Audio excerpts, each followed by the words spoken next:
Hello, this is a guy who likes fanfiction and is too lazy to read, so here is Way of the Protector in audio form. Check the description for the links to the author. Chapter 21, Ospheren.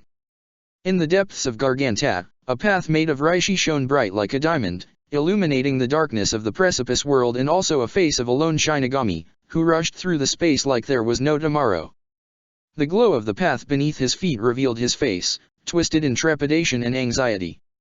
Clearly, the man was hurrying as much as he could without falling prey to the turbulences of reishi all around him. His short, orange hair was forced to bend backwards from the sheer pressure of the air, a token of his speed. The inside of his mind was blank. Aside from the multitude of emotions flowing within his system, he wasn't thinking anything. He was just pushing forward. Finally, an end was in his sight, and he jumped through the gate to find himself in the middle of an unfamiliar street. Must have messed up while creating a Gargantat in a hurry, he noted in frustration. Closing his eyes, he reached out with his senses and tried to locate Urahara. There, and he's not alone. Dad. His face went blank as soon as he sensed the unmistakable spiritual signature of his father in the vicinity of the shopkeeper. The notion of the two of them being together made his blood chill. With no time to spare, he turned to the right direction and flashed away. As soon as he landed, he noticed two things. 1. The area around the shop looked quite demolished. It was quite fortunate there wasn't much people living there. 2. Urahara was staring right at him with a serious expression. That always meant something was wrong. A swift dash inside, and Ichigo found his father sitting on the ground in his Shinigami attire, looking over Tessai as the stoic man scanned two motionless teens. What? Ichigo almost choked on his own tongue and gritted his teeth. Seeing the lacerations and bruises on his two friends, Orium and Chad, it took all of his will not to burst through the doors and leap into the Soul Society and destroy the whole Quincy army himself. What happened? He asked in a forcibly calm tone. Urahara, who cautiously peeked over his shoulder from behind, tapped him on the shoulder and motioned him to walk further into the room. Only then the shopkeeper started with an explanation. As you probably deduced from the way the outside of the shop looks like, we've been attacked. Specifically, by a small force consisting of a Quincy and some hollows. When I'm saying we, I mean me and Tessai. We won, but during the fight, a single Zero flew towards the area in which Inu-san and Sato-kun live. The following explosion made me worry about their well-being, so me and Tessai quickly got there, but there were already two people trying to pry them out of the rubble. He trailed off and expectantly glanced at his hind, who opened his mouth, but before he could continue in Urahara's stead, another voice cut in. They have been unconscious long before the Zero even hit the area. Uryu. Ichigo stared at the boy who came inside through a different door, his torso wrapped in a set of bandages. The Quincy just nodded and, with a suppressed grunt, leaned on the door frame. While Urahara-san and Tessai-san fought here, me and my father fought our own battle with Iwak. The man had the audacity to stand in front of us and ask us to join his army. Obviously, we refused. He said with closed eyes and continued after a sigh. That didn't bode well with him, and so we fought. He opened his eyes and stared at Ichigo with a conflicted expression. Ichigo.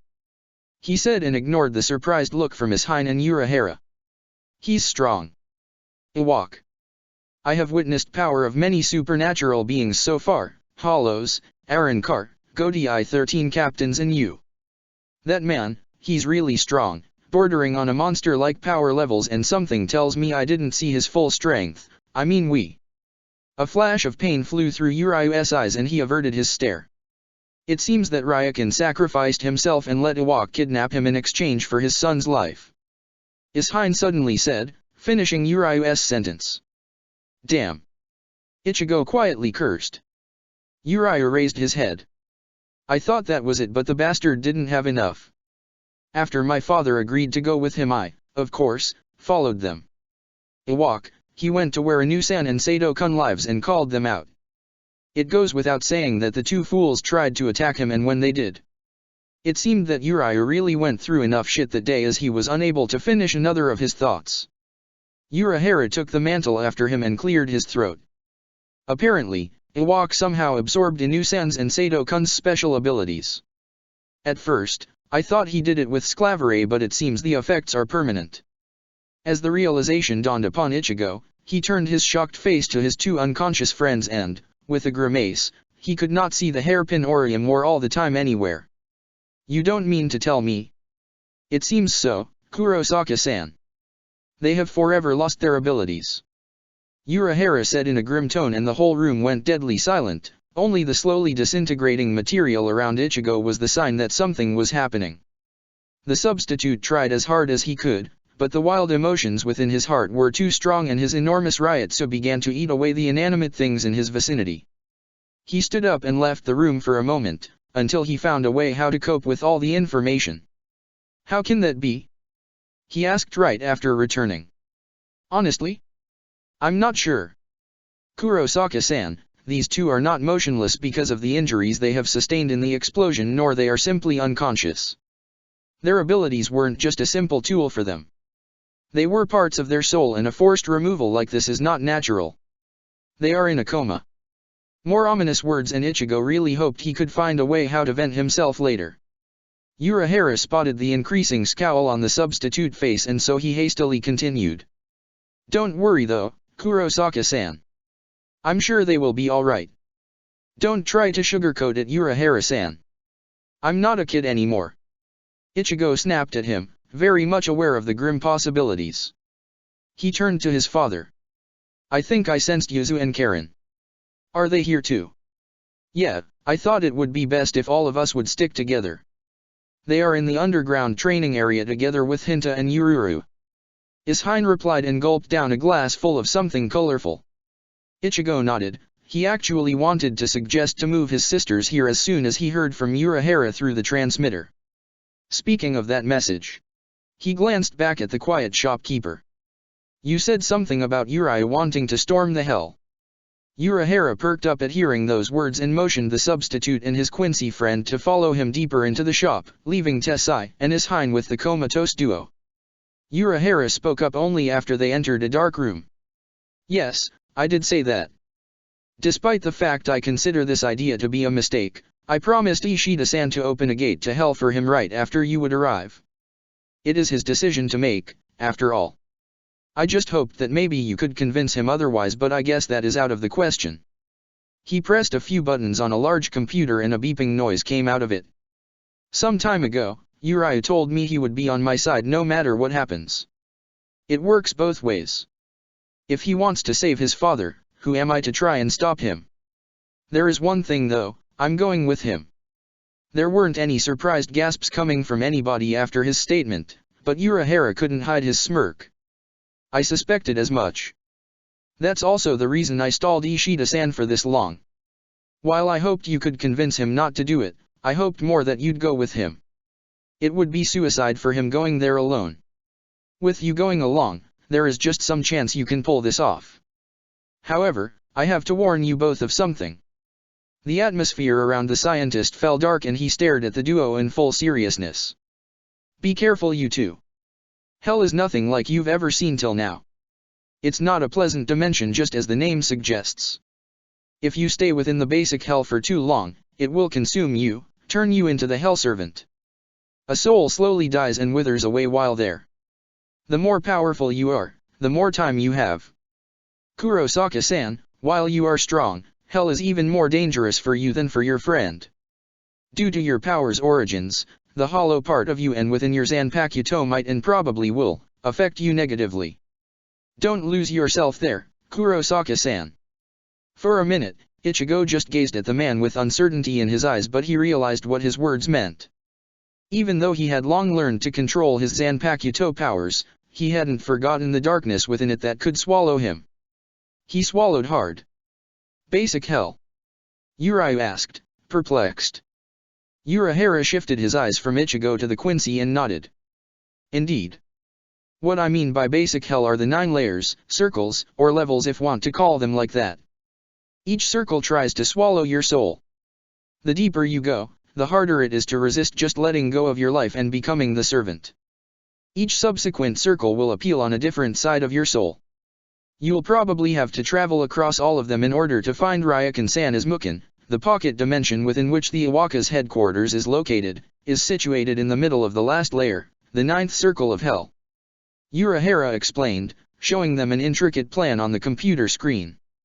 "Can't you just send us directly into the Mukin?" Ichigo asked in confusion. Urahara just numbly laughed. "I would if I could, Kurosaka-san. But this time, things aren't as simple. Even I can't just simply bypass the Hell's security like that. The only person who can directly open a pathway to the Mukin is the Captain Commander.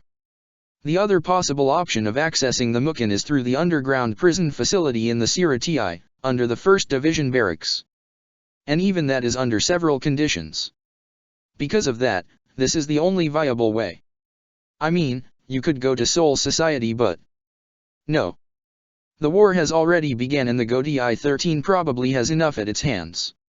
"You're quite calm despite knowing that, Kurosaka-san," Urahara pointed out in a somber voice. Ichigo just showed him a small smile. "Yeah. I believe in them.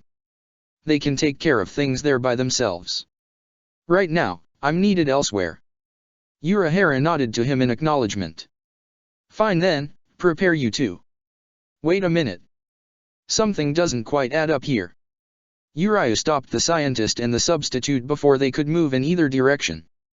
The curious stare from Urahara was met with a slight nod from the Quincy. "It's just... I'm not doubting any information you have given us, Urahara-san. However, I think you are not telling us everything. If it was so easy to locate Iwaka's headquarters, I'm having a hard time believing the Captain Commander of the Godi 13 would have just waited for such a long time and wouldn't invade the place with all of his military might." Uraya inquired suspiciously. Despite his mind being filled with anxiety about his father's well-being, he still showed to be the most collected person within the room. An enlightened expression formed on Ichigo's face as he recalled something and joined Uraya in his stare at the scientist. "That's right, Urahara-san. I remember you explaining to me that Mukin is a sort of an endless and infinite dark dimension in which it is impossible to orientate. How are we supposed to find anything or anybody after we enter it?" The former head of the Shinigami Research and Development Institute shifted under the accusing stares from both young men and took down his beloved hat to cover a part of his face, save for his eyes, from them. "Aha, I almost forgot about that." He tried to play it off as one of his quirks but sensing the heavy atmosphere, he quickly adopted the serious expression. "Right. Indeed the Captain Commander wanted to strike the Iwaka's headquarters as soon as he could but he was informed of the same thing Kurosaka-san just said. It is impossible to orientate within Mukin. That's a fact. I don't know how Iwaka's army is doing it. However, don't forget the most important part and the reason you're going into the hell in the first place. My father." Uraya replied almost instantly. "Exactly."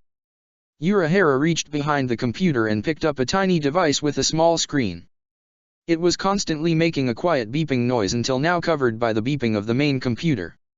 "I have known as Hein-san and Ryakan-san for almost 20 years now. During that time I have collected much information from both of them.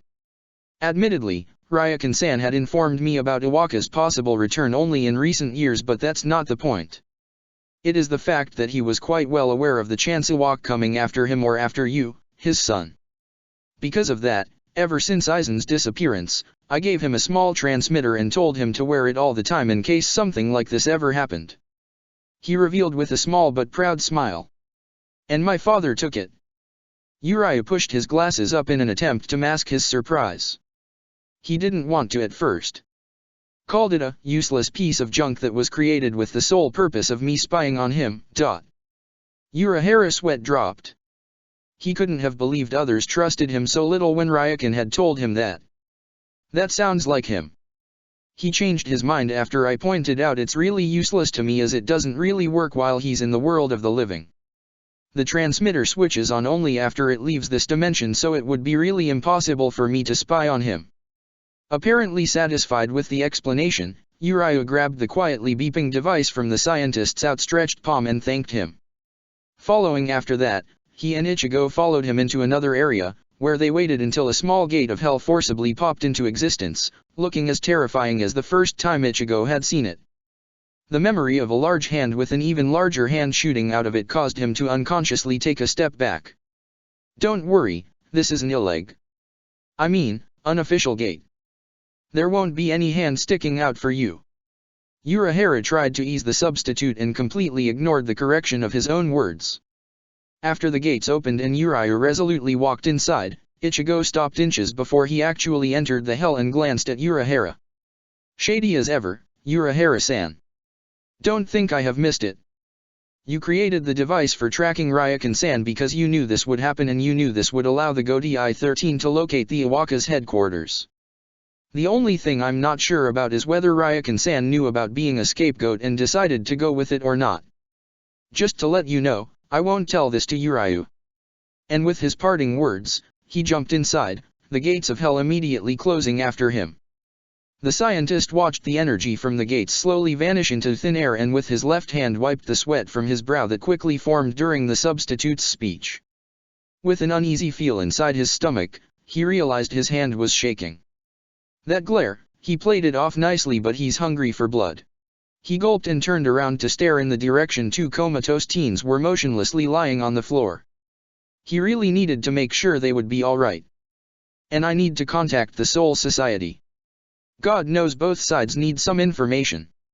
In the next instant, all of his senses went haywire and he instantly flashed outside of his shop to join his Hein and Tessian staring at a small garganta with a single person coming out of it. Urahara Kisuke, I presume. I'm afraid I cannot let you contact the Soul Society and meddle with the affairs of my son. The Ancient. For the first time in decades, Urahara felt a tiny pulse of fear entering his being. He faltered and it cost him dearly as he found himself sailing through the air and numerous walls of his shop. Soul Society. Like a raging fire, the oldest member of the GODI-13 sailed through the air of Siratii, his spiritual pressure overwhelming the whole of both armies fighting below. It was time for Genryusai Shigekuni Yamamoto to join the frail, the conflict boiling under the blanket of a peaceful and calm millennia, the conflict that could and would change the course of the whole world, all of them. It wasn't just fate of the Soul Society at stake. The world of the living, Hueco Mundo, hell, all the other dimensions were balancing on a thin thread between annihilation and peace. Yamamoto was burning with desire to avenge, to kill, to demolish, murder, destruct and obliterate Iwak and every single member of his army, foolishly marching against the peace he had been guarding for a long time. It was true, he accepted the fact that he had gone soft over the years of harmony and prosperity of the Soul Society. But right now, the killer within was coming back. The instincts honed during the harsh centuries pushed his dark desires out. Ryujinjaka, his loyal Zanpakuto, was only further instigating those emotions. Right now, he was not the frail old man that allowed Shunsui and Jushiro to treat him like a surrogate father or the grandfather that just shook his head in exasperation at Kurosaki Ichigo's name-calling. Right now, he was the fire starter. The blazing inferno of flames hotter than any fire landed amidst a rubble fast and hard, the sheer amount of the power crawling around him creating an impact not unlike an unstable bomb. It's been nearly 1,000 years, Iwak. He stated in a deadly calm voice to a tall man standing near the edge of a clearing, watching his men purging the filth that called themselves Shinigami. The man slowly turned around and welcomed him with a wide, almost diabolical, grin. I have come here to annihilate you. Yamamoto continued in a tone so hard, even a hollow would run away from. Taking a step forward, the captain commander casually glanced to all sides and with a disappointed grunt turned his attention back to the man in front of him. Humph, I have expected some of your subordinated to come straight at me. They would be fools with a short lifespan, then. They know better than to attack the likes of you, Genryusai Yamamoto. Iwak answered, the grimace of a demon still present on his face.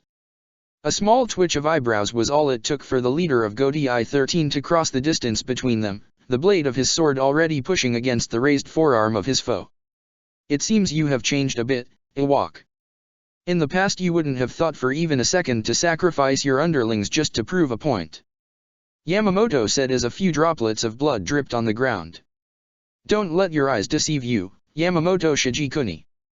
I just simply want to enjoy your annihilation, your humiliation, with my own hands and without any interruptions. Iwak replied and pushed the old captain away. On the other hand, you've grown old, Yamamoto Shigekuni. 1,000 years ago, you would have already blown me away with your Bankai. Or is it that you're afraid I might steal it from you? He bared his teeth at the man with one of the strongest Zanpakuto in existence. Nonsense. A torrent of fire assaulted Iwaka's position, but the man was already backing away from it.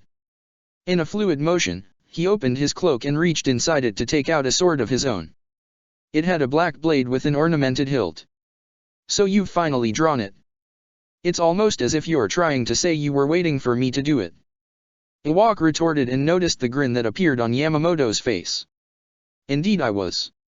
You said in the past I would have already used my Bankai to blow you away? That right now, I'm afraid to use it? You're being too naive, Iwaka. It's unbecoming of you. And you're greatly mistaken. The spiritual pressure around the captain skyrocketed into the height only few could hope to reach, and the flames became hotter, harder to reach. Your blood, your flesh, your sword, your soul, your very bones, it was so I could crush it all to dust. The demonic tone of the commander was only surpassed by the infernal temperature of the fire emerging from his body and sword, only to completely vanish in the next second. Even Iwaka was caught unprepared and narrowed his eyes at the charred sword tightly secured in Yamamoto's grip. Bankai. Zankan no Tachi. With a daunting glee, the captain of the 1st Division registered the brow, creased in frown, forming on Iwaka's face as the man's eyes carefully trailed the blade in his hand as a thin trail of smoke rose from it and disappeared within the breeze of wind.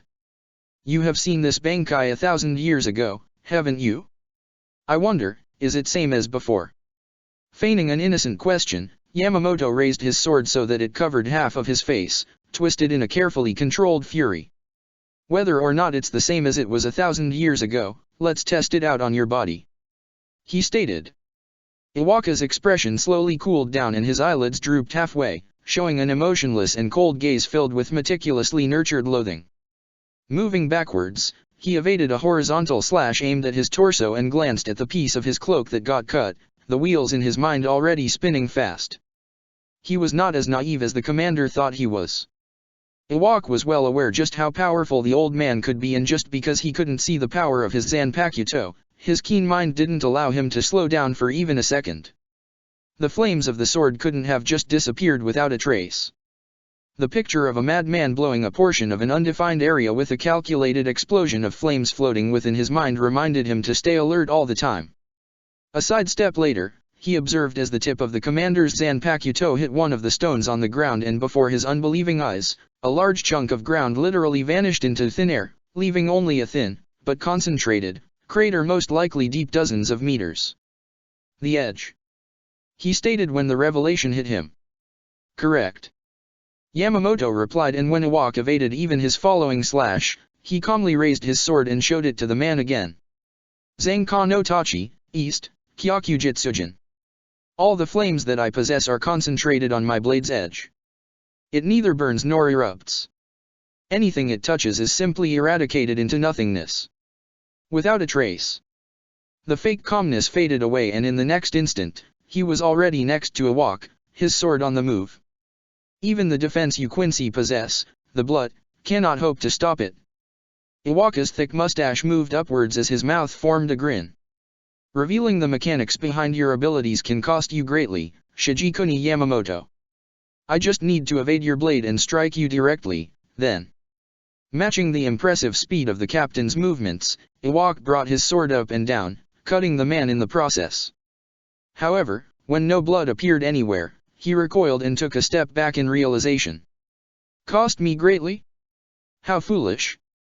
Yamamoto almost wanted to laugh as he stood there, unharmed. I can afford to spill my abilities because there is nothing you can do to overcome them. It's that simple. And you weren't listening. I said Zankan no Tachi, East. If there is an East, there will be West. I guess I can't blame you though. I should make it visible to your eyes so you could comprehend what was going on. He said, and enjoyed the overwhelmed expression on Iwaka's face as a great cloak of flames, surrounding him from head to toe, slowly became visible to the naked eye. Zankan no Tachi, West, Zanjitsugaki. Its heat reaches 15 million degrees. You cannot even touch me. Now that I have unleashed my Bankai, think both of my body and my blade as the embodiment of the sun. Yamamoto explained, and with the blithely serenity took a step forward, moving towards the leader of the Quincy who, for the first time during their fight, didn't look as confident as he did at the beginning. Absurd. Such temperature is impossible to exist in a form of visible flames, and sun. Have you gone senile, Shigekuni Yamamoto? If such thing walked on the Earth's surface, it would have turned into nothingness the moment you had activated your Bankai. Yamamoto just tilted his head, a hint of amusement playing on his lips. Is it fear I sense, Iwak? The leader of Quincy moved his head so that his expression was covered in the shadow his hair was producing and stayed silent for a moment. Well, then, let's end this, Iwak. If this doesn't end soon, then you, myself and the whole of the Soul Society will burn to ash. He took another step forward. What's wrong? Are you just going to stare? Iwak raised his head a bit and stared at the commander with eyes devoid of emotions. If not for the multitude of emotions running through his mind, the old captain's keen sight might have spotted the tint of a hidden laughter behind that emotionless gaze. And so he continued in his mocking, being none the wiser. No, that might have been a bit mean-spirited. With your sword broken, you have no techniques left. It's not that surprising you are unable to move. It's fine if you want to run. I'll just capture, and kill you now. He finally cracked a laugh, but the grim expression on his face, filled with the hatred of his dead comrades, made it sound ice cold. Coupled with the almost impossible spiritual pressure pouring out of him, Iwaka's skin began to produce sweat that had nothing to do with the actual heat of the air. Hastily, the man reached in his pocket and took out a small device. Soon after that, a large Reishi arrow sped from his position towards the captain only to get stopped with a bare hand. Right. I almost forgot about your Heilig feel. Well then, let's go. Yamamoto said after successful blocking the Reishi arrow. He jumped in the air, intent to cross the distance between them in one leap. Iwak reacted in an instant and jumped backwards, and as soon as Yamamoto landed on the ground, he took out a second device from his pocket, activated it and plunged it into the ground. 5 trails of Reishi glowed brightly and Yamamoto felt something constricting his feet. What is this? Nothing will work against me, he said, not in the least bit frightened. With one hand, Iwak tilted a tube filled with a bright blue, liquidish material and let it drip onto the tip of the device embed in the ground. Don't think that Quincy are limited only to Heilig feel in their battles. Springer. A surge of energy raced across the pentagram-shaped seal, creating a massive, but concentrated explosion within its borders. The bluish torrent of energy swallowed the commander and for a moment, obstructed him from being seen. Iwak watched the scene with cautious frown, which turned into a grimace when he heard Yamamoto's voice from within the torrent of Reishi. O corpses, ashes of the dead scattered by my flames. Lend me your aid. For a spell, I shall grant you the pleasure of battle once again. Zanka no Tachi, South, Kakaja Manakushi Daisujin. What happened next easily surpassed even the wildest and darkest of Iwaka's expectations of Yamamoto's Bankai. The ground started to shake and from its very depth trail of ashes crawled out, forming a countless masses of rotten and charred corpses, practically skeletons. The most terrifying detail of those skeletons was the fact that they moved. For the love of the non-existent and ever-present God, they moved. This thought filled the empty mind of the leader of the Quincy as he unconsciously took a step backwards, away from the army of the dead. To the ashes of those I have slain thus far, my blade has given them heat and called them forth. The awakened dead become my hands and feet, and chase after those who oppose me, until they become no more than dust. Yamamoto roared. The dissolving energy from the Springer revealed the captain practically unharmed, his claim of nothing ever working against him apparently more than just a taunt. Iwaka's grimace twisted itself into a wide grin as his laughter filled the area. How ironic that the leader of Shinigami can call forth the dead. Quite the disgrace, Shigekuni Yamamoto. Don't think that I could be stopped by the likes of this, he said and leaped forward only to crash into a wall of skeletons that rose in front of him. You're being too talkative and it blinds your eyes. Take a good look, just whose arm you just broke, and just whose skull you shattered, look well upon their faces. As the words echoed through the air and entered Iwaka's ears, the Quincy leader narrowed his eyes when the skeletons in front of him suddenly took the form of men clad in Quincy uniforms. When bony arms grabbed him from behind, he turned his head towards them and they too, took the form of more Quincy men. Such shocking truth made him freeze for a moment. How is it? The feeling of being held down by your former subordinates. The commander lowered his gaze and turned around before walking away. You have ventured into the enemy territory with insane amounts of arrogance on your part, but after not even a day of this foolish war, you will fall into the oblivion of being forgotten. You think this will hold me down for long? Come back, Shigekuni Yamamoto. Yamamoto stopped in the middle of a step. Don't make a fuss. I'm just making some distance. If you want to kill me, then come at it. Just bring down your subordinates in front of you first. The emotions boiling under Iwaka's skin returned the pulse to his system, and he narrowed his eyes again, this time at the distant back of the old captain. You. I see, this is more like you, Shigekuni Yamamoto. More like the man from 1,000 years ago. Ruthless, merciless, and most of the time brutal beyond belief. Slowly turning around to face him directly, Yamamoto didn't react to those words and instead stared at Iwaka with piercing gaze. You said I was afraid of releasing my Bankai, yet you have not tried to steal it once. Is it because you're trying to show me you can fight me without doing that? Because my instinct is telling me that rather than that, you wouldn't be able to do it, even if you tried. You analyze a Bankai's power, and by knowing this, you're able to steal it. Am I right? Which is why you have somehow lured Kurosaki Ichigo out of the Soul Society. He acquired his real powers quite recently, and there is still room for it to evolve. That is why you are so vigilant against him. I, on the other hand, did not display my real strength even 1,000 years ago, and thus you can't steal something you don't know the limits of. It's just simple logic. Yamamoto offered the restrained Quincy a lengthy explanation, trying to further decrease his morale, his will to fight. However, despite everything, despite the course of the fight so far, Iwaka didn't panic. His face didn't betray any despair, any anguish. Quite the opposite. His narrowed gaze straightened itself out and became a quite calm expression of someone who was being entertained by a high-level theatrical drama. With a casual flick, he demolished half of the bony wall in front of him, smashing the living skeletons into pieces, not caring for the faces of his dead subordinates in the least bit. I see. That is quite logical, just as you say, Shigekuni Yamamoto. Now, you are obviously burning with desire to slaughter me. Do it. He smoothly encouraged the commander, and the tiny glint of laughter appeared in the background of his eyes again. Yet again, the leader of the Godi I-13 didn't notice it. Instead, he reacted violently and dashed forward, his blade already in the middle of a vicious slash. Zanka no Tachi, North, Tenchi Kaijin. He said, and closed his eyes when a portion of Iwaka's body literally disappeared from this world, blown into oblivion. As the remnants of his body fell on the ground, he deactivated his Bankai and welcomed the droplets of rain falling on his face, cooling off his skin.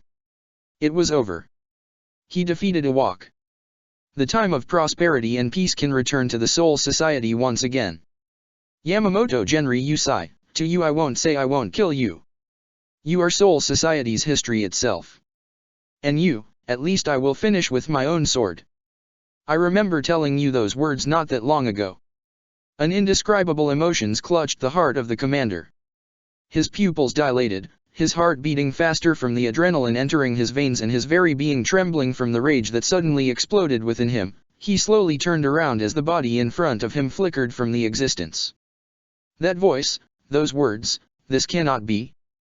He turned around just in time to see as the face and the whole imposing figure of the Quincy leader flickered from the existence just like the dead body did, and in his stead, there stood a different enemy. Somebody, whom he thought he wouldn't see so soon. A traitor. The traitor. Aizen Sosuke. Greetings, Captain Commander. Did you enjoy my performance? Maybe it was because of his use of Bankai, but the Captain Commander thought his throat was a bit dry as he had to swallow his saliva to regain his ability to speak. The man in front of him just stood there watching him with great amusement playing in his eyes, dressed the same way he had been during the Winter War. From his relaxed posture it was too obvious he was confident in his power. How can this be? The humor still not leaving his gaze, Aizen raised an eyebrow at the question he considered to be redundant. I believed there was nothing confusing about this, but it seems you can't accept the fact that until now, you have been fighting me, not the real leader of the Quincy. It was all but my illusion. The flames, for the last few moments barely licking the ground around the captain, erupted with great strength and scorched everything in his vicinity as his ire began to boil again. Preposterous! You have lost the ability to use your Zanpakuto. It crumbled, turned to dust in front of everyone's eyes. He shouted and gripped his sword. With a wide smile, Aizen raised one finger and put it in front of his own mouth. SHHH. Don't shout, Captain Commander. It makes you look weak. I believe I said something like that to Captain Hichugiya. The finger slid from his face and his smile uncharacteristically turned into a grin. And as far as I remember, I'll say one more thing I used to say in the past. Since when were you under the illusion I couldn't just repair my Zanpakuto? It is, after all, a part of me, my soul. He stated, and the air around his right wrist shimmered and a thin blade of Kyoka Suijutsu came into existence. Aizen. Yamamoto growled and released his Bankai once again, despite his heavy breathing. He really was getting too old. Zanka no Tachi. Yes, it'll be very useful for us, for him. I can see the anxiety in your eyes, Captain Commander, and while I'm most likely superior to you almost in everything, this Bankai of yours is still practically impossible to fight head-on. It's time to take it away. Aizen said and used his Shunpo to circle around the commander as the Zanpakuto of Annihilation was closing up on him. While doing so, he reached inside his clothes to take out a different device which he plugged into his ear. Yes. Everything is in place. Begin with the phase 2. He said and watched the commander spin around. It is very distasteful to rely on others, but if it allows me, well, you probably aren't interested in my little backstory, are you, Captain Commander? As a bright light exploded in the distance, at the Sokioka Hill, Aizen smiled again. This time, it was the smuggest smile the old commander had ever seen. What you said about how the Quincy steal the Bankai was very amusing. An interesting theory though, a failed one. Sokioka Hill. Yes, His Majesty, everything is going according to the plan. The Sternritter are fighting most of the Shinigami captains. No, we have been unable to ascertain the location of two captains, Unoha Naretsu and Kurotsuke Mayuri. Yes, I understand. A certain white-haired Quincy kept one of his hands pressed against his ear, on a device which allowed him to communicate with others. The spiritual energy of his being clearly showed he was not an ordinary Quincy. Jugram Hashwalth, the Grand Master of the Quincy army, was currently talking with the Emperor himself, providing him with necessary information about the progress of the invasion while carefully watching the motionless man in front of him. In a calm voice, he ended the call, and as soon as he lowered his hand, noticed the bead of sweat on the back of his palm. So he successfully baited the commander. He thought, feeling a slight satisfaction at the smooth way things were developing.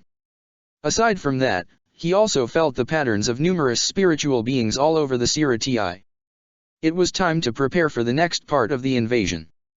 With a single thread of spiritual energy, he led the other man forward, until the remnants of the Sokioka's execution pole, broken by Ichigo's efforts during his mission to save Rukia, came into his sight. The man formed a tiny, fleeting smile that disappeared before it could have been even discovered by the hawk flying over his head and jumped upwards. The thread forced the other man, Muramasa, to jump along with him. Standing on the remnants of the pole, Hashwalth embed small devices on either side of the broken pole and pouring a bit of reishi into them, the gap between the remnants filled itself with a bright light. The Sokioka's execution pole was once again whole. A moment later, Hashwalth put Muramasa in the center of the pole, the repaired part made from spirit particles shining brightly beneath his feet. Taking a step backwards, the Grand Master of the Quincy army waited. After a few more minutes, the device in his ear beeped and he calmly picked up the call. Is it time? I see. Proceeding with the phase 2 of the plan. He replied and hung up. Narrowing his eyes at the motionless Muramasa, he took a shallow breath. Muramasa, the Zanpakuto of Koga Kukaki, our small and barely relevant plot device, your help is greatly appreciated. Even if it is not a voluntary one. Faster than the clap of hands, Hashwalth shot small Heiligfeel into each device on the sides of the pole, causing a bright light to envelop him. He quickly covered his eyes so he could watch as 2 additional threads shoot out from the devices and latched onto Muramasa's hands, keeping him in place. A pulse of energy indicated the start of the sequence, and a torrent of energy shot from the center of the pole and struck the motionless man into his back, causing his face to twist in a silent scream. The second pulse of energy tore his body into 13 pieces that exploded in a scene of fireworks and shot to various places of the Sirati in a speed unmatched by any living being. All over Sirati, a bizarre phenomenon started to occur. It was an event that took the most of the remaining hope within the ranks of Shinigami away from them and replaced it with anxiety, despair. Ryujinjaka. The captain commander of the Goti I-13 paled as his Bankai vanished and the flames of his Zanpakuto completely left him. He was left with a simple sword in his hands, and all he could do was to stare at the fiery figure standing in front of him with its back turned to him. Just a moment ago, the commander had been hit with a beam of energy which had caused his Zanpakuto to materialize in front of him, taking all of its power away from its wielder in the process. Moreover, it seemed that the Zanpakuto spirit was in some sort of a trance, as it just stood there, unable to react to its wielder's words. On its left, Aizen Sosuke watched the scene with a mild delight. It was the second time he had the pleasure to rob the commander of his main power, his Ryujinjaka. He didn't dwell on this feeling for long, as the necessity of the following action shook him out of it, and he raised his left hand, which was gripping a medallion-like device, upwards. As the commander moved from his spot to grab his Zanpakuto spirit, it crumbled into raw spiritual particles and vanished from his view. His eyes moved along the trail it left within the air, and he finally spotted the medallion in Aizen's hand. It was now glowing with red light, as if something alive was seemingly kept and stored inside of it. "What have you done?" At the booming but also a little bit broken voice of the commander, Aizen lowered his hands with a smirk. "Like I said, Captain Commander. Your theory was good, albeit wrong. The process of stealing the Bankai uses a living entity, well, now it's a dead entity, as its source of power. We used it to forcibly materialize your Zanpakuto spirit in the real world, where we can interact with it, and after that, using the old Quincy technique of enslaving the Reishi, we steal it. Well, as your Zanpakuto materialized while you were in Bankai, if my Ryutsu is powerful enough, I can use your Bankai techniques too. Thank you for showing them to me, by the way," he explained in an irritatingly taunting tone that caused the commander's blood to boil more than ever. "Aizen Sosuke." The commander roared and flashed across the area to deliver a blow to Aizen's body, forcing the former captain to jump backwards. So quick to anger. What a shame. If you were Urahara Kisuke, you'd surely ask how I did this, since I'm not a Quincy, but alas, your temper is getting the better of you. Aizen taunted him further, while flashing all over the place, as even after robbing the old captain of his Zanpakuto, he didn't plan on taking any hits from him. He knew firsthand what the man could do even without his sword. A large explosion nearby forced both of them to look away from each other as a tall, muscular body of Kenpaku's Araki sailed through the air and crashed into a wall next to the commander. Gah! Huge amount of blood flowed from Kenpaku's mouth as he pried himself from the stone. When he realized where he landed, he scoffed. "What the fuck is wrong with you, hussy? If you want to fight me, do it someplace else and not here. I don't want the old fart hogging all of my fun." He yelled at a small figure which was quickly closing on the scene. Yamamoto ignored the insult and looked over the captain of the 11th Division. He was a mess, even by his standards. From the multiple injuries all over his body, it was a miracle he could still move, not to mention, fight. He looked like he had just came from a battle with a dozen bombs exploding in his face. "Sternrittery, the explode. What are you doing here?" Aizen turned his head in slight distaste as a slender young girl with long, straight hair landed next to him. "Would it kill you to call me Bambietta-sama at least one?" she replied in a frustrated tone, making the former captain's eyebrow to twitch. "Captain Zaraki, report," Yamamoto quietly said as the large man slowly got up. "TCH, what can I report, old man? That hussy cowardly fights from a distance, and she somehow stole my Zanpakuto spirit, and it was only a few weeks since I got to know the bastard." Hearing that, the commander cursed. "It is as I feared, they can steal the Zanpakuto from anyone, not just from those who had achieved a Bankai. This is bad," he thought grimly as he looked around himself.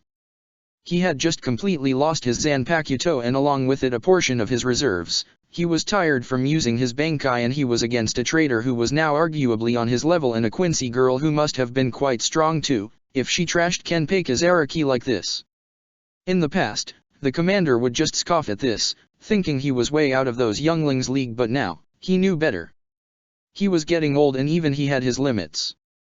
But that didn't mean he was going to just give up. He was the captain commander for a reason, after all. A warrior that had lived through worse situations than this. What he could do, though? He was fairly confident in his durability and he could tank most of the attacks, but he was not immortal, unlike Aizen. Immortality, that was the problem with the current situation. The only way how to stop or restrain the traitor was to bind him with some kind of a seal or a barrier. And Yamamoto, while being the strongest fighter of the Godiai 13 and the most versatile warrior, never really tried to attack using defense. His way of doing things was to overpower the enemy until he couldn't resist anymore.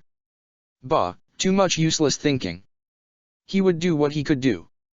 Keeping this attitude in mind, he started to build up his spiritual pressure in order to fire a Kido spell while Kenpei, despite his wounds, ran across the area, towards the enemy duo, intent on executing at least one of them and not caring about anything at all, not even his well-being.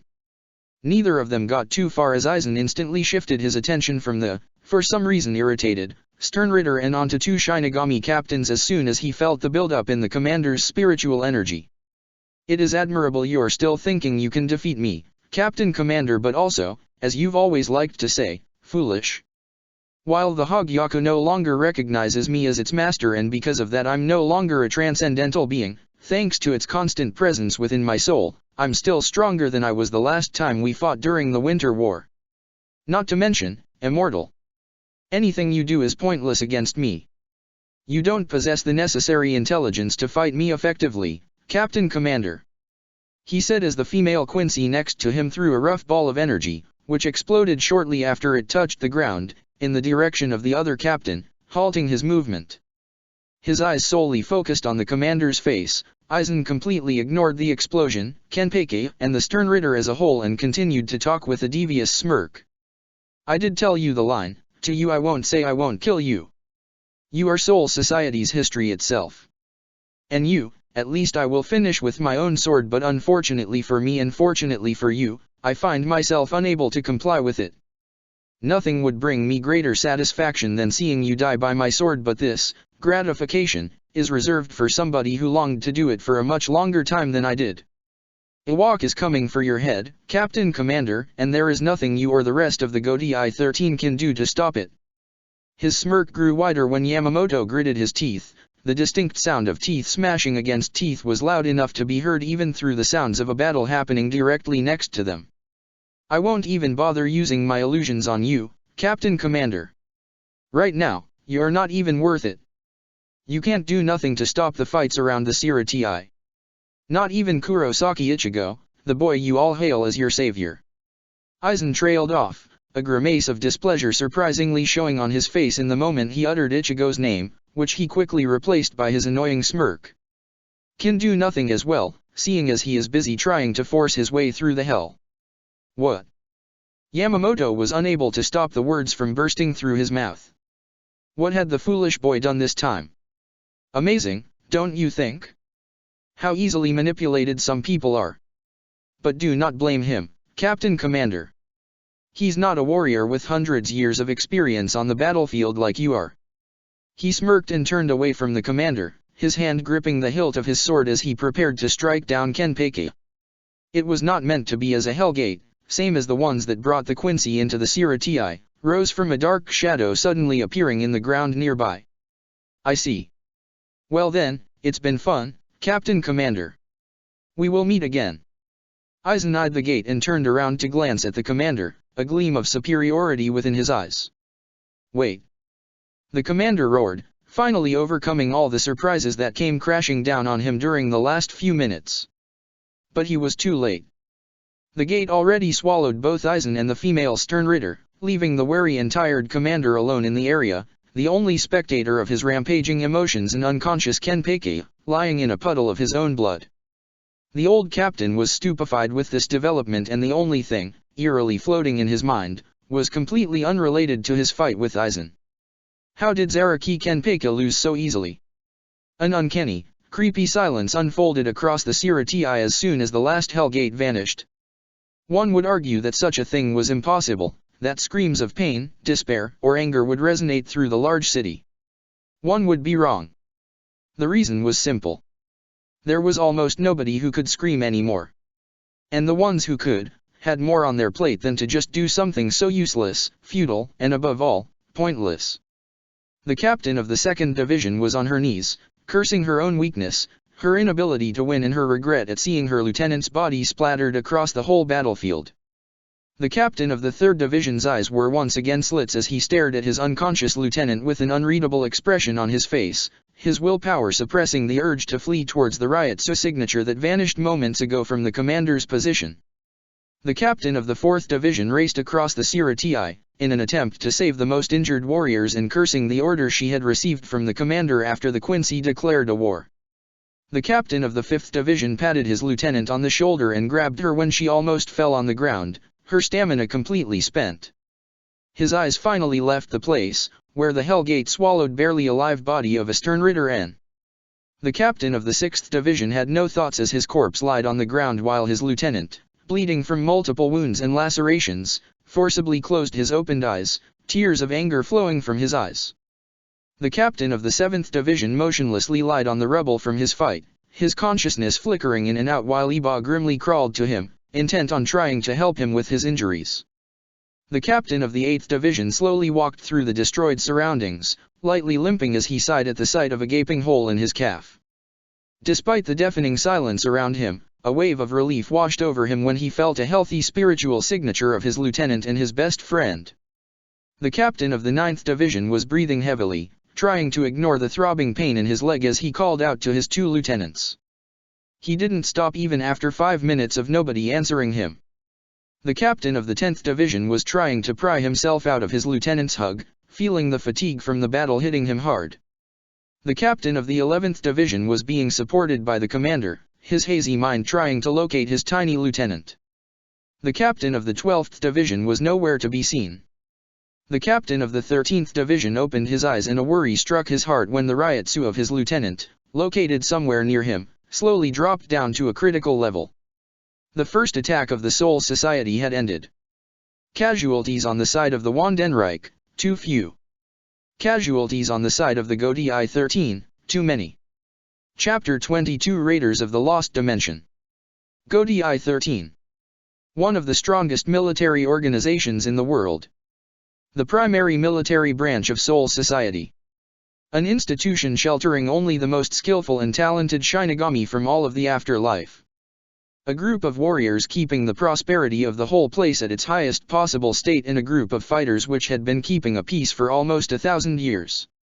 Now, a group of broken people, scrambling through the Sirati in attempts to save as many lives as possible. Barely a few dozen minutes had passed since the Quincy invasion had ended. The debris, the remnants of the intense fights, was everywhere. Clouds of dust obscured the full sight on the place, covered in blood of the dead and defeated. Cries of anguish, cries of pain and cries of desperation were filling the air. Many people, many good people, had their lives ended at hands of a party calling itself a holy army. Not just unranked officers were in disarray, though. The highest ranks of the Godi I-13 had lost their lives too. Vice Captain of the 2nd Division, Captain of the 6th Division, dead. Vice Captains of the 9th Division, Vice Captain of the 13th Division, former Vice Captain of the Kido Corps, Captain of the 9th Division and Captain of the 11th Division, incapacitated. Vice Captain of the 5th Division, Vice Captain of the 3rd Division, exhausted to the point of unconsciousness. It was a dark day for the main force of Seoul Society capable of holding enemy forces from destroying the whole place. Barracks of multiple divisions had been heavily damaged, houses of ordinary people destroyed. Concrete walls had been smashed, frail windows shattered, hearts crushed. Barely anything had escaped the sudden destruction. Not even the main building of the 1st Division, where captains had their meetings. Because of such a reason, the current, emergency meeting was being held in a single small piece of land, clear of the ever-present rubble. The captain commander had called out to all captains, conscious and unconscious. The latter ones were being treated by an apprehensive-looking Anohana on the spot, as she was making all in her power to bring them back and to keep the rest of them conscious. Even the vice-captains were present, bloodied and bruised as they were. A small ray of hope appeared in the commander's eyes when he heard the report of the captain of the 5th Division, who kept glancing at his vice-captain, sitting next to him with her eyes closed and most of her Ryoryoka reserves depleted. "Could you repeat that, Captain Hirako?" Shinji had long lost his constant half-smirk, but now, a small smile formed on his face. "Yeah, sure. We, Vizards, are still in possession of our Zanpakuto spirits. Completely. Quincy were unable to steal them. Not for the lack of trying on their part, mind you." He raised his sword for the remaining captains to see. "As it has happened to all of us, somehow, the Quincy were able to draw out our Zanpakuto spirits and then proceeded to steal them with the use of some of their techniques and seal them into their weird-ass medallions.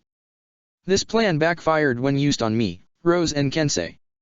As our souls had undergone hollowification a century ago, courtesy of my dear former Vice-Captain Aizen, since then our Zanpakuto spirits had acquired a certain tint, infestation, infection, whatever. The point is, it seems the Quincy can't steal them. They tried but were forced to expel them back from the medallions once blood started to pour out of their mouths. And serves them well, blasted weirdos in completely white suits." Yamamoto sighed in relief and ignored his captain as the man continued to grumble. It seemed not all hope was lost. Captain of the 13th Division joined the conversation. "They were not the only one spared. I was too, but that was most likely due to me being unconscious and my Ryotsu being too low." The rest of the captains stared at him until he nervously shifted on his feet, unsure of their gazes. "You have to excuse them, Jushiro. They are not used seeing you stand so proudly without going into a coughing fit, and surely not after such injuries. Something must have happened, right?" The white-haired captain glanced at Anohana, who was currently treating Komamura. She supportively nodded to him. Clearing his throat, Yokotake smiled. "Yes.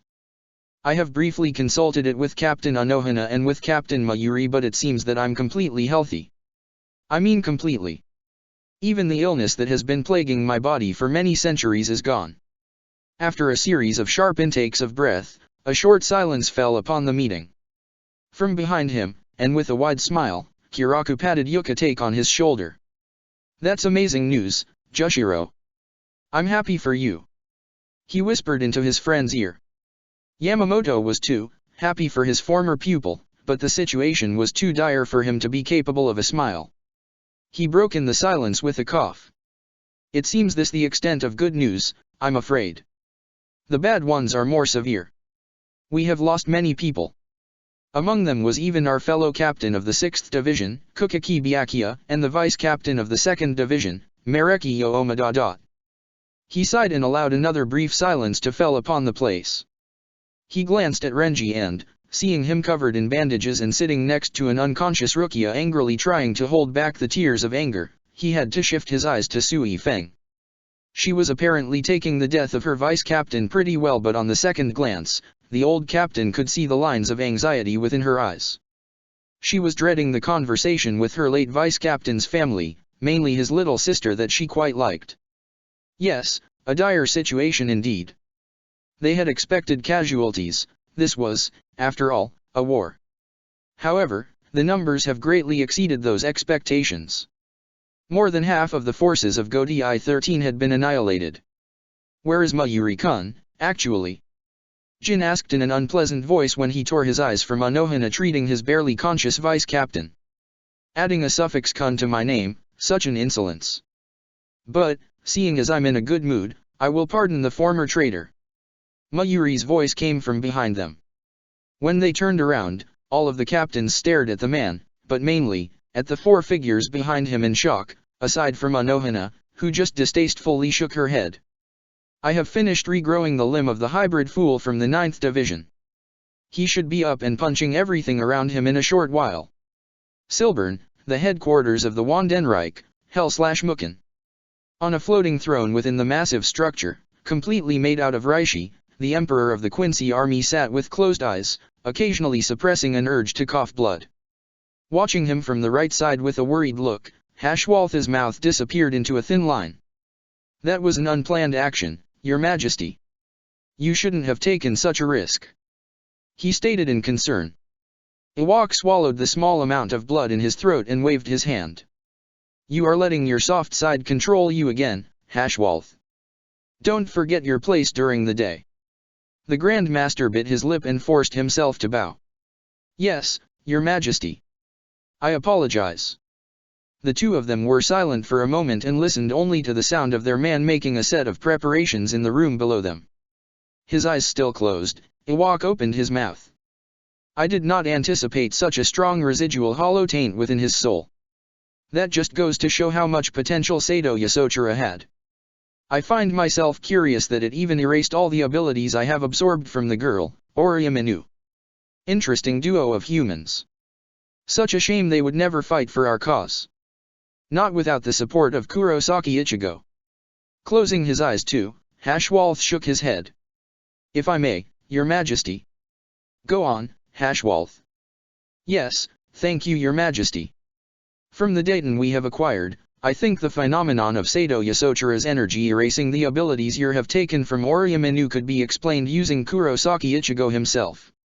Ewok slowly opened his eyes and a grin formed on his face. He always liked the theories of his right hand. You had my curiosity but now you have my attention, Hashwalth. Go on. Yes. Sado Yasojiro and Oriaminu had gained their abilities because of the influence of Kurosaki Ichigo's spiritual energy. Both of their souls gave birth to them at the same time. I suspect the abilities of their souls are linked. Given the fact that the powers of Sado Yasojiro are mainly offensive, they have reacted to the fact that they, along with the powers of Oriaminu, were now within one foreign souls and therefore erased them in fear they would have been misused. The Grand Master explained in a low voice. After a short pause, Ewok replied. You are taking many liberties with the data, Hashwalth. You should have informed me of such a possibility if you suspected it. I apologize, Your Majesty, however, I couldn't have predicted you were going to do such outrageous thing. Ewok stared at his right hand for a long time before his grin widened. Yes, you are a person like that, Hashwalth. Nevertheless, this was not a rash action made without any planning. Robbing Oriaminu of her abilities will greatly reduce the capacity of Godi 13 to heal from serious injuries.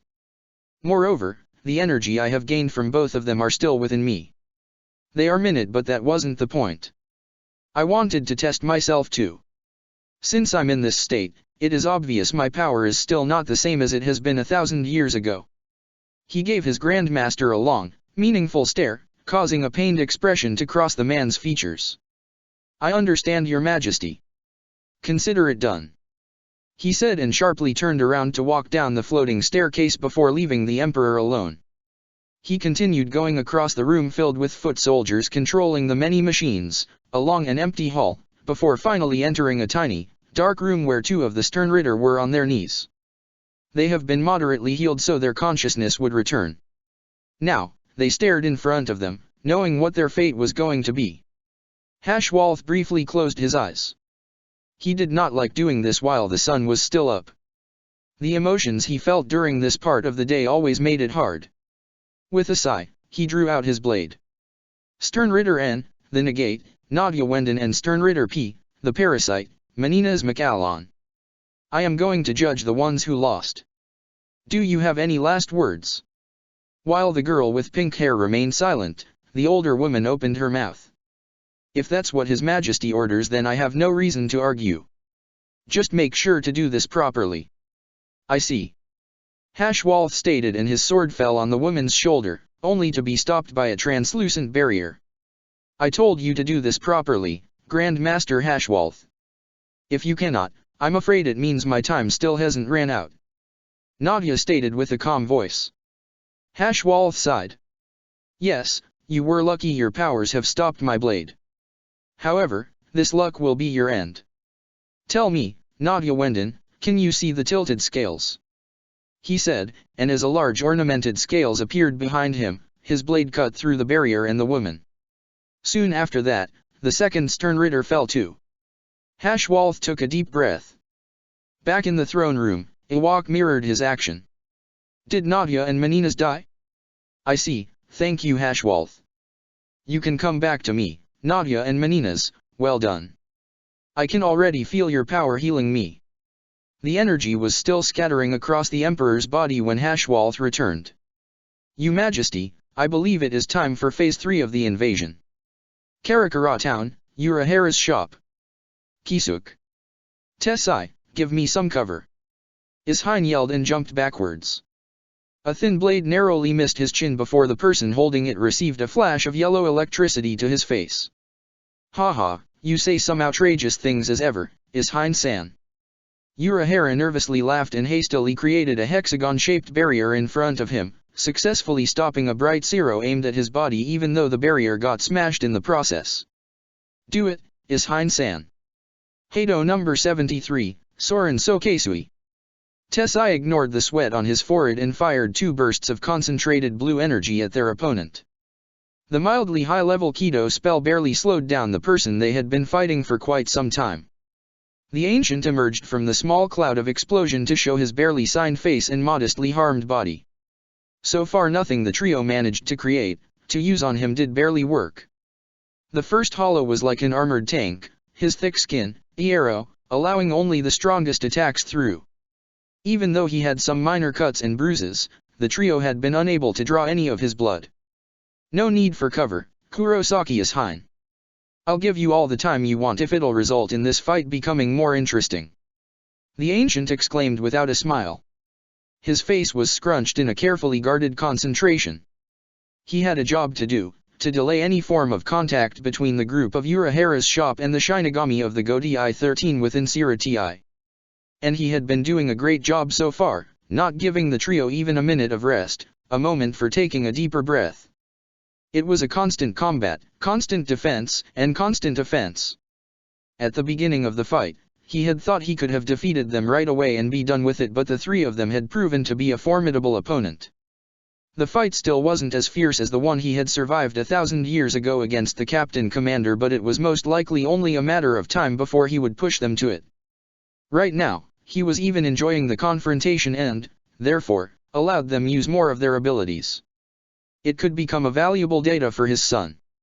As far as he knew, no one had seen Urahara Kisuk or Kurosaki Ishain releasing their Bankai for quite some time. That meant that even with Aizen's information, his son had incomplete data on them. Without any delay, Ishain reached to his inner thigh and smeared the blood flowing from a deep gash on his left palm.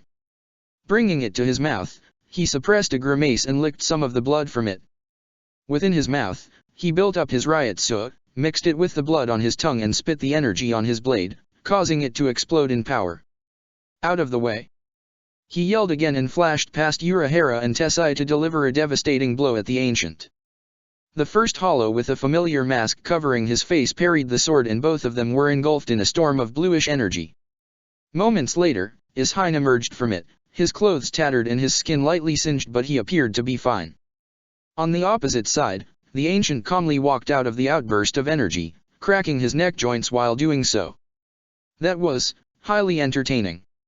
Quite a powerful attack coming from a Shinigami in only an initial release.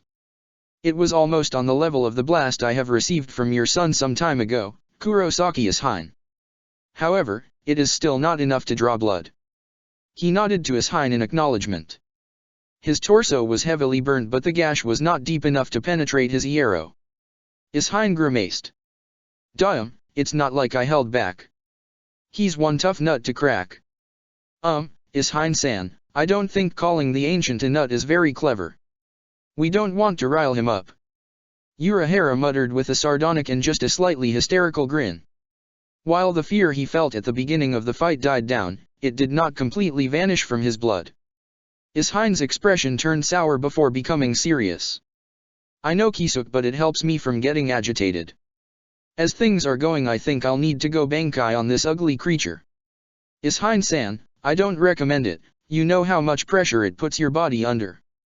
Tessai trailed off as he erected a chantless Danku to stop a large torrent of Zero coming at them. It wasn't enough to stop it, however, and they were forced to relocate. Tessai frowned when the Zero continued going until it hit the barrier around their battlefield and cracked it. He hastily pushed his Ryoryoku to it and took a few shallow breaths. The forbidden Kido barrier was taking its toll on him.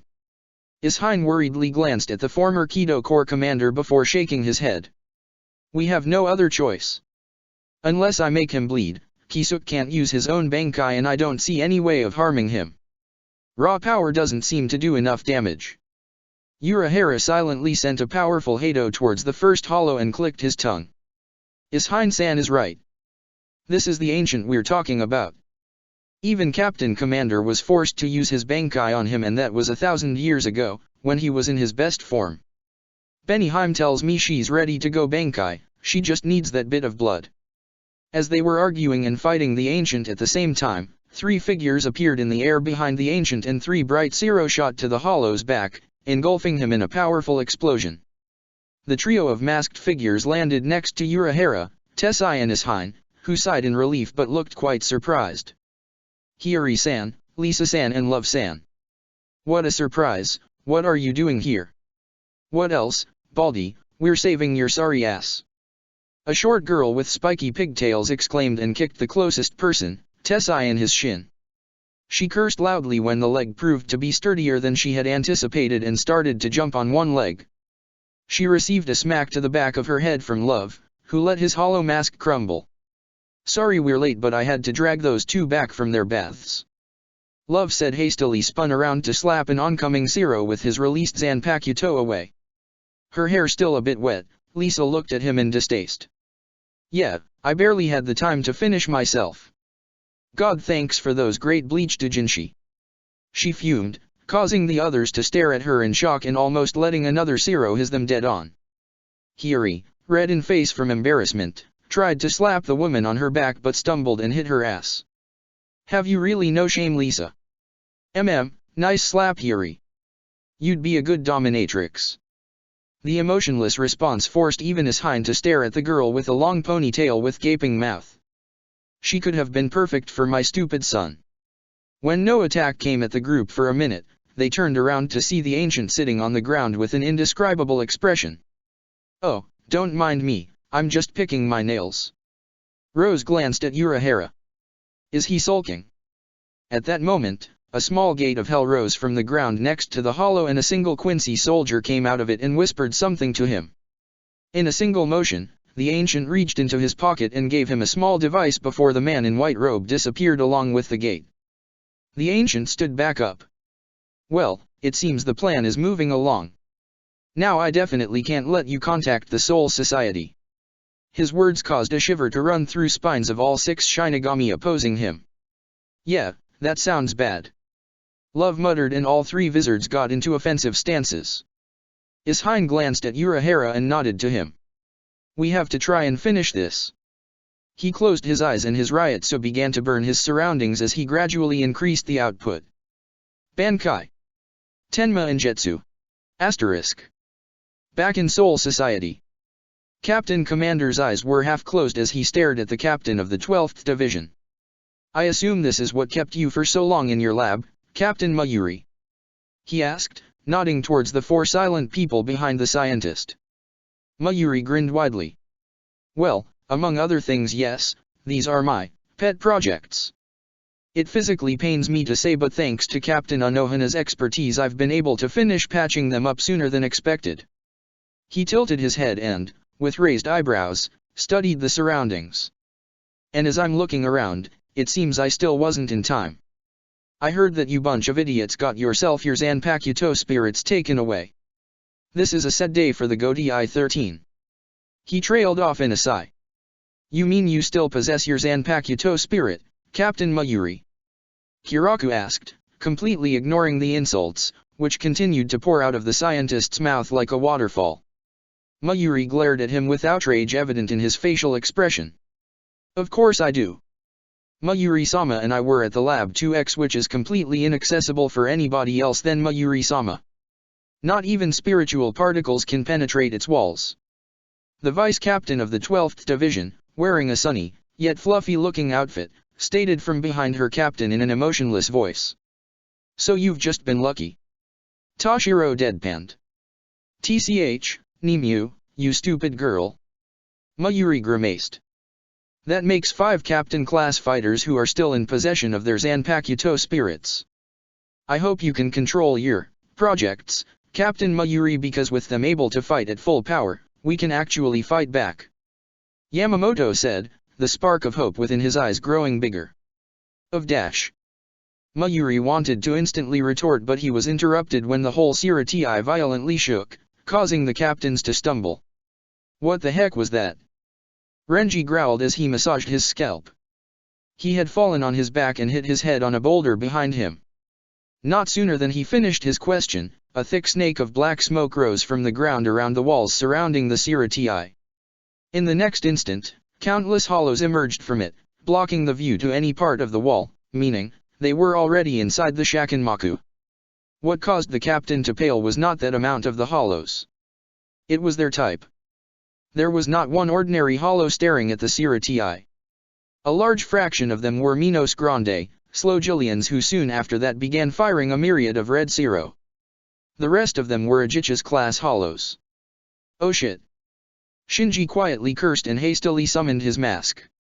Shooting out his own massive Zero, he countered some of the attacks from Gillians and caused them to explode in the hollows' faces. At least there are no Vasto Lord. Kira, who had regained consciousness just moments ago, gulped hysterically. Captains of the Godii 13, defend the Siratii. Captain Commander ordered in a booming voice just as a dark figure flashed across the place and, with a leg enveloped in yellow lightning, annihilated several Minos Grande at the west gate. Yo. Sorry I'm a bit late, had a conversation with a certain annoying quintuple. You're Yuaki-sama. Some emotion returned to Su Yifeng's face when she realized who the person was. That makes 6 Captain-class fighters with a Zanpakuto, ain't that right, Commander-san? Jin stated with a small grin, relived his vice-captain was up again, and both of them sped towards a certain part of Siratii. From a secret, underground building located somewhere deep within the center of Siratii, a large group of Shinigami, whose faces were covered with cloth, emerged, firing a barrage of mid-level Hado spells. Kido Core, Party Alpha, help in Sector 13, Party Beta, you take Sector 14. The rest of you, scatter across the Siratii and help where you can, but remain close to each other. Yes, Commander-san. A tall person leading the group loudly gave orders and, after watching his men position themselves to designated positions, outstretched his palms forward and fired a black ray of spiritual energy towards a large party of Minos Grande at the east gate, obliterating them in a devastating explosion. The full power of the Soul Society had finally woken up. It was time to turn the tables. Hell. With squinted eyes, Ichigo ran across a path made out of reishi, high in the air, with Urayu gliding through the air on a small reishi platform next to him. Surrounded by a thick mist, the only things his eyes could see was a wide river they had been crossing for a while, located straight below them. The silence around them was eerily calm and peaceful, completely not the image of hell Ichigo had depicted within his mind before coming there. He had not uttered a single word since entering the underworld, same as Urayu, whose gaze was firmly set forward, only few emotions flickering through his eyes. And just like with a wave of a magic wand, the fog suddenly vanished and the 2 young men almost stumbled, all of their 5 senses receiving a slight shock that came with the fast change of their surroundings. Well, that was rather unpleasant. Ichigo noted with a frown. While he had been quiet until now mostly because he didn't know what he could have said to his friend, he also had that odd, bizarre feeling he should have been silent. This doesn't look like hell at all. Urayu noted soon after him as they both stared at the scene in front of them. As far as their eyes could see, only a green carpet of neat grass was covering the whole surface of the large area, with only a single medieval-looking castle hindering the sight. Even then, it was so distant it appeared to them only as a tiny box of bricks. Seeing the distance, Ichigo sighed.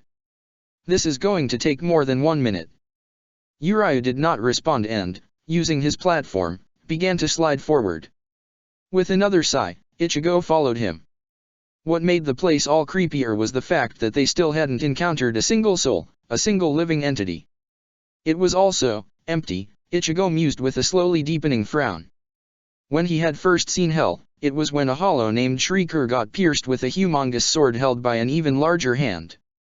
He had been surprised, so he did not pay too much attention to what was inside the Hellgate, but he was certain he had been able to hear screams, cries of agony and more loud voices that had sent shivers running through his spine. But now, nothing. There was completely nothing. It was only when they covered the vast distance and got close to the weird-looking castle they finally saw somebody. Not that they were trying to go to the castle, no matter what direction they tried to go, in the end, their path caused them to arrive there. They saw a large and long crowd of people, women, men, children, and elderly, all of them slowly moving forward despite their loud protests, as their legs were being pushed by seemingly conscious chains, clipped around their ankles. Ignore them, Ichigo. You can't help them. Ichigo's head snapped to the side and he stared at his one Quincy friend with a clenched jaw that loosened itself after a moment. I know. Don't worry, I remember why we're here. They proceeded forward and went past a throne, where a large man in a hollow-looking mask sat and appeared to stare at the crown in front of him. Every once in a while, a thick chain with a heavy aura crawled from under his feet and wrapped around each person a few times, before they seemingly vanished into thin air. They were forced to walk next to him quite closely, but it looked like they were invisible to him. As soon as they crossed through a thin line behind the throne, the two of them found themselves falling through the air. I hate surprises like this, damn it! Ichigo exclaimed and quickly pumped his Ryuryoku to his feet when he saw surface below him coming fast. In the last moment, he slowed down and saw Urayu doing the same thing. When they landed, they took a look around. Unlike the first area, this one had no grass at all. It was a sandless desert with soil under their feet so dry, it had cracks everywhere. Ichigo glanced at Urayu, who returned the look and both of them raised their eyebrows. Still doesn't look like hell. It's too soft. It was soon after they began crossing the desert they encountered souls. Dried up, unable to walk or crawl, drinking water from a small lake, only to appear unsatisfied with it and then, further along the path, blown back and forth when a powerful and violent storm hit their bodies. Bracing when the wind hit them, Urayu blinked as he stared at a man on his right side. I see. It's only understandable that you have ended up here. A man with pink hair weakly raised his head and glared at him. The Quincy. Ichigo narrowed his eyes. You know him? He asked Urayu. The young man in white robe grimace. Sailaporo Grands, the former Octava Espada. He almost killed me and Aburai-san back in Hueco Mundo. Ichigo raised his eyebrows so high, they practically disappeared in his forehead. He then turned around and started to walk away. Saying nothing to that, Urayu did the same thing. The former Espada tried to call out to them but neither of them listened to him. He called himself immortal, well, it seems he was wrong. Urayu stated in a low voice. Few minutes later. What the heck is wrong with this dog? Ichigo yelled and leaned backwards. A vicious bite from one of three heads of a large dog in front him chomped the air where the teen's head was just moments ago. A shower of bright arrows forced the dog to back away. If I'm not mistaken, this is Cerberus. Ichigo blinked. You mean the mythological beast? Great. When a serpent's tail, protruding from the dog's back almost caused Ichigo to trip, he growled and jumped in the air. We don't have time for this. Getsuga Tensho. A large bluish wave of energy shot from his sword and cleaved the creature in two. Cerberus howled and his halves fell on opposite sides but they slowly began to move towards each other and connect using some sort of regeneration. We can't kill him. Let's move forward. He'll be incapacitated for a while. Urayu said. Yeah, this rain is getting on my nerves too. Ichigo muttered, feeling an icy cold droplets of rain uncomfortably chilling his skin and making him just a bit irritated. It didn't take long before they encountered another person from the past. As he continuously fed on the souls all around him, the person with a jar filled with a liquid and two small balls instead of a head laughed hysterically. Yes, 250th souls. Just a little more and I'll evolve. Then Aizen-sama will call for me. Ichigo glanced as Urayu with a scowl. Who is this disgusting freak? Another former Espada. Urayu closed his eyes and tried to hold back his words but couldn't. I heard this from Kukaki-san. This should be Eriniro Urururi, the former Noveno Espada. The one who almost killed her while impersonating the previous vice-captain of her division. It seems he was the one who had killed and absorbed the soul of Kaien Shiba a long time ago. Ichigo blinked and stared at the Quincy for a long moment. His hands moved to his Zanpakuto and tightly gripped its hilt. The icy rain failed to touch his body as his Ryutsu rose higher and sparks of black flames around him flickered in and out of existence. "You don't say," he muttered in a cold voice. Uriah wanted to say something but resigned to silence. He knew Rukia would be angry at him for not stopping Ichigo, but, hearing the tone of his voice, he couldn't. Moreover, he slowly began to feel some sort of a drain from his body. As if something was sucking power out of him. He wouldn't have been able to stop his friend even if he had wanted to. Getsuga Tensho. With a sigh, he felt relieved that at least Ichigo was calm enough not to needlessly release his Zanpakuto. Half an hour later. That relief he had felt, however, did not last long.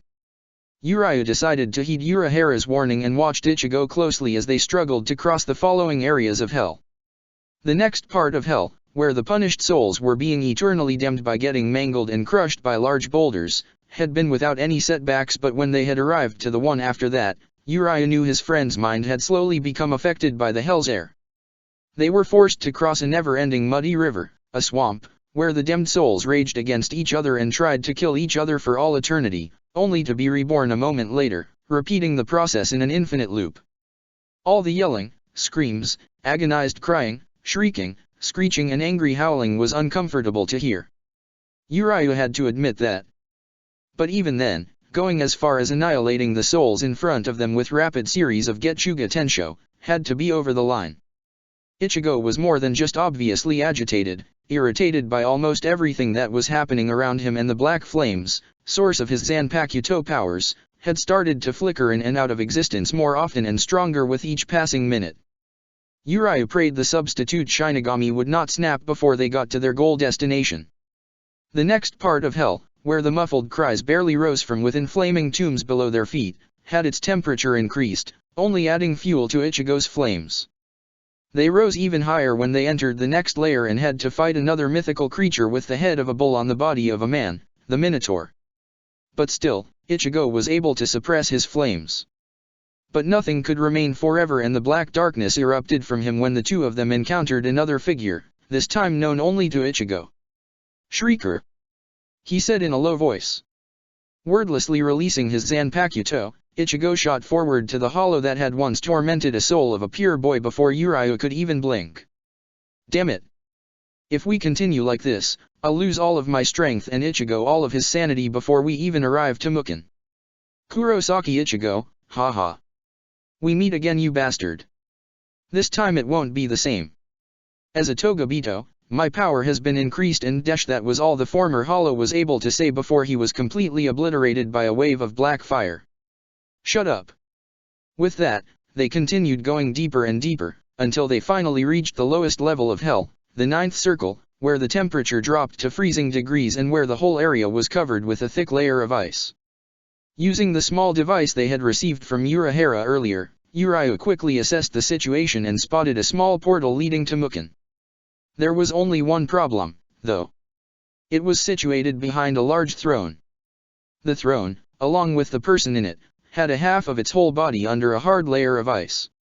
The person there was a large monster, closely resembling a hollow with its odd mask.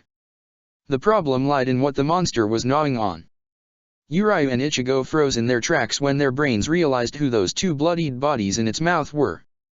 The first one was a woman with black hair tied into a ponytail and a pale skin, while the other one was a woman with bright orange hair and a face radiating warmth, if it wasn't for all the blood.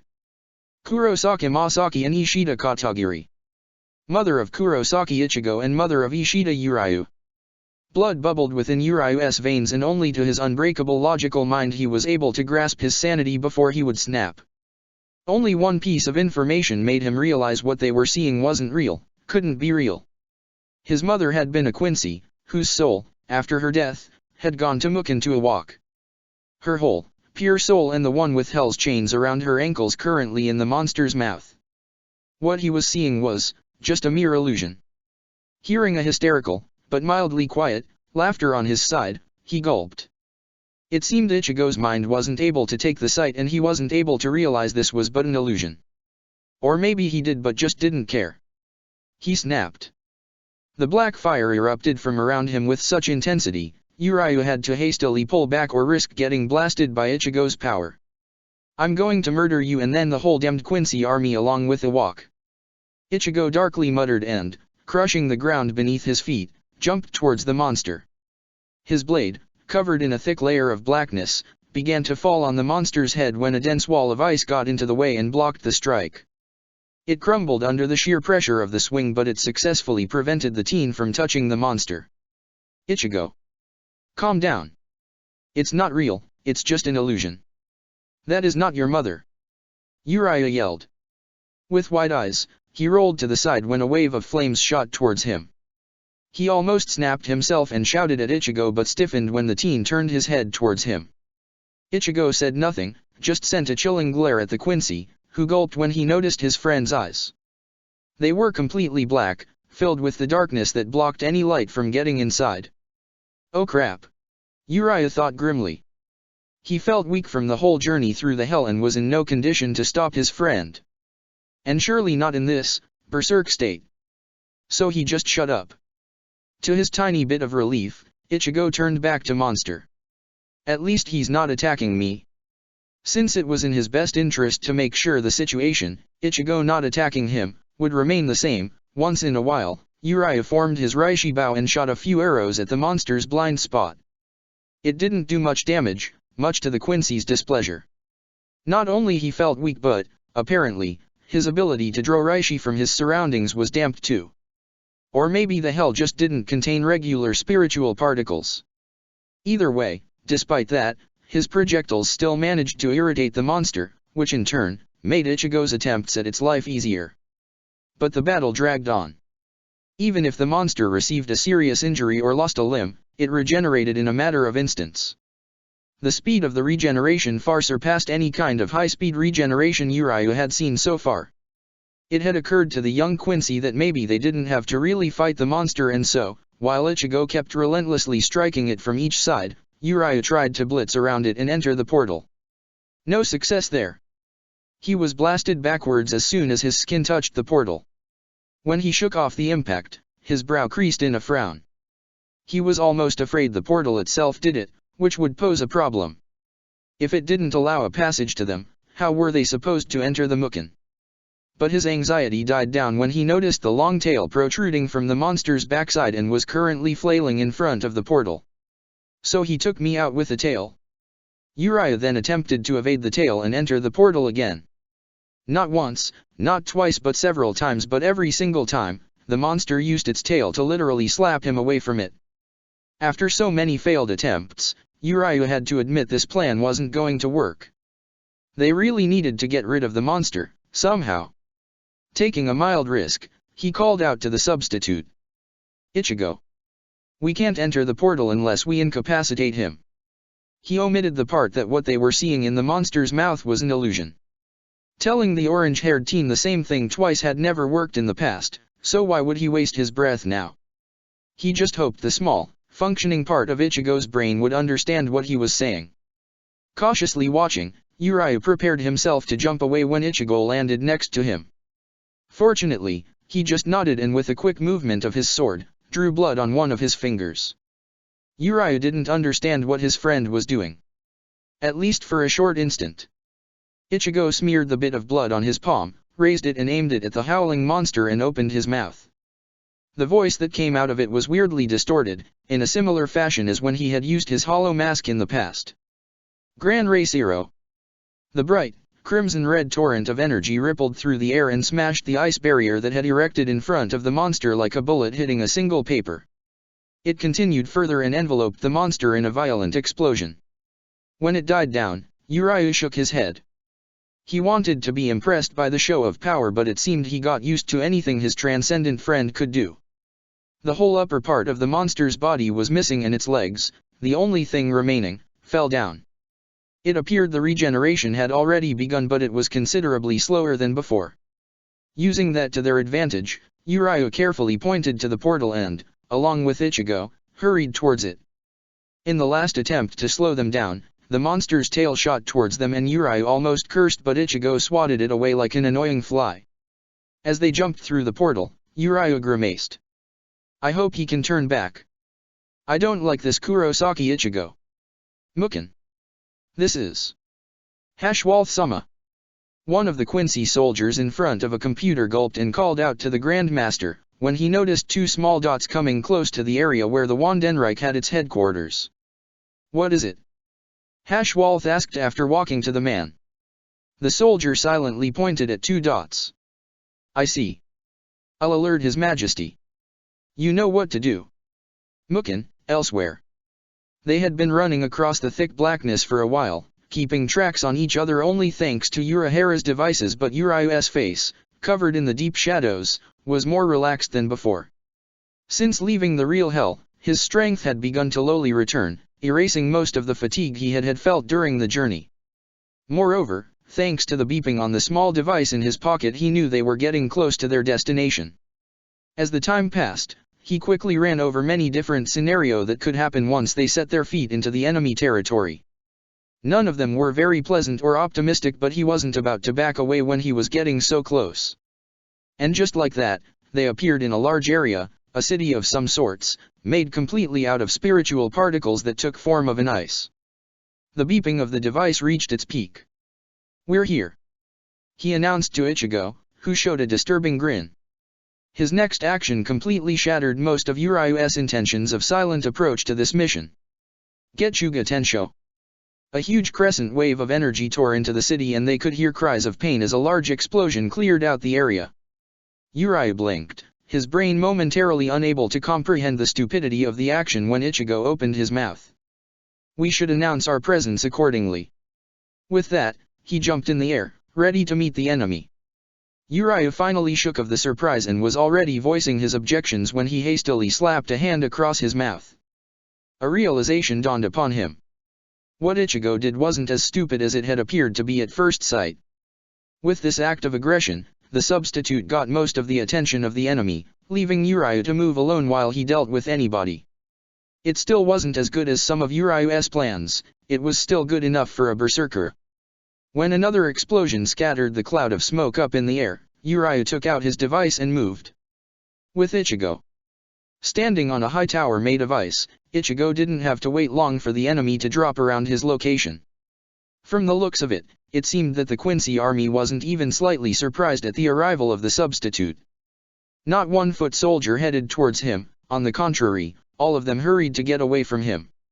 Even if they didn't have their orders, they wouldn't have stayed to fight him.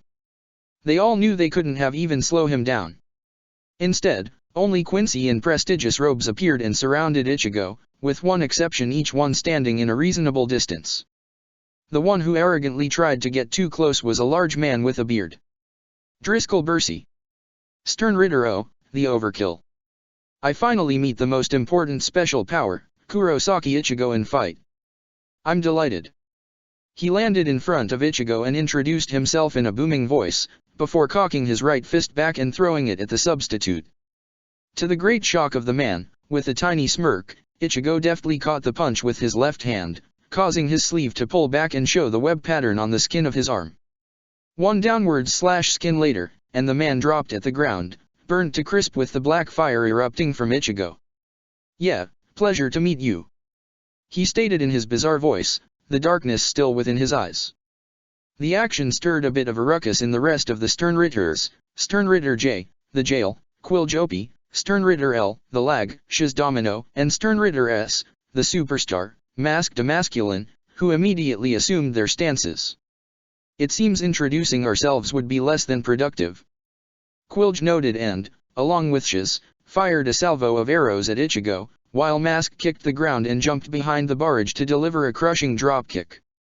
A wave of black flames annihilated all projectiles and heavily singed Mask's legs when the man punched the ground to change the direction of his flight. Aarg, damn you villain. James, I need the support of my fans. Mask yelled, growling from the excruciating pain that the attack had given him. But the blood had saved him from the worst effect of the black flames and he didn't hallucinate. He waited until the bell rang enough times, before most of his clothes vanished. Yeah. I feel you, my fans, I hear you, my fans. You too, don't want to see the hero to fall. You want to see the villain down on the ground?"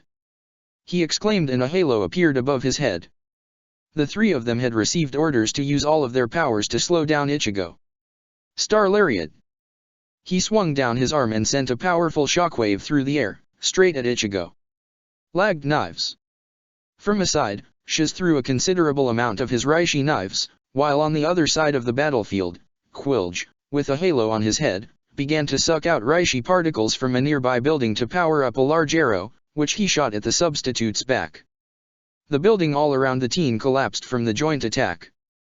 They all hit the mark, Quilge quietly stated.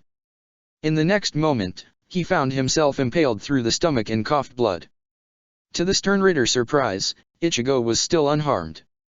The remnants of his shield were still at his previous location. "D-damn you!" he muttered and fell down. Shiz already threw another set of knives, but even with the use of his special power, he wasn't fast enough to actually hit the substitute and only succeeded in pushing him away. But that was enough. Mask was already in the air, flying above the area in a certain pattern. "Take this! Star Flash, Supernova!" he yelled, and a massive star-shaped blast of energy crashed into the ground, creating an immense explosion upon impact. "Ha! Farewell, villain!" Through the smoke from the explosion, a shot of bright energy headed towards the place where Ichigo had been, as Quilge slowly stood up again, supported by strings of Reishi. "I will fulfill my mission even if I have to die," he yelled and coughed more blood. "Do take it slow, Quilge." "You think he survived Mask's attack?" Shiz asked and played with his Reishi knife. Quilge just silently pointed towards the smoke. When it cleared, Ichigo stood there, trapped in a Reishi cage but only mildly injured. He was singed and his clothes burned, but still, no blood was visible. "You have some good endurance, for a villain," Mask muttered with a serious expression. Inside the cage, Ichigo narrowed his eyes and touched the cage, only to get shocked as if hit with an electrical current. He stayed still for a moment, before reaching with his hand again. This time, the Reishi construct crumbled. "Ah well, it was too good to be true," Shiz lazily stated, but there was a definite hint of a worry in his voice. "I see, despite allying yourself with twisted and barbaric Shinigami, you still do possess a bit of what is holy and righteous within. That is, an abhorrent sight. Truly makes my blood curdle." With those words, the three Sternritter attacked again. They lasted exactly 1 more minute. After he defeated them, Ichigo eagerly awaited the arrival of other enemies, but what happened next blew his clouded mind. The very ground beneath his feet started to change. As if a large shadow slowly passed across the whole place, all ice buildings, all ice constructs belonging to the Quincy army seemingly disappeared, only to get substituted by buildings he could remember. Buildings of Siratii. He cursed and wanted to flash away, but he was stopped when a light arrow hit him in his back. With a groan he turned around. Putting down his bow, Ryukin gazed straight back at him. Chapter 23, Unimaginable. "Seeing your eyes have gotten back to normal, I'm assuming you are no longer being controlled by your own powers?" Ryukin asked with narrowed eyes and put down his Reishi arrow. From behind him, panting a little, Urayu stepped out with a strained smile. "When you told me you can turn Ichigo back, I was thinking of something less violent." He deadpanned and then glanced at his stunned friend. "How are you feeling, Ichigo?" The orange-haired teen blinked many times as his consciousness was a bit hazy at the moment. He moved one of his hands towards his chest, where his heart was located, and patted himself. There was no injury or any blood. But he clearly remembered getting shot with an arrow. With eyes full of questions, he turned to the Ishida duo. "What happened?" Then he noticed his surroundings. "We're in Siratii? I thought we were in hell," he muttered, clearly confused. Taking pity on him, Urayu jumped in the air and landed next to him. Without a preface, he shortly explained to the substitute just what had happened ever since he had lost control over his own powers. With a calm gaze, he watched his friend's face rapidly change facial expressions. Panicking wouldn't do him any good. Ichigo needed to hear it, and it was best if he heard it in a placid tone. When he was done, Ichigo was staring at the ground beneath his feet with a grimace. "Right. I remember bits and pieces," he sighed. Well, what is done is done. We need to figure out our situation. By the way, it's nice to see you unharmed, Ryukin-san. He stated as he glanced at the older Ishida. The younger one stared at the substitute in surprise. When he noticed it, Ichigo raised his eyebrows. What? Urayu continued to stare for a while longer before he shrugged. Nothing. I was just afraid you were going to wallow in self-pity over what you have done while in that berserk state. I'm glad I was wrong. It seems you have matured a bit more than I have anticipated. Hey, I never wallow in self-pity. Ichigo exclaimed, scandalized. He tried to keep up the offended expression but, after a moment, he chuckled. Right, I guess I've done it a few times. He leaned backwards to stretch his muscles. It's just. I'm not exactly happy with myself. I don't like violence that much, but this is war. I've been preparing for it for the last few months. I knew I'd probably have to even kill somebody. I'm not going to fall into pieces now that it happened. Moreover, I already did it when I fought those Quincy in Hueco Mundo. But this is the second time I did it while in berserk state. I'd prefer to have control over myself. Casually reminding Urayu of the fight he had had with Ulquiorra, he cracked his neck joints. The younger Ishida had to admit, Ichigo had really matured profoundly. I prefer you like this too. Urayu muttered with half-smile. No homo, right? Despite what he told his friend, deep down, Ichigo was feeling a bit anxious over his actions but resolved to keep himself together. Yes, he had killed before and had been fine after it, but the kill count was growing larger, leaving a sour taste in his mouth. Truthfully, he was also disappointed with himself. Disappointed that he had been unable to prevent his emotions from getting the best of him in hell. But still, he was able to joke and laugh at the outraged face of his friend. A commotion in a far distance, however, reminded all of them that they were still in enemy territory. Right. Kurosaki, Urayu. Ryukin called out to the young duo. He waited until they landed next to him so he wouldn't have to raise his voice. Since I arrived here, I've been able to gather some information and it would be useful if you knew it too. The tone of the man's voice was even more serious than usually, so Ichigo strained his concentration as much as he could so nothing would escape him. Urayu explained to you how you ended up here, in Mukin. However, as you can see, we appear to be in the surroundings of the Siratii.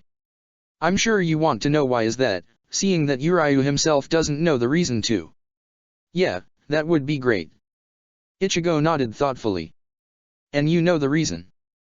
Urayu glanced at his father with narrowed eyes. Yes, I haven't been just lazing around here. Surprisingly, under the warning of not starting any fights, I've been given a free roam card so I could spy on some conversations. When he saw the two friends exchange a meaningful gaze, Ryukin cracked a tiny smirk.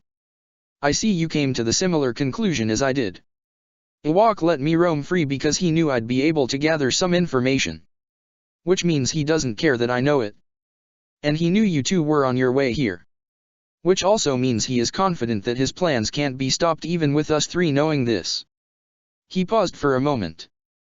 He thinks we have no way of getting out of this place. Urayu muttered after a few seconds of silence. Most likely. And what is this that we know? Ichigo asked quietly. His plans were, as soon as Kurosaki would get here, he would somehow swap the location of his headquarters here in Mukin with the Siratii in Soul Society. And from the looks of it, it seems the locations were the only thing that have been swapped. I see no Shinigami here. Alarms went off in Ichigo's mind. Shit. Ultimately, the reason behind the swap is also tied to the seal that had imprisoned Iwak here in Mukin. While he had been gradually able to break free from most restrictions that had been placed upon him 1,000 years ago, it seems he was unable to leave his headquarters for extended period of time. With the swap happening, now he got around this last constraint. He just used the timing to also imprison us three in here. Ryukin explained. It looked like he wanted to add something to it but decided not to. Great, what do we do now? Ichigo cursed. The older Ishida reached into his pocket and took out a small device. Since you've been able to follow my trail, I'm sure Urahara Kisuke has informed you about this. What he didn't tell you is that device allows me to contact the irritating man. By doing this, he should be able to pull us out of this place. Ichigo went silent and turned to look at Urayu, both of them looking quite apprehensive. Ryukin raised one eyebrow. What is it? Ichigo nervously chuckled and averted the man's gaze. It's just, now that you say it, the two of us have never really asked Urahara-san about how to get back from Mukin. You mean you came here without having any means of returning? Ryukin deadpanned. Staring at them, Ryukin just sighed and shook his head. Without making any sort of comment, he turned on the device and put it next to him mouth. Urahara Kisuke, this is Ishida Ryukin. Kurosaki Ichigo and my son have successfully arrived to Mukin and are here with me but... He trailed off when only the sound of static answered him. Is it broken, maybe? Urayu asked nervously. No, I know Urahara-san. He wouldn't have given dash. Quiet. Ryukin suddenly commanded. Ishi dash, can't d dash, too much dash. Ainshi dash, watch out, Ishair dash. The three of them stared at the small device with deep frowns. After several long minutes of silence, Ichigo grimaced. That didn't sound good. I think I heard the name Ancient. If what I think is right, then it's possible we could spend here more time than any of us has anticipated. Ryukin stated. In the moment, Ichigo rapidly spun around and slashed at the air behind him. What dash? Ryukin and Urayu jumped backwards in surprise. With a scowl, Ichigo carefully scanned the area. I thought I sensed something. As soon as he finished saying that, a small person in a loose trench coat rose from the ground and stared at the substitute with cold, yet playful eyes. Weird, I imagined myself being intangible and completely invisible yet you were able to sense my presence? How really weird. The stranger raised his head, covered by hood, to reveal a childlike face of a boy with messy blonde hair. Tilting his head, he revealed a chilling smile. This will be fun. Soul Society. Walking out of a large gate, Iwak was met with the sight of his own headquarters being successfully switched with the Sira Ti. The result brought a wide, satisfying grin on his face. Everything was proceeding according to the initial plan. Since he was the last person of his holy army to arrive to the Soul Society, he watched as one of his underlings hastily walked towards him. Report. He stated. The subordinate curtly got down on one of his knees before opening his mouth. Yes, Your Majesty. The whole Sira Ti has been smoothly transferred to Mukin, there were no problems. We have received a word that the recently unsealed Gremi Thaumo has made contact with the special war power Kurosaki Ichigo and will proceed to engage him in a battle. For a short moment, Iwak closed his eyes, the satisfaction he felt growing larger. Good. Using Gremi was dangerous, Iwak himself knew it. The powers the boy had awoken after receiving Iwaka's blessing were on a border between being comprehensible and incomprehensible. One misstep and Gremi could very well destroy a large portion of Iwaka's plans. And the boy wanted to be helpful so much, Iwak would have to release him sooner or later. Now that both Kurosaki and Gremi were in a separate dimension, the odd Sternritter could use his powers to his full capability without Iwak having to worry about it. And after Kurosaki was going to deal with him, an outcome Iwak didn't question, it was only going to benefit him.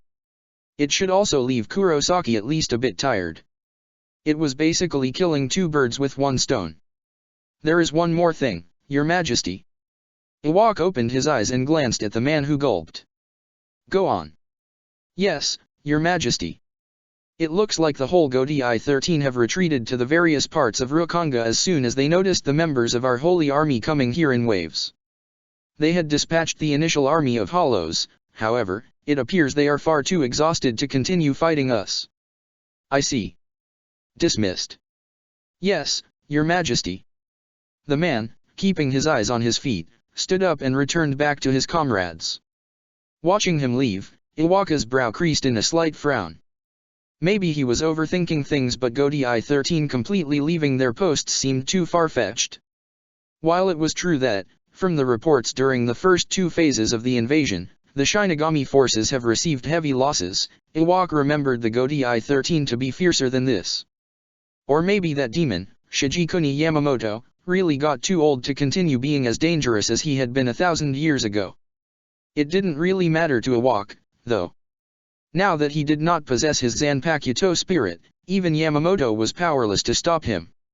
Not to mention with every further person falling during this war, the difference in power was only going to increase.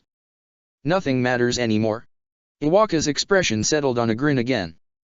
Taking a step forward, he was quietly joined by his Grandmaster, Hashwalth, and together, they made their way towards the highest tower within the area. "I believe everything is ready?" he asked on the way. Hashwalth reached into his robe and took out a small vial full of translucent liquid. "Yes, Your Majesty. Thanks to the hard work of our fallen comrades in Hueco Mundo, we have been able to get a sample of Kurosaki Ichigo's Haori." His grin still in place, Iwak blew a bit of air from his mouth. "You probably didn't even realize that the Haori the Royal Guard has given to you functions as a substitute to the Oken. Kurosaki Ichigo, I thank you, for you are the one that shall lead us to the light," he thought. "What about his device?" Hashwalth wordlessly reached into his robe for the second time and took out a little, glowing cube that was giving off energy vibes. "Good. Then the only thing remaining is to proceed to the next phase." "Yes, Your Majesty." The two of them finally made their way to the top of the chosen tower, where Iwak walked into its center and waited for Hashwalth to make final preparations. When he was finished, a large, six-sided cross appeared on the roof beneath their feet, filled to the brim with spiritual particles. "Connect it," Iwak stated. Listening to his order, Hashwalth attached the cube. "It is ready, Your Majesty." Iwak sent him a single nod and turned back to stare down the tower, at the icy-looking surrounding of his headquarters. "I assume you have given the orders to my stern Ritter." "Yes, Your Majesty. They know what to do." Content with the reply, Iwak took a deep breath. "Let's go, Hashwalth. It is time for me to claim my rightful place, on the throne in the heavens." As soon as the words came out of his mouth, the cross beneath their feet exploded in bright light and enveloped both of them in the brilliant synergy of energies, shooting high in the sky, piercing through anything and everything in its path. The shockwave was so strong, even those at the borders of the city felt it as a powerful gale that forced them to cover their eyes. Looking at the spectacle through complex binoculars, Mayuri turned to the rest of his fellow captains with an unsettling grin. "Everything went just as I suspected. Now, it's time for those fools in the Royal Guard to show their skills. Let us hope they will not disappoint us." Assembled at the outskirts of the 25th district of Rukanga, the captains sighed, the anxiety not letting go of their hearts. "What are the chances of success?" Su Yifeng asked. Mayuri snorted. "If we're talking about the plan A, practically zero. But it could help lengthen the effects of the plan B, which will succeed with 100% certainty. The important question, however, is not whether it will succeed but for how long it will last." They all glanced at Yoriyuki. The Shihoan heiress shrugged. "Well, when they informed me about the plan they sounded quite confident." Karakura town, in front of Urahara's shop. "Kisuk, that was Ryokan." Ishine panted while keeping all of his attention at the ancient. His own Bankai was starting to take its toll on his body and his stamina was slowly being depleted. Despite that, he had been able to hear the voice that had suddenly come out of the device strapped on Urahara's clothes. "I know Ishine-san, but..." "Nake, Benihime. I'm afraid we have to deal with this situation first." The genius scientist answered him while firing a powerful blast of red energy towards the area in front of Love. The blast managed to redirect a bright zero, leaving the former captain of the 7th Division only slightly singed instead of being blasted into smithereens. "Thanks." Love thanked him with thumbs up and leaned to the side, followed with a quick shunpo to avoid getting vertically cut into two halves. "Hiyori-san, you shouldn't move too much. I was only able to close the wound, the internal damage is still there." Tessai pushed the protesting wizard with pigtails back on the ground, a bit afar from where the fight was taking place. "Get off, robot, I'm Fible." She tried to stand up only to spew out a large amount of blood.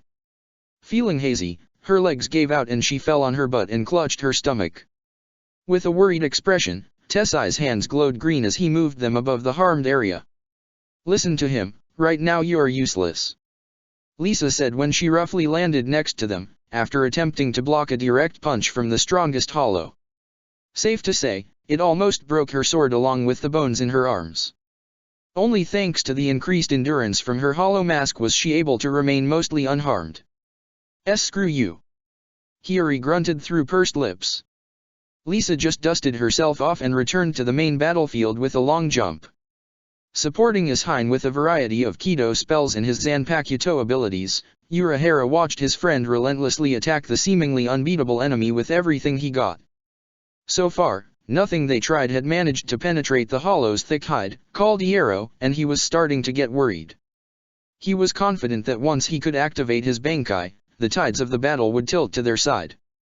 However, whether he could actually activate it was the thing that was beginning to trouble him. Seeing Ishain struggle so much just to draw some blood made Urahara see Ichigo's power in a new light. With just one strike, the teen had been able to injure the ancient more than his father could even when using most of his abilities. And that had been before the substitute had ascended into transcendence. Well, there was still one way Ishain could surpass that damage, but Urahara was sure both of them would prefer not to use that technique. Not just yet.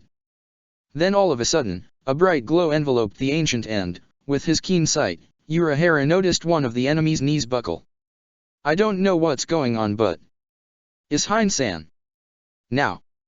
Use the most powerful technique you have. He exclaimed, loud enough for everybody in the area to hear him.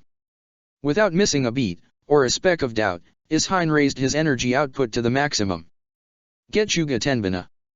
He yelled and slashed down with all of his might. An attack, so similar to Getsuga Tensho which he shared with his son, shot out from his sword and traveled across the area towards the ancient. The slash of energy in form of a wave was filled with the characteristic of Ishain Zenjutsu, with the element of fire. The heat of flames covering the energy strike scorched the very ground it traveled above until it hit the one enemy dead on. The following eruption of the discharged energy forced all the combatants to take cover and Tessai to pump as much Ryuryoku as he could into the protective barrier which protected the rest of the Karakura from their battlefield. Ready to collapse on his feet, Ishain panted heavily as he tried to see through the smoke and debris flying everywhere.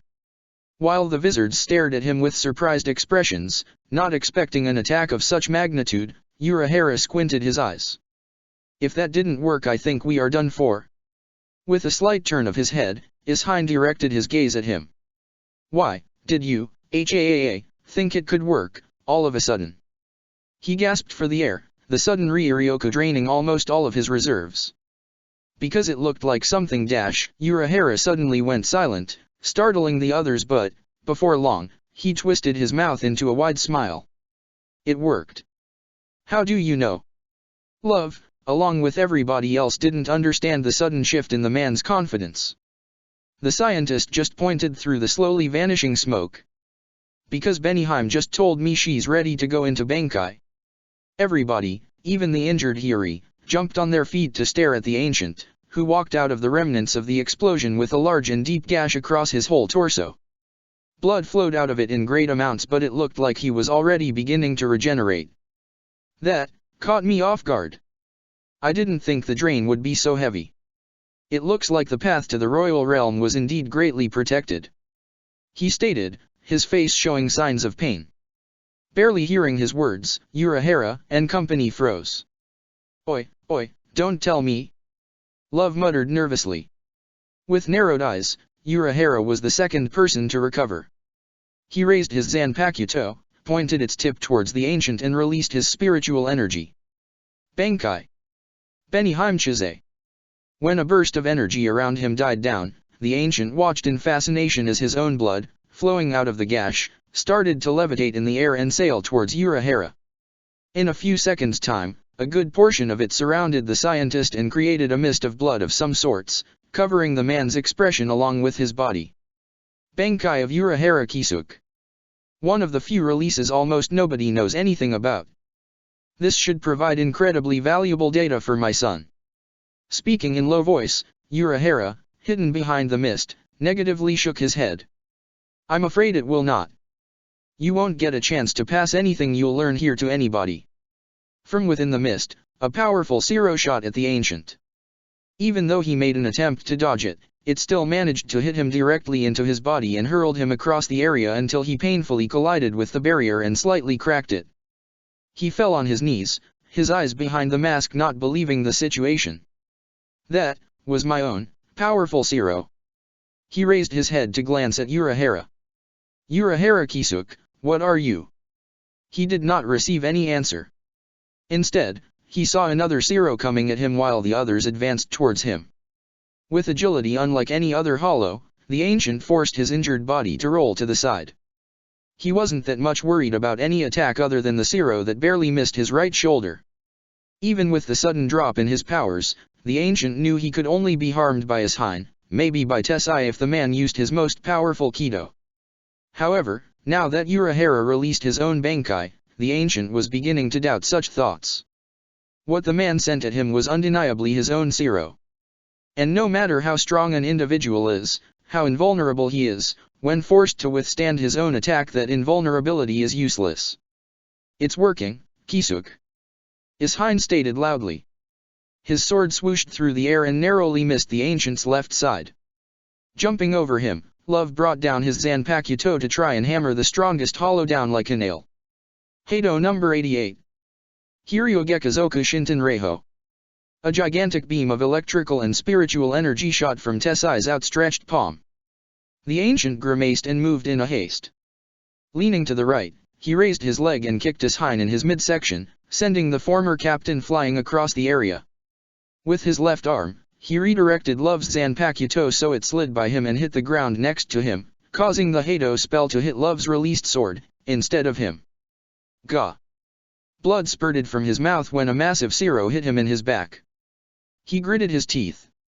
Urahara. Kisuke. He turned around to glare at the one and only scientist, most of his features hidden behind the mist of blood. What kind of blasted Bankai is that? To be able to wield a hollow's power, who are you? You are mistaken. I'm not wielding any hollow's power. Urahara quietly responded. Then how? Urahara's chuckle caused the ancient to raise both of his eyebrows. The man's voice sounded a bit different. A bit odd. A bit nasty, almost sinister. A bit like the ancient himself. If you think I'm like the others who would gladly explain the mechanics behind their abilities in the middle of a battle, then I'm afraid I'll have to disappoint you, Mr. Ancient. You will never know. With the image of yet another Zero being powered up, the battle started anew. Strikes, attack, and blasts rapidly came from every side, from every angle and every corner of the battlefield.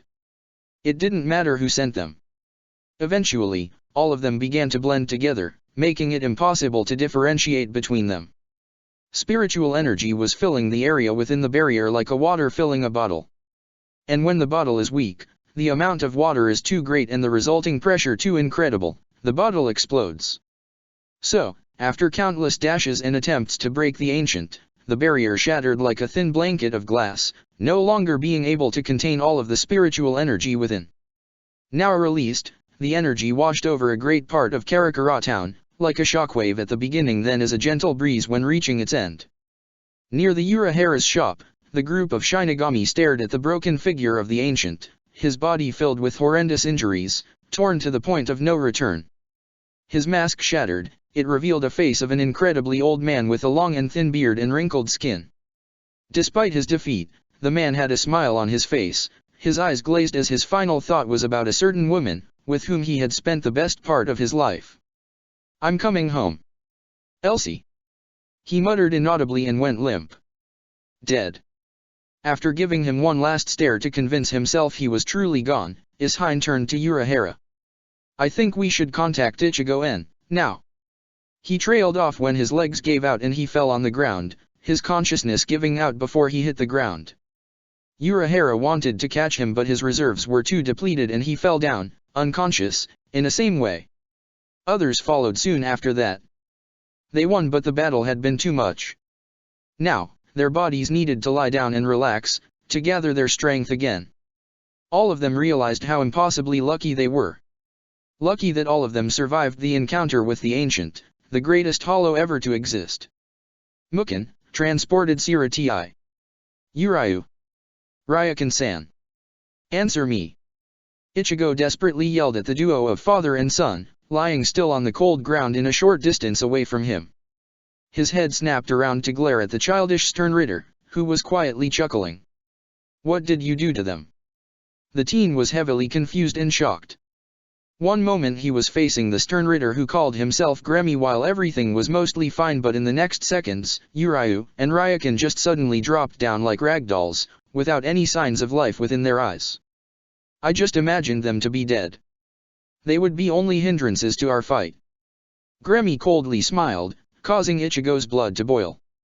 He didn't understand the situation and knew only his logic could save him from going into battle frenzy, but, for the time being, he didn't care. Iwak and his army had already done more harm to his friends than anybody else did in his whole life. He had sworn he was going to get rid of the Quincy army, and now, he was going to do just that. Silently, he used Shunpo to appear directly in front of Gremmy to deliver a powerful slash at him. He felt a small amount of resistance when his blade came into contact with the boy, but his Zanpakuto cleaved right through him nevertheless. Eruption of blood caused him to jump back and watch his enemy fall down in cold satisfaction. That was not pleasant. For a second I thought I was going to die, but then I realized, such thinking would only lead to actual death. In front of Ichigo's eyes, Gremmy rose from the ground, covered in blood but completely unharmed. How? This isn't even instant regeneration. His wound just disappeared. The teen stared at him completely baffled. So, I just had to switch my thinking and imagine myself healed. Now I'll know better than to imagine my skin to be dense as steel, as it seems it causes you no trouble to cut through such material. Gremmy continued in his monologue, confusing the teen even further. Using the moment of carelessness, the Stern Ritter V squinted his eyes. Yes. Trying to kill you will be fun.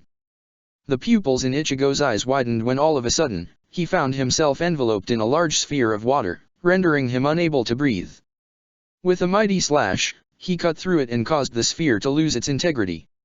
Water splashed on the ground, leaving him wet and even more confused than before. What is going on here? The puddles of water all around him vanished, and in their stead, tall flames of hot fire surrounded him from all sides, crashing down on him like a fiery avalanche. Thanks to his thick skin and the Ryotsu covering his whole body, he only felt the immense heat. He horizontally swung his Zanpakuto and blew the flames with the pure wind pressure. As soon as he did that, he flashed to another part of Siratii, afraid that the battle could affect the still unmoving bodies of his two comrades. In the moment he landed on the ground, a block of soil the size of a mansion dropped down at him from the air and pinned him down with its large weight. Flaring his transcendent spiritual energy, the matter trapping his body dissolved into nothingness, into pure Reishi, and he jumped out of it with one jump. I see. So using the power of Earth's elements is not enough to even slow you down. How about this, then? Gremmy stated from the top of a nearby building before a thick lightning struck the teen, electrocuting him with its potent current of electricity. Feeling his muscles lightly twitching, Ichigo noticed his clothes were starting to burn from the immense heat the lightning produced, and so he gritted his teeth and spun around, effectively breaking away from the strike. His mind in disarray, he glanced at his enemy. This guy. I don't know what his power is, but it is completely beyond any Quincy I have encountered so far. He doesn't even move his hands to attack me.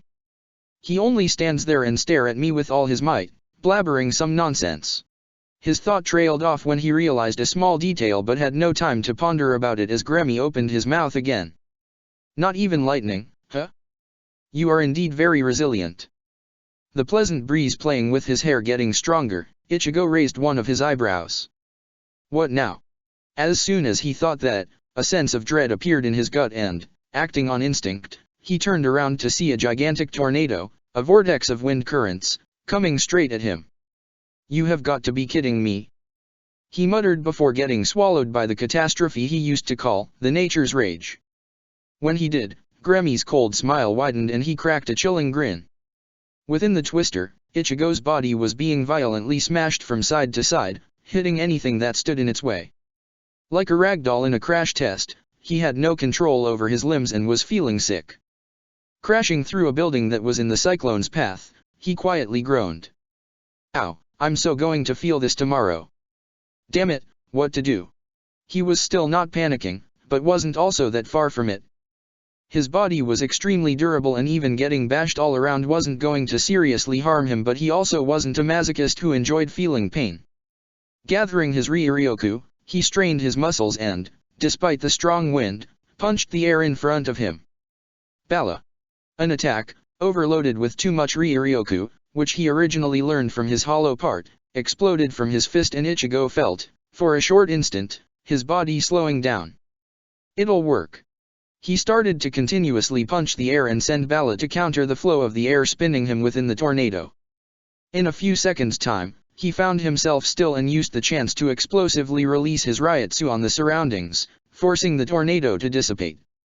When he did, he rose from the ground and looked at Gremmy, while massaging his fists, singed from the series of overloaded Bala. His nose and the corners of his mouth twitching in annoyance, Gremmy narrowed his eyes. Just die already.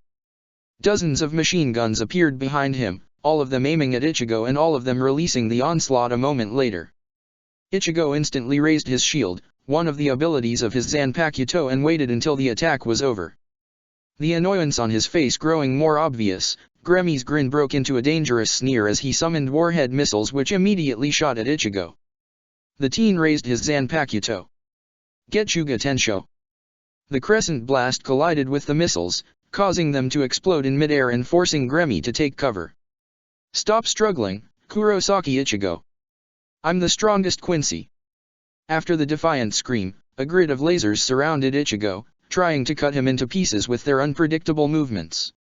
Sparing no moment, Ichigo let his Zanpakuto flames explode outwards and spun around, creating a spherical shield all around him. Every once in a few seconds, his blade shot out of it and destroyed the laser devices, one by one until none remained. When he stopped spinning, he noticed that Gremmy, standing in a distance, appeared to be breathing heavily. Now's my chance, he thought and flashed towards him. In a series of fast slashes, blood erupted from the Quincy once again, but this time, Ichigo didn't stop attacking him. He sliced and diced, cut and carved, relentlessly and without signs of stopping. In a desperate attempt to escape, Gremmy disappeared and reappeared in a distance, but Ichigo was instantly on his trail. Only when his eyes wandered to the surroundings, Ichigo momentarily stopped his brutal offensive. On a far side, he saw Uryu and Ryukin stirring up. It was not much, but they definitely showed signs of life. They're not dead, that means. He looked back at Gremmy, who was, once again, healed but was panting heavily. That means I'm right about his power. D-damn you! What kind of monster are you? Gremmy exclaimed. He seemed to be preparing for yet another attack, but now that Ichigo realized the truth, he decided it was time to finish this. He landed directly in front of Gremmy, only few steps away from him, and changed his Ryutsu output from being transcendent to regular. Then he increased it to the utmost limits, until the very air and matter around him began to creak and distort. From this close, the pressure floored Gremmy and caused him to fall on the ground, staring at Ichigo in disbelief. Monster! Ichigo took a step forward, causing Gremmy to stiffen, his grin long gone and replaced with a horrified expression. Go on, imagine my power, I dare you. That's all you can do. You just use your imagination to bring your thoughts into reality. But there is a limit. You imagined my friends to be dead, but you couldn't do that with me. Ichigo said, allowing Gremmy to see Uryu and Ryukin slowly waking up in the distance. And once you stop focusing on your imagination, the effects disappear. Face it, strongest Quincy, you can't defeat me. Ichigo said in a hard tone. With one last attempt at defiance, Gremmy's face twisted itself into a terrifying grimace as he shakily stood up. No. I am the strongest. There is nothing I can't imagine. Even your Pao Dash. His scream was prematurely cut off when his body suddenly exploded into a shower of spiritual particles, causing a small jar with a brain in it to fall down on the ground. Before long, even the jar began to slowly disintegrate into oblivion as Ichigo stared at it with a sour face. You can imagine even my power? Not when you see me as an unimaginable monster. He turned away and began walking towards his friend. Call yourself strongest as much as you like, but it's pointless when you're too stupid to use that power. Royal Realm. So this is how it looks, his palace. Arriving at the platform that served as an entrance to the royal realm, Iwaka's gaze at his surroundings lasted for several long minutes, prompting Hashwalth, his right hand, to voice his thoughts. I understand your feelings, Your Majesty. Iwak continued to stare at the 5 large discs, floating above them, not even a slight emotion crossing his features. Whatever are you talking about, Hashwalth? Looking at these rotten gravestones doesn't make me feel anything at all. For a second, Hashwalth appeared to be pondering about something but then bowed slightly. I'm sorry. Iwak did not respond to that, he just took a step forward and only after that, he directed his voice towards his subordinate. Let's go, Hashwalth. Yes, Your Majesty. A small gate rose from the air behind Hashwalth, allowing the passage for numerous regular soldiers. Advance, Soldat. A large number of the Wandenreich military crossed through the gate and set their feet on the platform when it happened. The whole royal realm, the 5 floating cities, the Greater Soul King Palace, and the platform where Iwak, Hashwalth, and the soldiers of Wandenreich stood, exploded in a violent explosion that blew the whole place into oblivion, sending a shockwave so powerful, the very foundations of reality vibrated. Soul Society, where Siratii used to be. Every single member of the Wandenreich, a field soldier or a stern ritter, stared at the sky high above them when the gargantuan detonation took place and lightened every corner of the Soul Society with its intensity. Oi, what is going on? Your Majesty. Soul Society, Rokanga. Well, there goes Plan A. Mayuri muttered with a disturbing grin. What now? Komamura asked from the ground, where he was sitting. In response, the captain of the 12th Division widened his grin. Now, we wait. Royal Realm. The large cloud of smoke from the colossal explosion slowly getting blown away by a light breeze revealed the very fabric of air crashing down on itself, creating an otherworldly experience, only if there was anyone to witness it. The whole destroyed version of the Royal Realm collapsed and, in its stead, another, completely intact version came to life with 5 figures watching it from afar. It was the Royal Guard, otherwise known as Zero Division, with all of its members present at the scene. They were patiently waiting for Iwak as they knew that even an explosion of such caliber was certainly not enough to wipe out the man like him. Only thing they hoped for, was that it could damage him, weaken him in some way. Simply said, they were hoping they could slow him down. It did not take long for the Quincy monarch to walk out of the smoke screen, and he did it along with his right hand, Hashwalth. Both of them were walking proudly, but it was more than obvious they were forced to withstand at least some part of the explosion as their clothes were singed and burned. That was a carefully laid trap. I commend you for your effort, but, will you continue this charade and try to get in His Majesty's way? Hashwalth asked loudly. Ah? What are you talking about? We are the Zero Division. It is our job to stand in the way of anybody who would want to come after the Soul King. No matter who the enemy is. Of course we won't stand aside, idiot. Tenjiro, the man with the pompadour, exclaimed, the stick in his mouth dramatically reflecting the sunlight. In response to his words, the corners of Iwaka's mouth twitched, creating a dangerous grin. And you think you have what it takes to stop me? Taking out a rowboat paddle from behind him, Tenjiro swung it down with great strength. We wouldn't be here if we didn't think we do. The end part of the paddle came undone, revealing a short blade with a curved tip, the man's Zanpakuto, only to sheath to return back onto the sword with a click. Tenjiro grinned. However, our intent right now isn't fighting. Ichibe. The large man with a monk appearance who appeared to be standing next to him collapsed into a pile of clothing only to man to reply from behind Iwak, surprising Hashwalth, causing him to swear mentally. That was Senjimaro Shueitara's clone. Damn. I'm ready. Ichibe said and took out a large brush. He aimed it at the air around the 2 Quincy and bared his teeth. You won't be going anywhere for a while. Seal. Realizing his intentions, Hashwalth tried to stop the man from completing the action, but he was too late. A large, spherical blob of ink enveloped both him and Iwak, giving him no chance to retaliate. Before he was sealed, however, Iwaka's grin only widened as he stared at Ichibe. You only prolong the inevitable, Ichibe Hyasub. I cannot be stopped. I will break free and then, not even you will be able to slow me down. The seal complete, Iwaka's face disappeared behind the blanket of ink. His previous expression replaced with a serious gaze, Ichibei narrowed his eyes. Of course I know that. But that's how the Soul King needs it to be. He said and slowly sat down on the ground next to the blob with sealed Quincy Emperor inside. Folding his hands and legs, he shifted his body into a meditation pose. For a moment, he closed his eyes and inaudibly muttered few words, the eyeballs underneath his eyelids moving frantically. After a single minute, he opened his eyes and glanced at the other members of the Zero Division. Notify the Soul King that it is prepared. Also, give a word to Gotei. Senjumaru, the woman with multiple artificial arms, stepped closer. What should I tell them? Ichibei closed his eyes once again. Tell them they have 8-9 days at best. Soul Society, Rokanga.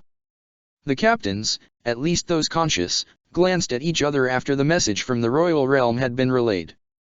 The one happiest with it, Anohana, turned to her vice-captain. Isane, gather the 4th Division.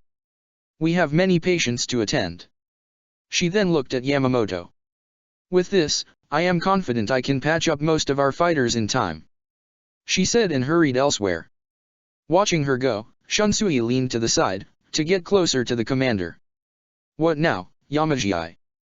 Yamamoto did not respond immediately. Instead, he turned around to gaze upon the small area, in which all of the remaining force of the Gotei 13, along with the entirety of Kido Corps, currently resided, after retreating from Sirati. I understand your sentiment, Captain Commander, but as the captain of the 2nd Division and, more importantly, Commander-in-Chief of the Onmitsukido, I cannot recommend taking immediate act of retaliation. Sui Feng neutrally said from not afar.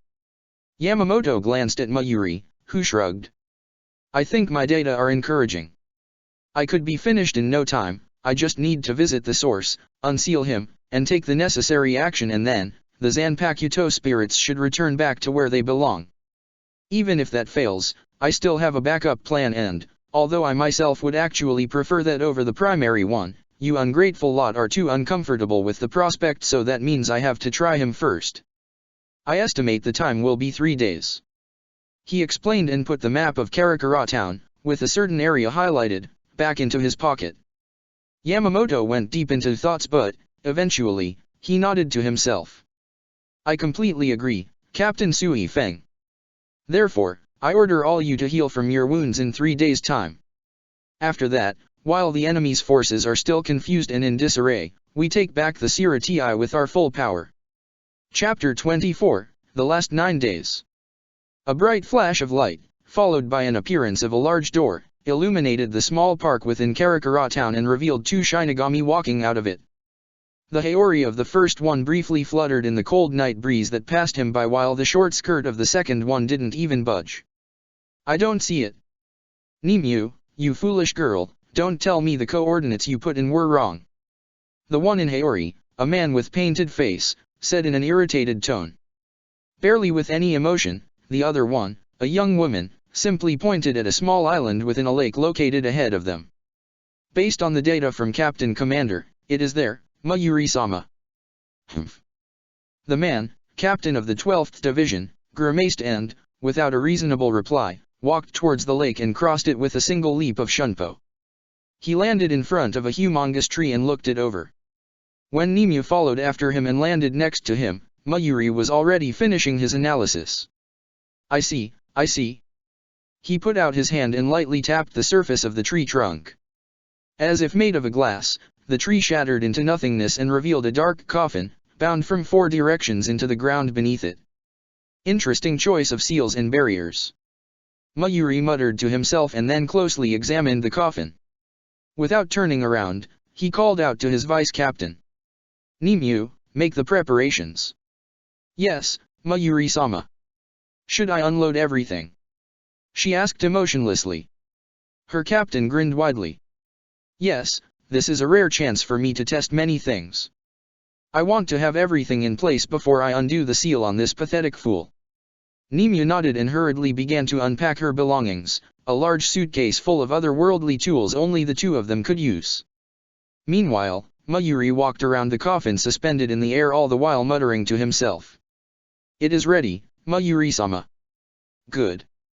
Mayuri replied and positioned himself directly in front of the coffin while Nimue raised a horrifyingly looking weapon from the ground and waited. The captain pointed both his hands at the bindings of the coffin and began chanting a long incantation. It didn't take long before the coffin glowed with bright white light and slowly dissolved into thin air, revealing a body of the imprisoned Shinigami, Koga Kukaki. The man's eyes were closed and he appeared to be in a deep sleep. Now! Mayuri ordered and Nimue instantly pointed her weapon at Koga Kukaki and, in a series of rapid flashes, shot several times, hitting the man each time. When everything, even the residual reishi from the seal, vanished from around Kukaki Koga, the man opened his eyes and fell on the ground in a heap. His face was twisted in a shock and agony but no voice came out of his opened mouth. Grinning to himself, Mayuri walked to him and motioned Nimue to lift Kukaki Koga's head so he could speak to him face to face. Kukaki Koga. Undoubtedly, you must be confused as hell right now, so I'll tell you what is going on.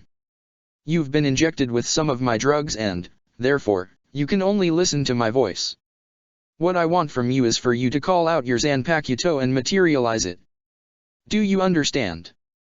Koga Kukaki intensely glared at him and only with great trouble, he managed to move his lips and reply to Mayuri. Go, to hell.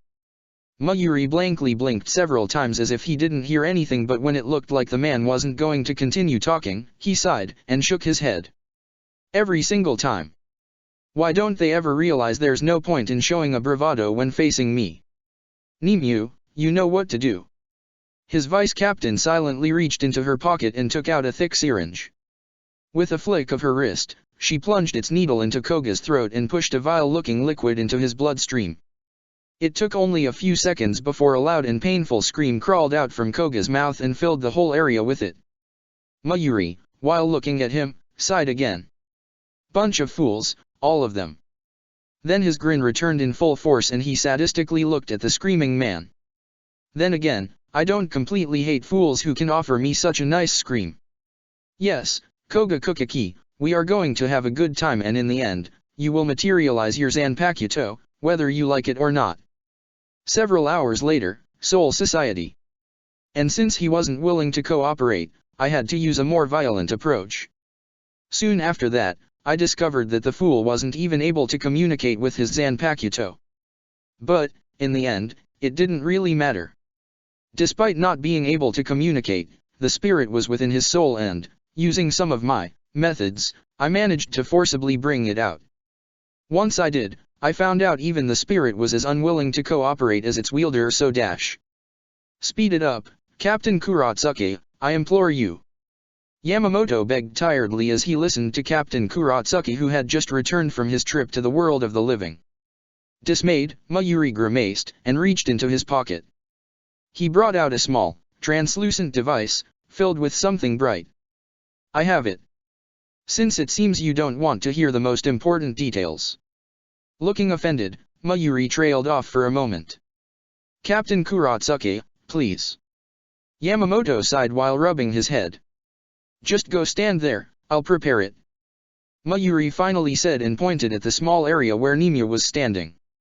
Will it really work? Toshiro asked tentatively. Along with the rest of the captains and all Shinigami who had lost their Zanpakuto spirits during the Quincy invasion, he walked to the designated place. TCH, are you questioning my genius? Mayuri asked. Just your sanity. Toshiro replied quietly so the captain of the 12th Division couldn't hear him. Some of the other captains standing next to him readily agreed with him by nodding their heads. When they all were where they were supposed to be, Nimue took a few steps back, took the device from Mayuri and put it in a large machine pointed towards the group of Shinigami. Now, for a miracle. Mayuri muttered and crouched down to press a small button. What miracle? You said it would work. Toshiro yelled indignantly and tried to move away before a flash of light enveloped him. Within the area previously known as Siriti, now a headquarters of the Quincy Army, the soldiers ran from place to place, busy fulfilling the absolute orders from their monarch. Despite Iwaka's absence, they all tried their best. Not one of them, not even the members of the Special Force, the Stern Ritter, noticed the minute amount of reishi particles that began to leak from the unique medallions strapped to their belts. They were too preoccupied with their orders. Each medallion contained one Zanpakuto spirit, stolen during the invasion, but now, unbeknownst to them, the spirit's essence slowly oozed out of them and made its escape. Although, there was one person who noticed it. He was the only Shinigami within the Quincy army, and his name was Aizen Sosuke. He noticed what was happening as soon as the security measures he put on his own special medallion, the medallion containing the spirit of the Captain Commander's Zanpakuto, alerted him of such a thing. There was not even a hint of surprise on his face when it happened. So they are retaliating. I wonder, will Kurosaki Ichigo come too? He muttered to himself with a smug grin. I have never felt an urge to fight somebody, but right now, I think I want a rematch, Kurosaki Ichigo. Mukin. And based on everything you've told me so far, I think I can give you an easy explanation. They are all unconscious simply because their spiritual energy reserves are extremely depleted. Just give them enough time and they will sleep it off. Ichigo took the device from Ryakan's hand and put it to his mouth. See? Don't worry about anything, Karen, Yuzo. They will be alright. Just be there for them, and no matter what, don't leave the shop. Alright? He asked, forcing his voice not to shake. Alright. I'm going to make them a nice tea because they will surely be thirsty once they wake up. Bye, Ichi-nii. Bye, Yuzo. Ichigo closed his eyes for a moment, glad his sisters were doing fine and no longer sounded anxious. He, along with Urayu and Ryakan, had been repeatedly trying to call Urahara through his device, but it had taken them a long time before somebody had answered them. And, to Ichigo's shock, the ones to answer him were terrified voices of his two little sisters, Yuzo and Karen. They told him Hine had brought them along to Urahara's shop and had hidden them there together with Hinta and Ururu. The four of them then had spent quite some time in the shop's underground area. There, they had been able to hear sounds of the battle Urahara and the others had had with the ancient. Only after a few hours of silence passed, the four younglings dared to go outside to see what had happened. They had found Urahara, Hine, Tessai, and three other people motionlessly lying on a devastated ground. The four of them bravely ignored the signs of the battle, the rubble and an occasional blood, and dragged all of them inside. Ichi-nii, can't you come home? A second voice, the voice that belonged to Karen, called out to him. I can't, Karen. Not yet, anyway. Soon. He replied while clenching the fist in which he wasn't holding the device. Are you doing something dangerous, Ichi-nii? Hearing the voice of his sister, the barely noticeable hint of fear within it, Ichigo had to grit his teeth in order to fight the urge to punch something. Taking a breath, he forced a smile on his face. Nah, that'd be impossible, Karen. I am the danger, after all. Despite her obvious attempts to stop herself, Karen chuckled. You are such a dolt, Ichi-nii. Ah, Yuzu is calling for me. I have to go. Bye, Ichi-nii. Yeah, bye, Karen. He pushed the small button on the device to turn the communication canal off and handed it to Ryakan. You okay? You have a scary expression, Ichigo. Urayu, sitting opposite of him, stated quietly. Ichigo shook his head and looked at the ground beneath him. I'm fine. Then he closed his eyes. Now even my sisters are worried. Once I get out of here, I'm going to end this whole farce, even if I'll have to do it all by myself. Soul Society. Staring at the Captain Commander with a deep scowl, Mayuri paced around. No, the method the Quincy used to steal Zanpakuto spirits was based on the ability of Koga Kukaki's Zanpakuto, Muramasa. They even used the spirit itself as a medium. Naively, they thought simply eradicating the materialized spirit was enough to completely destroy it.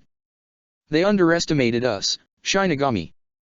I used that knowledge and did a simple reverse engineering of their method. And as you can see, it clearly worked. The only reason why your Zanpakuto didn't return, Captain Commander, is because of the one who stole it. That is the only plausible explanation. He must have created some countermeasures. Yamamoto glanced at his Zanpakuto and growled. Aizen Sosuke. Indeed. Mayuri agreed. Standing next to him, Sui Feng spoke up. We should look on the bright side. The Quincy doesn't seem to realize we have our Zanpakuto back. My men report that there is no increased activity within their headquarters whatsoever. Maybe they don't and maybe they do. I don't think we can be sure about it. On the other hand, I think it is safe to say Aizen knows. There is no way he wouldn't notice something like this. Shunsui quietly joined the conversation. Oh, you can bet your ass he noticed. Shinji scoffed. Yeah, he knows. Jin agreed. So there is a possibility he notified the Quincy. Toshiro stated and turned to Mayuri when he heard the man scoff. That man is an egoist and a narcissist. I doubt he would do that. He works only for himself. Furthermore, even if Quincy know, you all should be able to fight them with your full power. I equipped all of you with a countermeasure against their method of stealing the Zanpakuto. However, use it only as a last resort. It will render you extremely exhausted, to the point of being useless in the battle. He explained. All captains then looked at the captain commander, expecting his orders. For a brief moment, Yamamoto met their gazes with a silence as he thought about the situation. Then he tapped the ground with his cane. At sunrise, we attack. Following day. Everyone is in position, Captain Commander. Good. Commence attack. Through 4 different gates, 4 waves of Shinigami forces poured forward with the intent of reclaiming their city. A chaos began anew. After separating himself from the others, Mayuri found himself unable to continue marching towards the location where his laboratory previously stood, as there was an odd-looking Quincy standing in his way. Truly, a scientist like me shouldn't be fighting on front lines. Mayuri noted disinterestedly and tried to take another route to his desired location, but the Quincy instantly moved to block him. Mayuri sighed and looked at his opponent. I studied Quincy for a long time using many subjects. I have no interest in your people anymore, so move out of the way. Negative. You are Kurotsuke Mayuri, the captain of the 12th Division, correct? The tall individual with a helm on his head asked in an emotionless voice. Tilting his head, Mayuri blinked at him. You sound just like Nimue. I don't see the point of answering you, Quincy. Now, out of my way. He said calmly. Negative. Under the orders of His Majesty, you will be hereby executed for your crimes against the Quincy and against humanity in general. Mayuri blinked again and then laughed wickedly. Crimes. I think the word you wanted to use was experiments. Say, Quincy, seeing as you are refusing to cooperate, do you want to become one of those experiments? I've seen most likely everything I could from your people, but maybe, just maybe, you can surprise me. The Quincy didn't move. Only 2 small orbs of light glowed from within his helmet. Negative. My name is BG9 and the epithet I was given by His Majesty is K, which I will now use to exterminate you, Kurotsuke Mayuri. He said. Only after that, in a swift movement, he raised one of his hands and pointed something at Mayuri. When the coat covering it slipped away, it revealed a 10-barreled minigun which was already spinning fast, releasing a barrage of Reishi bullets on the surprised captain. He had no time to react and his body was assaulted multiple times. Sent flying backwards, Mayuri slammed against a concrete wall. But then his body popped like a balloon, leaving no trace of it behind. This is an invention similar to Urahara's Kisuk portable Jigai. Obviously, mine is superior in every way. Mayuri said from behind BG9. Fluidly, he plucked the syringe needle from BG9's neck and grinned widely. He took a step backwards and hid the syringe back into one of his many pockets. Now, BG9, was it? You should feel your breath getting slower, erratic, but don't worry. The drug I just administered isn't really lethal. That is impossible. Mayuri's grin widened even further. Anything's possible dash. Negative. My breath cannot get slower as I have never breathed in the first place.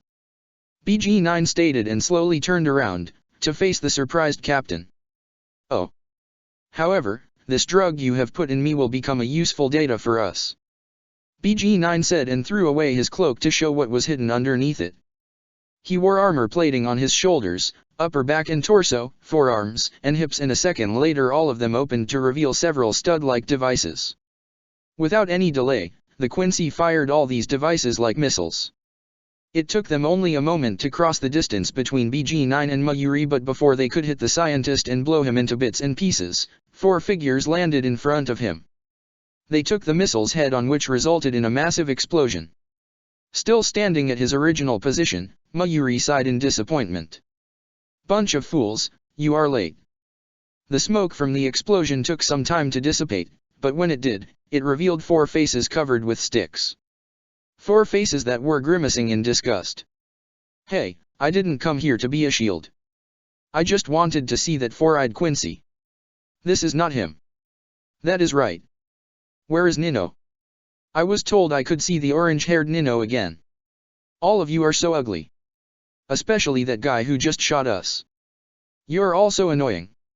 Will you stop blabbering?" Another explosion enveloped the 4 Aaron cars: Dordoni Alessandro Del Socaccio, Sirachi Sanderwichi, Luppy Antiner, and Charlotte Chilauren, when an irate Mayuri pressed a trigger on a small device. Gya! Staring at the scene unfolding in front of him, BG-9 didn't even twitch in surprise. "That is an unexpected development," he commented quietly. The armor plating he was wearing closed and he formed the minigun out of the pure Reishi once again. Noticing it from behind the screaming quartet, Mayuri lifted his finger from the device in his hand. "Aaron cars, do your job," he ordered. "Why should we dash?" "Now," Mayuri said while lightly tapping the trigger of his device, causing the 4 Aaron cars to stiffen. When the minigun in BG-9's hands began to roll, they all jumped towards the Quincy. Engaging him in close combat, they quickly forced him to abandon the minigun.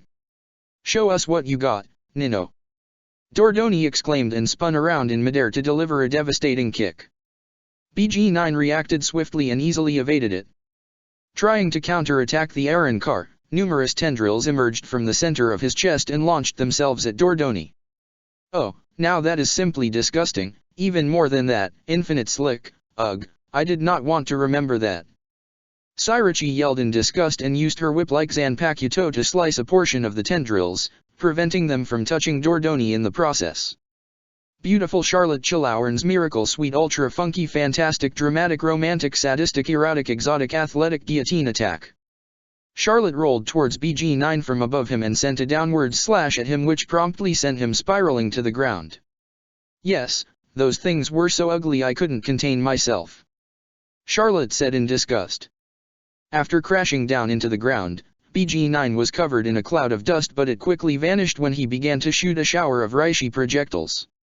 He barely appeared to be damaged, only the helmet, which absorbed Charlotte's strike, was a bit deformed while also missing a small piece at its top. Analysis complete.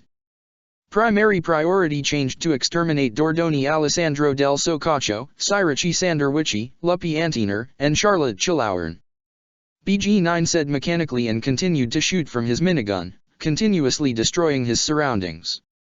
The 3 Aaron cars were busy evading the bullets, but, eventually, they succumbed to the unreal amount of them and were sent flying after each of them got hit. Ryotsu output decreased, but they are still alive. BG-9 observed and attempted to flash towards them but found himself unable to do so. Glancing down, he noticed an enormous tentacle strangling his waist. "You missed one," Luppy said from behind him and used the 7 other tentacles protruding from his back to rapidly attack BG-9 from every side. "Out of the way, Nino." After the onslaught of tentacles died down, Dordoni, already in his resurrection, exclaimed as he neared the place where BG-9 was located. Luppy quickly released the hold on the Quincy and allowed Dordoni to deliver a wind-powered kick that sent BG-9 skidding backwards.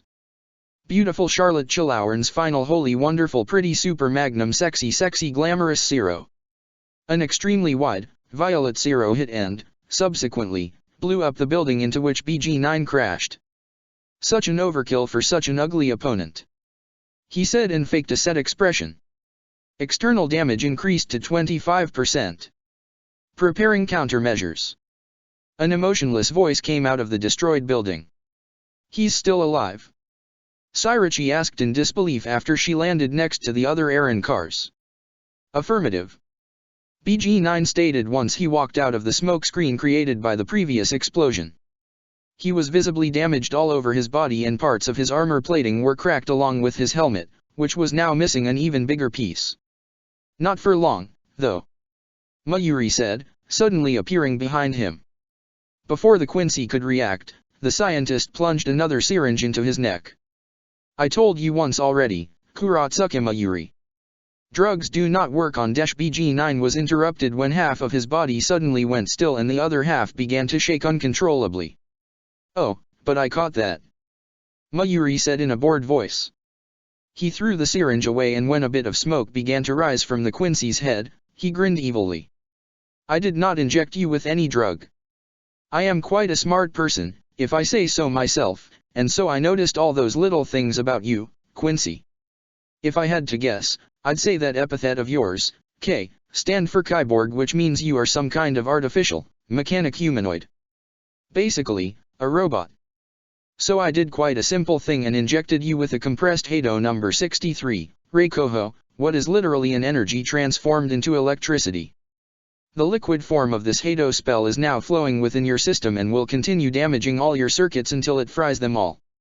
In short terms, you are going to die. The captain of the 12th Division explained slowly, enjoying every single word. M-L-E. BG9 beeped a few times before he went completely still. His body doubled over and hit the ground like a heavy sack of potatoes. Only then Mayuri turned around to the Aaron Cars with his grin still present on his face. The Aaron Cars gulped. I told you he is crazy, Luppy whispered, receiving an electric shock from the scientist who heard the remark. Now, I believe I was on my way to where my laboratory used to be. Mayuri took a few steps forward only to stop and trail off when a substantial amount of riot shot from behind him and created a large column of energy. He hastily turned around to see it taking form of a humongous cross. From within it, BG9 walked out, a halo briefly visible above his head. Kuratsuke Mayuri. My name is BG10 and the epithet I was given by His Majesty is K, which I will now use to exterminate you. Feeling a small bead of sweat forming on his forehead and then trickling down his brow, Mayuri couldn't help himself but to keep the grin on his face going. How interesting. The sound of somebody landing in her vicinity prompted the captain of the 4th Division, Anohana Retsu, to rise from her crouching position and to look at the newcomer.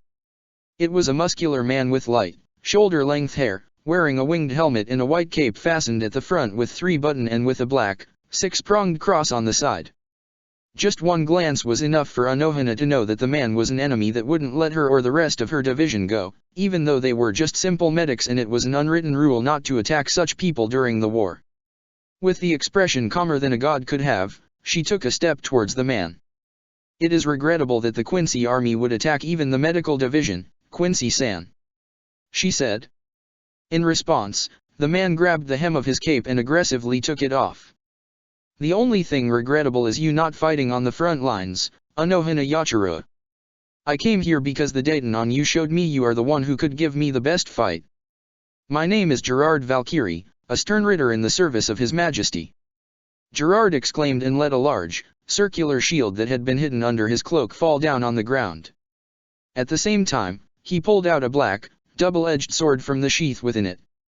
When he prepared himself to dash to Anohana, the captain glanced behind her, at her vice-captain, and smiled to ease the worry on the girl's face. Isane, please take care of our division. It seems I have no choice but to fight this gentleman and I don't want my men to see my dark side. Now, throw me my sword. Isane gulped and tried to protest but, seeing the man moving towards them, she yielded and with a sad smile threw her the sword she had been carrying for her captain for decades. Yes, Captain Anohana, please come back, she said. Not waiting for a response, she picked up the Shinigami she had been treating and ran towards the rest of her division with the intent of leading them away. Watching her vice-captain leaving her, Anohana smiled gently once more.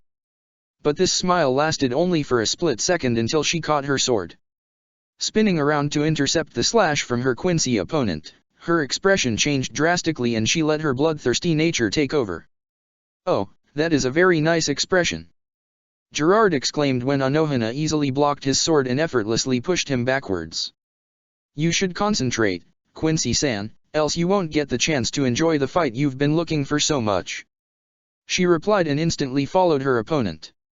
He barely raised his sword to stop her slash only to see Anohana kicking herself from the ground and slashing him again from above him.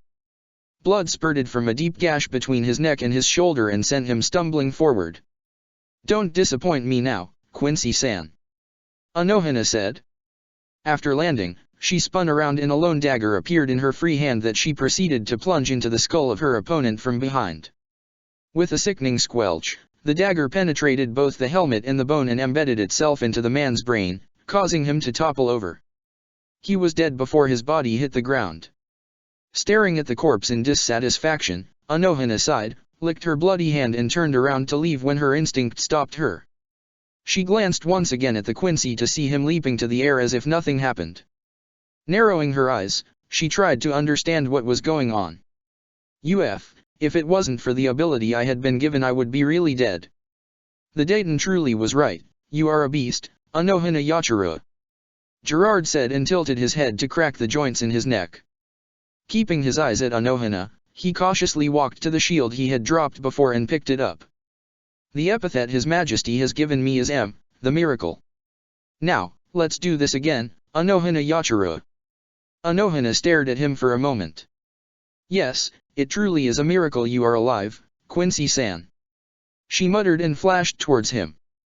With her Zanpakuto in one hand and a dagger in the other hand, Anohana began to dance a deadly waltz of thousand blades, her strikes coming from all directions, all of them precise and incredibly deadly.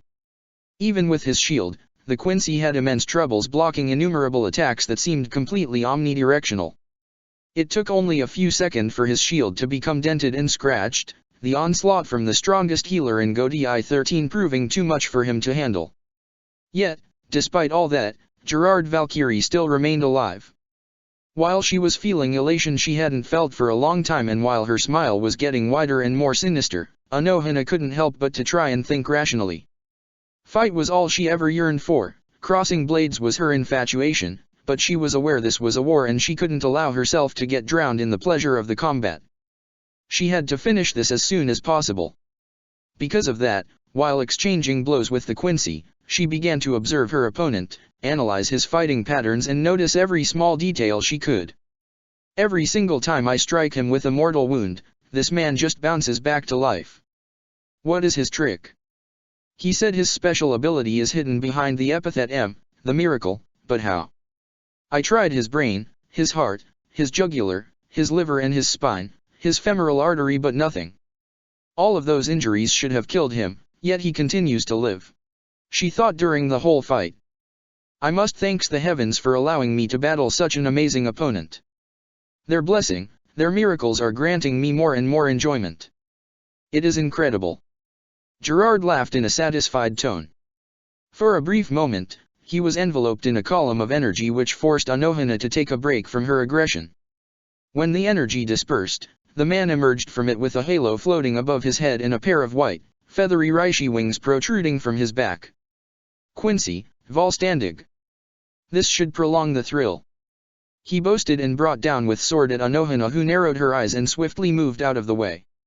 The sword is nothing but air, but the pressure from the swing created a small gale that blew away any debris in its path. He is stronger and faster than before, Anohana thought and wordlessly released her Zanpakuto. She didn't really need any special ability from it, but the slight increase in her Ryutsu output was welcomed. Once again, the two combatants clashed. Anohana, using the centuries of experience, expertly maneuvered herself around the blows and slashes in order not to get caught in the small gales created whenever her opponent brought his sword down with too much force. When she saw the opportunity to strike, Anohana jabbed forward and sunk her blade within the man's abdomen, in the spot where his stomach was located, and twisted the sword around in order to completely destroy the organ. After she yanked her blade out, the Quincy took a few steps back. Blood and stomach acid gushed out of his wound, but before he could fall down, dead, a bright light enveloped his body. A second later, he was already in mid-swing, completely healed. Anohana was at loss for words. She deftly redirected the blow and just stared at the man. The elation she had felt at the beginning of the fight was slowly dying. She liked to fight, but the possibility of dying, the prospect of death, was one of the things that made combat so enjoyable. Noticing her expression, Gerard Valkyrie laughed boisterously. Ha ha. We can do this forever, Anohana Yachirua. No matter what new you try, the heavens' miracles will save me. The fight continued, but neither side gained any real advantage. Anohana was faster, stronger and better in every aspect of the battle, but it was all pointless when her opponent refused to die no matter what new way of killing him she tried. With a sour face, she slashed at his shield and pushed him backwards. She was getting bored and irritated. She wished to fight this particular enemy no longer. In a rare display on annoyance, she used the man's outstretched arm as a step of a ladder to jump over him and plunged the dagger in his head from behind once again. Preparing herself to meet his blade, Anohana watched in confusion when her opponent suddenly stopped moving and fell on the ground. Remaining cautious, she waited for several seconds, but when nothing happened even after a full minute, she lowered her Zanpakuto. What just happened? She asked herself. It took another 5 minutes of watching the blood flow out of Gerard Valkyrie's head to convince her the man truly was dead. Only after she sheathed her sword, she understood. No matter what new you try, the heavens' miracles will save me. Does that mean all I had to do was to try and kill him with the same method and in the same place twice in a fight? I knew you'd come and find me, Shinigami. A voice of a Quincy who wore his hair in a long mohawk reverberated through the area as he stared at Renji from atop a building. The man was called Bazbi and he was the man who had killed Byakuya. For that reason, with a glare as intense as Bazbi's flames, Renji gripped the hilt of his Zanpakuto so tightly that his fingers turned white from the lack of blood flowing through them. I came to avenge my captain, he said. In response, Bazbi jumped down from the building and met Renji face to face. That is quite a noble reason, Shinigami. Truthfully, the last time we clashed you gave me more trouble than your captain did, but do you honestly think you can take me on alone? Bazbi asked with a wide grin. He is not alone. A voice of a female came from behind the Quincy, who raised one of his eyebrows and glanced at the newcomer. Briefly looking her over, he looked at Renji with an unspoken question in his eyes. This is Kukaki Rukia, sister of the captain you have killed. Oh? So, double revenge? Honestly, I don't care. I just hope you'll last long enough. Bazbi stated and threw down his coat. We'll see about that. Bankai. Suzabameru. Dance, Sode no Shirayuki. Feeling the raw spiritual energy pressing on him from both sides, Bazbi's grin grew wider and he nodded to himself in satisfaction before clapping his hands together. Nice Ryotsu, but we should start, don't you think? Burning clap. Walking from behind his hiding spot, a Quincy with unusual teeth, which alternated between white and black, called out to the captain of the 13th Division as the man cautiously examined his surroundings. Jushiro Yukatake, the captain of the 13th Division, right. Yukatake immediately raised his head and turned slightly to the right, to look directly at the Quincy. With his Zanpakuto already in his hand, he narrowed his eyes. Yes, that is me. Are you here to fight me, Quincy-san? Yeah, my name is Nana Jakub. I heard about you from Elivar, and just so you know, you don't have to be polite, Captain. Not to me, at least. Nana said leisurely. He leaned to the side and propped himself against a wall, causing Yukatake to hum quietly. I see. Well, being polite is simply in my bones, so I'm afraid I can't do that, Quincy-san. Nana just waved his hand at him. No problem, man. You won't even have time to be polite, though. 'Cause in 5 minutes' time, you're gonna be dead anyway. Narrowing his eyes again, Yukatake shrugged.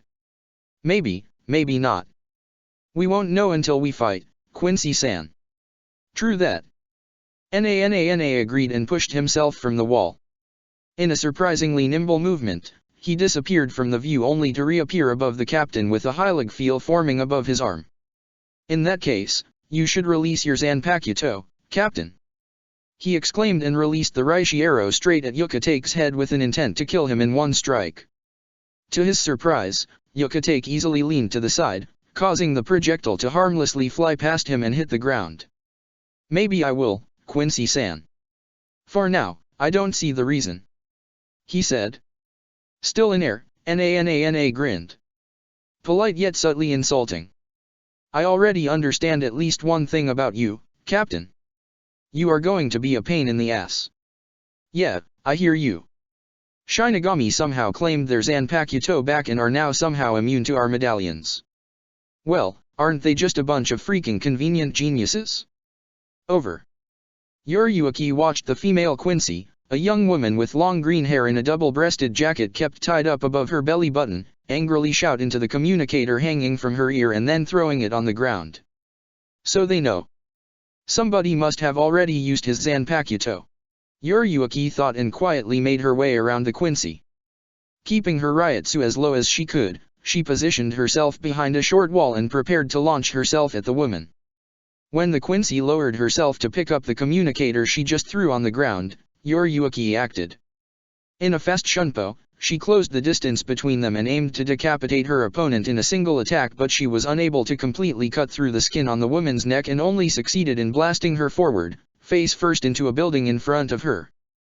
The resulting crash sent debris flying everywhere. Damn it! The fuck was that for? The woman with green hair yelled after she jumped out of the rubble. There was blood flowing from the injury on her neck, but she appeared to be too angry to notice it.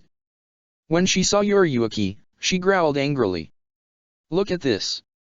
How long do you think I have to get up every day to make sure my hair is perfect, eh? Yuriuki opened her mouth to retort, but the woman was faster. Ah, fuck that.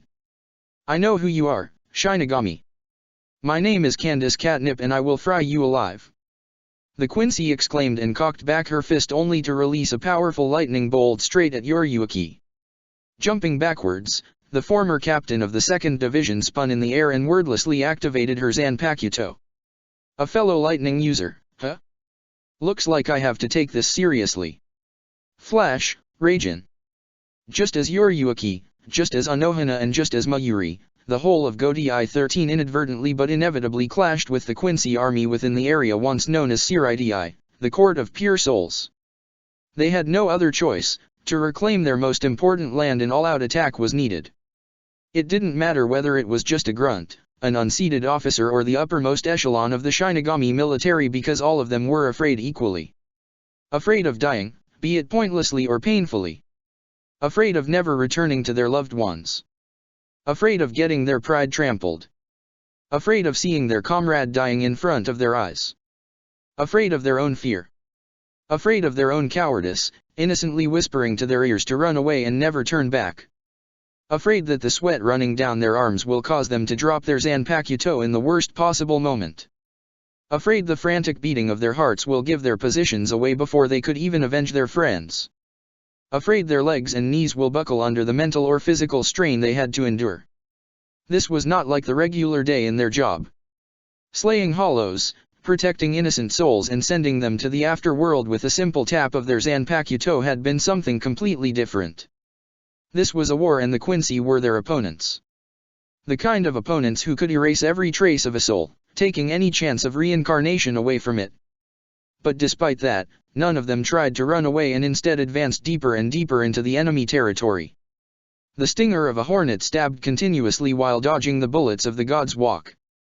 The god-killing spear with eyes of a snake furiously hacked and slashed at the innocent galvanizer. Trying to orientate within the inverted world was the constructor of dimensional portals. Never stopping, the heavenly retribution pursued the man with an iron skin. A Haori with a flowery design fluttered violently while dodging Reishi bombs that were exploding everywhere. The undead met his opponent within a frail-looking form of a zombie. Freezing the world around him, the ice dragon slowed down every bullet flying at him along the x-axis. With every strike, the iron fist blew away any wind restricting or slowing him down, and not even the primal fear stood a chance when facing the millennia of experience. It was a never-ending battle that lasted for seconds, minutes, and hours. Eventually, though, there had to be a victor. And there was more than just one factor that was going to influence the outcome of the battle and determine such a thing. Royal Realm. Only one person in the Royal Realm was staying still. It was a bald man with a set of red prayer beads around his neck, a man who was seated in front of a spherical blob of ink, and a man who had his eyes closed and his hands clasped together. Ichibe Hyasub, the leader of the 0 Division, had been keeping the seal imprisoning the Quincy monarch active for 5 days already, and it was beginning to show not only on his stiff pose but also on his face, covered with small beads of sweat. The other 4 members of the Zero Division had noticed it an hour ago but said nothing. They all knew the importance of what the man was currently doing and knew the amount of concentration it took for him to do it. Therefore, instead of worrying about him, they kept a sharp eye on their surroundings to ensure the complete safety of their leader.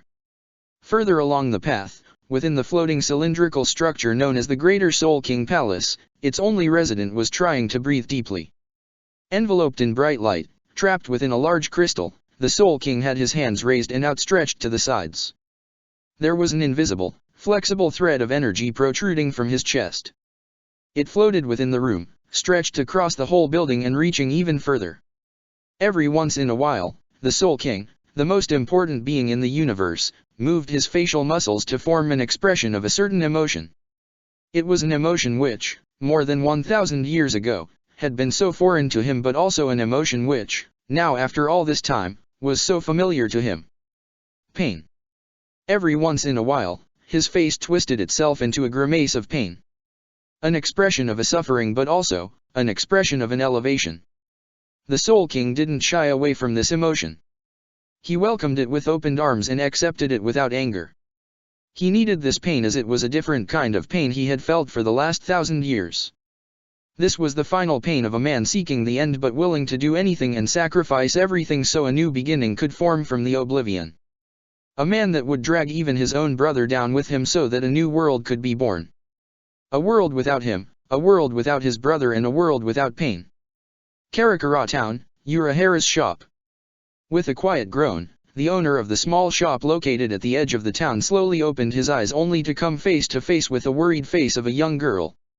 "Oh, Urahara-san, how are you feeling?" The brilliant scientist had to blink twice to clear his hazy mind. In a rapid succession, the events of the battle with the ancient quickly fell into their place within his mind in a form of memories. With another blink, he restarted his own brain. "Kurosaka-san, I'm fine, thank you," he said and pushed himself into a sitting pose. Gratefully, he accepted a glass of a tea and took a large gulp to get rid of the desert within his throat. "The others are still sleeping, but I think I saw Dad tossing around."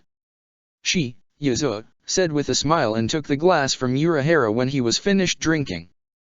Briefly, he glanced at his right to see Asahine, Tessai, Love, Hiyori, and Lisa, all of them tucked under separate blankets, lying next to him.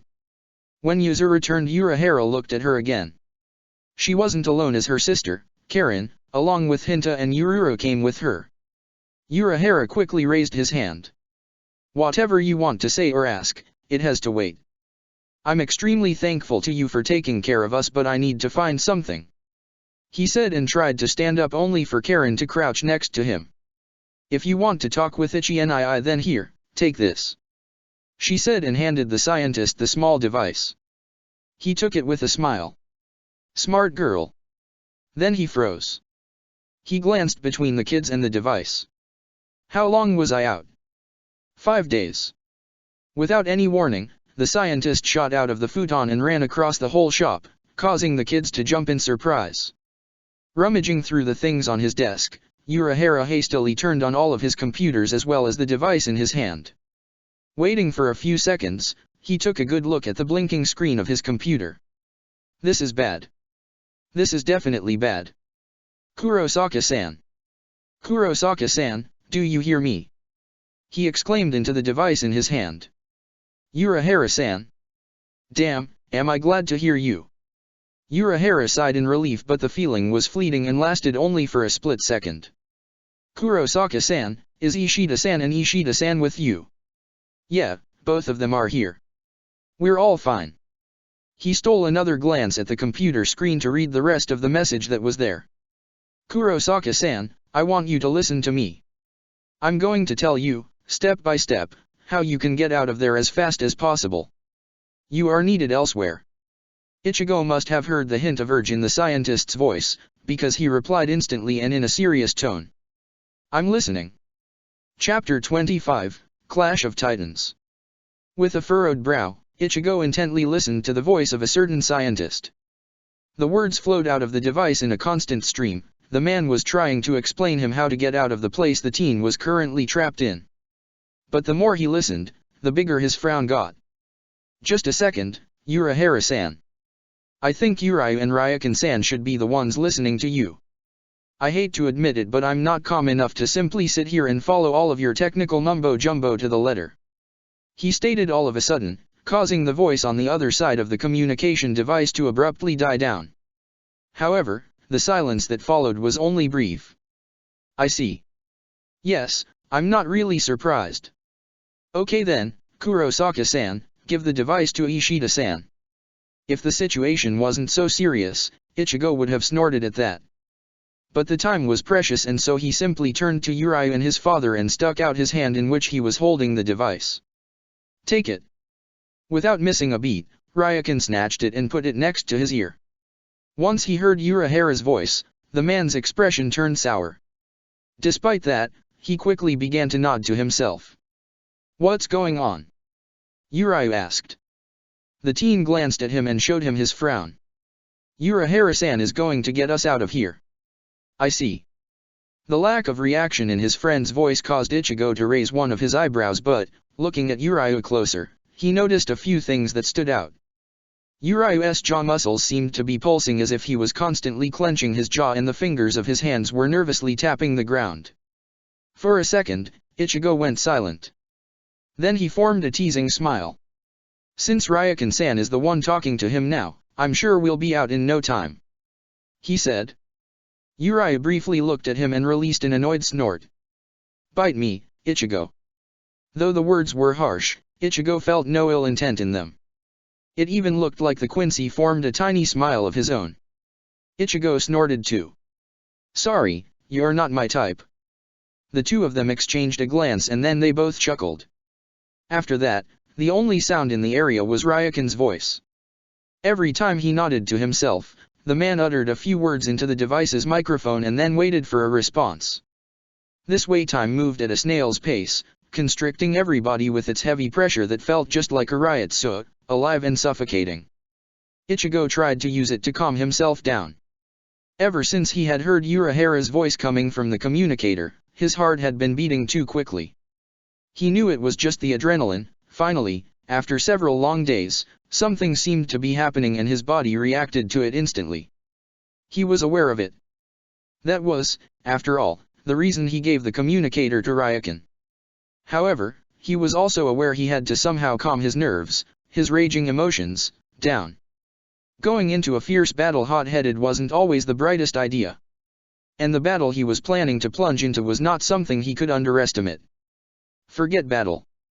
This is war. He thought and pressed his left palm onto his cheek in an attempt to stop a tic that suddenly developed in his facial muscles. Okay. I think I understood all of it. Ichigo's head snapped up when he heard that. It seemed Urahara was finally done giving instructions. He pushed himself off the ground and, along with Urayu, stood up. Is there anything else, or can I finally turn you off? Oh, fine. Ryukin lowered the hand in which he was holding the device and pressed a single button. Then he passed the device to Ichigo. Take it. It seems there are things you should hear before we leave. In the meantime, I'll work over there on a temporal gateway. Ichigo took the device and felt worry slowly creeping into his soul. In the next moment, he heard Urahara's voice that did little to nothing to erase those worries. Kurosaka-san, I asked Ishida-san to turn on the speaker so both you and young Ishida-san could hear me. Now, there are a few things you should be prepared for before going to the Soul Society. Things like... Ichigo asked in a strained tone. Urahara's words sounded too ominous for his liking. He and Urayu had to wait for a moment before the scientist began speaking again. Let's go from the beginning. I don't know how much you have been able to deduct, but Waiwak and his forces have invaded the Soul Society. Absent-mindedly, Ichigo nodded to himself. Yeah, we know that. Good. While I was talking with Ishida-san, I managed to contact the Godei, but the news are sparse. Apparently, they have abandoned the Siraidei area and are now hiding in Rokanga, trying to use guerrilla tactics as much as they can. When Urahara said that, Ichigo couldn't help but to frown. They abandoned the... What happened? It seems the Royal Guard contacted them with some sort of a plan. They, the Royal Guard, are currently keeping Waiwak sealed and unable to act, but, based on what I got from Yuriuki-san, they won't be able to do that for much longer. The Godii tried to reclaim the area, but even without Waiwak commanding them, the Quincy army is too strong. They managed to take out several main fighters, but right now, it appears to be a stalemate. As he listened to that, Ichigo's frown deepened. The losses. Urahara went silent for a moment. Some captains and vice-captains are in critical condition, but none of them died so far. The Godii lost several high-seated officers, dozens of other seated officers, and about 300 of other Shinigami. He said shortly. Ichigo released a breath he didn't even know he was holding in. It came out as a deep sigh of relief. Even through the communicator, Urahara caught that. Yes, thanks to captains and vice-captains being able to use the full power of their Zanpakuto again, the losses are kept as low as possible. However, it is still not good. Since the war began, the Godii has lost practically half of its forces. They can use their Zanpakuto again. Ichigo tried to ignore the grim part and, instead, focused on the good news. Yes, although, there is still one person unable to do so. The Captain Commander. Urahara stated, and, judging by his tone, Ichigo could almost picture the man's unsettled gaze. I had a feeling it would be him. If the old man had his Zanpakuto, he would end the Quincy forces by himself. Indeed. And Waiwak is aware of that. That is why he entrusted the task of keeping the Ryujin within one of his medallions to the most entitled person he could. Aizen Sosuke. As soon as he heard that, Ichigo took a double take and blinked in surprise. He's there? In Soul Society. Most likely. Ichigo cursed quietly. No wonder they can't defeat Waiwaka's army. If Aizen is there and is using Kyoka Suijutsu, then nobody from the Godii can do anything against him. Yes. That is why you're needed there. Urahara stated firmly, causing Ichigo to clench his jaw and to nod to himself. In that moment, Ryuken's voice reached his ears. I'm done. Tell Urahara Kisuke to do his thing so we can get out of here as fast as possible. Ichigo raised his head to glance at the man, and then he looked back at the device in his hand. Urahara-san. Yes. I'll just plug some cables and you'll be ready to go. 1 hour later, in front of Urahara's shop. As soon as he stepped outside the dimensional gateway, Ichigo came face to face with his father. Standing next to him, Urahara and Tessai both looked ready to leave for the Soul Society. You guys seem almost eager to leave. The teen muttered and stepped aside, to allow Uryu and Ryuken to exit the gateway too. The one who reacted to his words was Ishine. It's not that. I just thought it would be best if Yuzu and Karen didn't see you right now. We really need to hurry. Everything is in place. I was given a permission to open an official Senkaimon so we don't have to use my old creation. We were just waiting for you three. Urahara added from the side. Ichigo nodded in response, but then, to the surprise of everybody, he chuckled. Sorry. It's just that before I went with Uryu to hell I said I was confident that the Godii could take care of things by themselves. He said remorsefully, turning his chuckle into a sigh midway. Not your fault, Ichigo. Waiwak is more resourceful than we have anticipated. Ishine said. He put a hand on the teen's shoulder and lightly squeezed it. Looking at the two of them, Urahara then turned to the two members of the Ishida family. Are you going with us, Ishida-san and Ishida-san? Confronted with a direct question like that, Uryu almost subconsciously glanced at his father. Before the man could reply for both of them, Uryu nodded. Yes. I don't think we really have a choice. I don't care for Shinigami, but, well, I don't think I would be able to continue living peacefully if Waiwak won. Ryuken added after a moment. Urahara formed a small smile. He opened his mouth to express his gratitude to the man, but a voice of a certain orange-haired teen prevented him from doing so. Urahara-san, do you have my communicator with you? The one I left here before I went to hell. Ichigo asked as he walked over to the scientist. Yes. Urahara reached into his pocket and handed the small device to the teen. Ichigo took it and instantly turned it on. He gave the man a glance. Wait a minute. I won't take long. Sure. Meanwhile, I'll call the wizards. They were adamant about having a little talk with each other. Nodding to that, Ichigo slowly walked away while keeping the communicator close to his right ear. It took him only a minute to put it back down. After he did that, he returned to the group with a smile. It seems we won't be the only ones going to the Soul Society. Wadash. Before Ishine could say anything, a sound of a Garganta opening behind him caused him to spin around. A group of Eren cars, led by Tyr Haribel, came out of it. So, where's the fight at? Grimjo growled impatiently while giving Ichigo and the others a feral gaze. Ichigo grinned at him and then glanced at Urahara. This could help even the odds, won't you say? Soul Society, Siriti area. Hiding within an underground laboratory, Sui Feng suppressed the urge to grimace in disgust. She impatiently put a white hat with black peaks on her head. While buttoning up her trench coat, she glanced behind her. Hurry up, Kuratsuki. I feel several Quincy closing in on our position. I guess they have finally located this facility. Not even raising his head from the table, Mayuri responded with an annoyed growl. Silence, fool. I can't exactly hurry this up. Nimue, hand me the, oh. When the man went quiet, Sui Feng mentally cringed and looked away. It seemed the captain of the 12th Division was still not used to working alone, without the help of his loyal vice-captain. For just a fraction of a second, Sui Feng felt pity for the man. Then she heard multiple voices coming from above and she instantly glanced back at Mayuri. It looked like even the scientist heard it and he slowly put a finger in front of his mouth. SHH.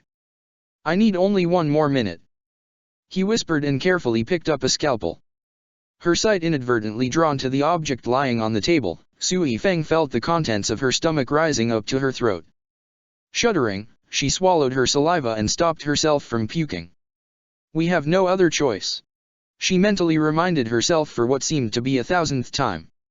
With a shake of her head, she forced herself to focus on her surroundings once again. She strained her ears. It seemed the voices coming from above, from the ground level, were slowly retreating. She let out a sigh of relief. Hand me your old clothes. When she heard Mayuri say that, she quickly reached for the neat stack of Shinigami clothes that she had taken off a few minutes ago and then handed them to the man. As she did that, she caught a glance of the object on the table once again. She blinked in shock. How the hell do you know my body's appearance? She whispered angrily. Mayuri just scoffed and hurriedly began to dress the object on the table in Sui Feng's clothes. Wasn't this the point? To make it as convincing as possible. Sui Feng knew the man was right. Despite that, she couldn't help but to snap. Of course it was. But that doesn't explain you knowing not just the exact size and shape of my breasts but also the way my pubes are shaved. The man stopped doing what he was doing and stared at her with a blank expression. Oh, so I got that right? I was just making a guess. Just finish it already. Sui Feng muttered quietly. She knew she should be feeling embarrassed but the situation the two of them were in was too serious. She couldn't afford to get emotional. At least not more than she already was. And this. All right, I'm done. A large frown formed on Sui Feng's face. Now for the hard part. Soul Society, Rakonga. Huddled together on a roof, Yukatake and Yoryuki kept glancing at the walls surrounding the area where Siriti used to be, their nerves strained and their bodies tense. They are a bit late. Yoryuki muttered.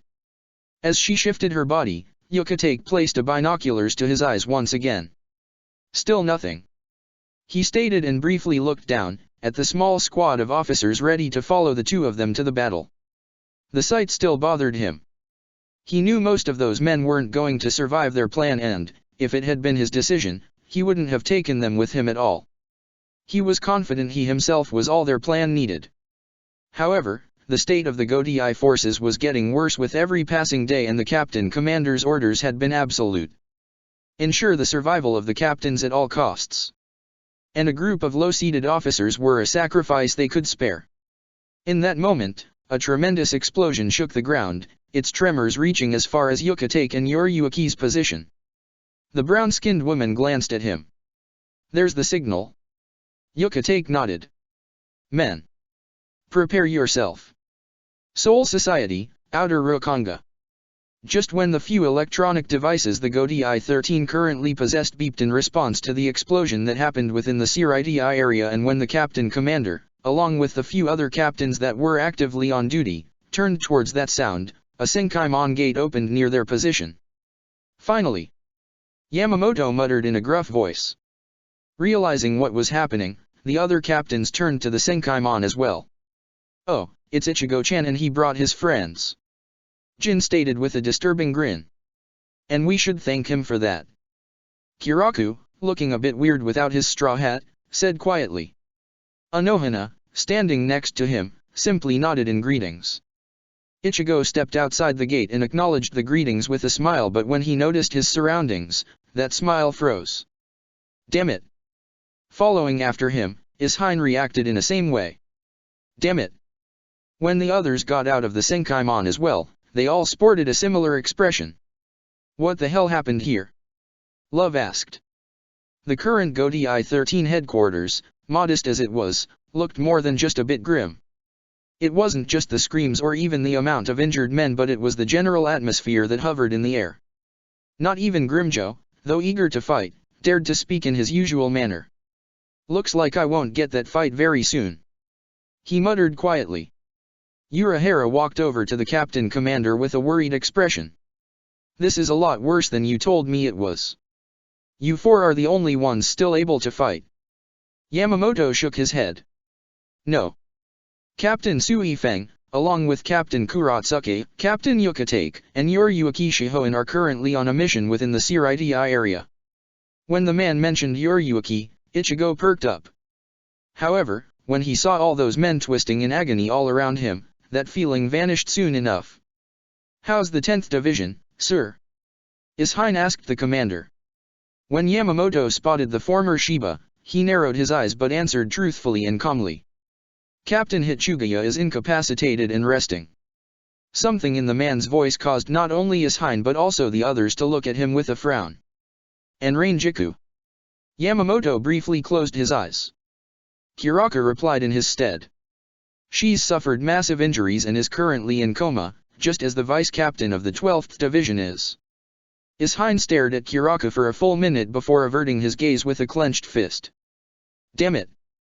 Meanwhile, Love, Hiyori and Lisa left the group and went to find other wizards. When they did, they revealed Urayu and Ryukin, who had been standing behind them. Seeing them there, Captain Commander visibly stiffened, even if for a fraction of a second. "Captain Commander." Ryukin greeted him with a short nod. "At least they aren't in a Quincy attire. That would have stirred some nasty troubles." Jin maliciously grunted. Ichigo felt like retorting, but then he realized the man was most likely on the edge. As they all probably were. Smoothly ignoring Jin's comment, Ryukin walked towards Yamamoto with a large frown. "You said that some of your captains are on a mission in CRIDI area. May I ask what kind of mission is that?" Yamamoto slowly narrowed his eyes and remained silent for a few seconds, visibly thinking the question over. Then he grunted the answer. "They are trying to tip the scales of this war." Ichigo, listening to them from aside, mentally sighed. For him, the answer was as ambiguous as ever. However, it seemed Ryukin quickly understood the implications. "I see. Then it is as I suspected," he said, his frown deepening. Taking a quick glance at the group of people surrounding him and the commander, Ryukin then gave the man an intense stare. "I think both of us know that we are heading towards the conclusion of this war. It can't really go on for much longer. Now that everyone is here, we will inadvertently form a force that will lead a final attempt to defeat Waiwaka's army. So, with that said, Commander, I think it is only fair that we should share every information we possess with the others. Especially your captains, Urahara, Shiba, Kurosaki and Aaron Kars. They need to know what happened 1,000 years ago," Ryukin stated, surprising most of the people present at the scene, with the sole exception of the captain commander. "I don't see any reason for that," he retorted defiantly. Ryukin's response came almost instantly. Oh, but I do. What you know and what I know will connect and create a clear image for everyone to see. I could say what I know, but, without your part, the story would be incomplete and wouldn't make sense. You could start by telling everyone how, 1,000 years ago, you were unable to defeat Wywak. How nobody was able to do so. The last living Pure Quincy said firmly, causing everyone on the scene to freeze. Only the captain commander seemed to be on fire. Kiraka was the first one to recover. Yamaji, he's right. Yamamoto glanced at his former pupil with a heated gaze, but, after several seconds, he cooled down and nodded. All of a sudden, the man looked tired and older than ever. Very well. While the commander sorted out his memories, Ichigo subconsciously took a step closer. What he was about to hear felt extremely important and he didn't want to overhear a single word. 1,000 years ago, Wywak led his holy crusade against the Soul King of the Soul Society with the intent on erasing him from the existence. His reason being what it was obviously something we, Shinigami, couldn't allow. Therefore, the two sides collided. Soon, with every single loss, the conflict grew. Dozens, hundreds, even thousands died and it turned into a total war. It did not last for long, but its consequences lasted longer than I had ever hoped they would. But, what is important and what Ryukin Ishida is trying to say, is that, yes, back then, I hadn't been able to defeat Wywak. He sighed and leaned into his cane. Back then, Zero Division didn't exist yet. Even the Godai was largely different. One thing was the same, though. I was the one who led all the others, with Ichibe Hyasa being my second in command. The two of us were, and to this day still are, the strongest Shinigami of all. And it was us who met Wywak at the battlefield in the last fight of the war. However, not even our combined might was enough to defeat Wywak. Ichigo gulped. He wasn't the only one. If not even Captain Commander of the Godai 13 in his prime together with the leader of the Zero Division couldn't defeat Wywak in direct confrontation, the situation just got a lot worse. It was then, when the Soul King himself came. He sent us away and faced Wywak alone. What happened next, nobody knows. Not even I do. But, what I do know, is that after a while, the Soul King was the only one who remained on the scene. A short moment later, he fell down. He woke up soon enough, though, and so most Shinigami began to celebrate. With Wywak gone, the rest of his army fell easily. Only some of us were skeptical and so the Soul King held a short conversation with us. Yamamoto explained and took a short pause to take a deep breath. He explained to us that he used a part of his own being to defeat Wywak and to create a special dimension in which he then sealed the madman. It left the Soul King weak and he even began to leak his own, powerful energy. Thus, we had to work on a solution, fast. Soul King's energy is incredibly potent and, if left unguarded, it could destroy everything. In light of this, the Soul King returned to the royal realm and entered hibernation. He was aware that Wywak would return one day and if he let his own energy leak, he would die before that happened. So, he used that leaking energy and formed a cocoon around himself.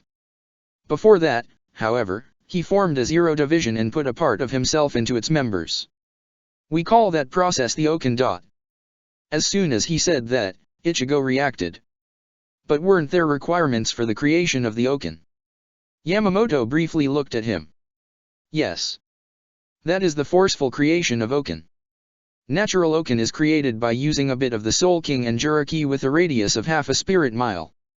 Ichigo recalled the conversation between him and Shudera when the woman told him about the floating cities in the royal realm. She lied. So the Soul King destroyed 4 cities just for that. Yamamoto sent him a hard gaze. It was necessary. If he hadn't created all those Oken, the instability of his being would have caused the whole world to collapse. He had to let go of parts of his own soul if he wanted to prevent that from happening. That is the reason Zero Division rarely leaves the royal realm. They have to remain close to the Soul King as the parts of him within them creates a perfect equilibrium. Seeing the expression on Ichigo's face, Ryukin quickly interfered. I see. Now, what we should take from this is that there is most likely only one thing that can potentially defeat Wywak. The Soul King. Other than that, it seems that Wywak is unstoppable.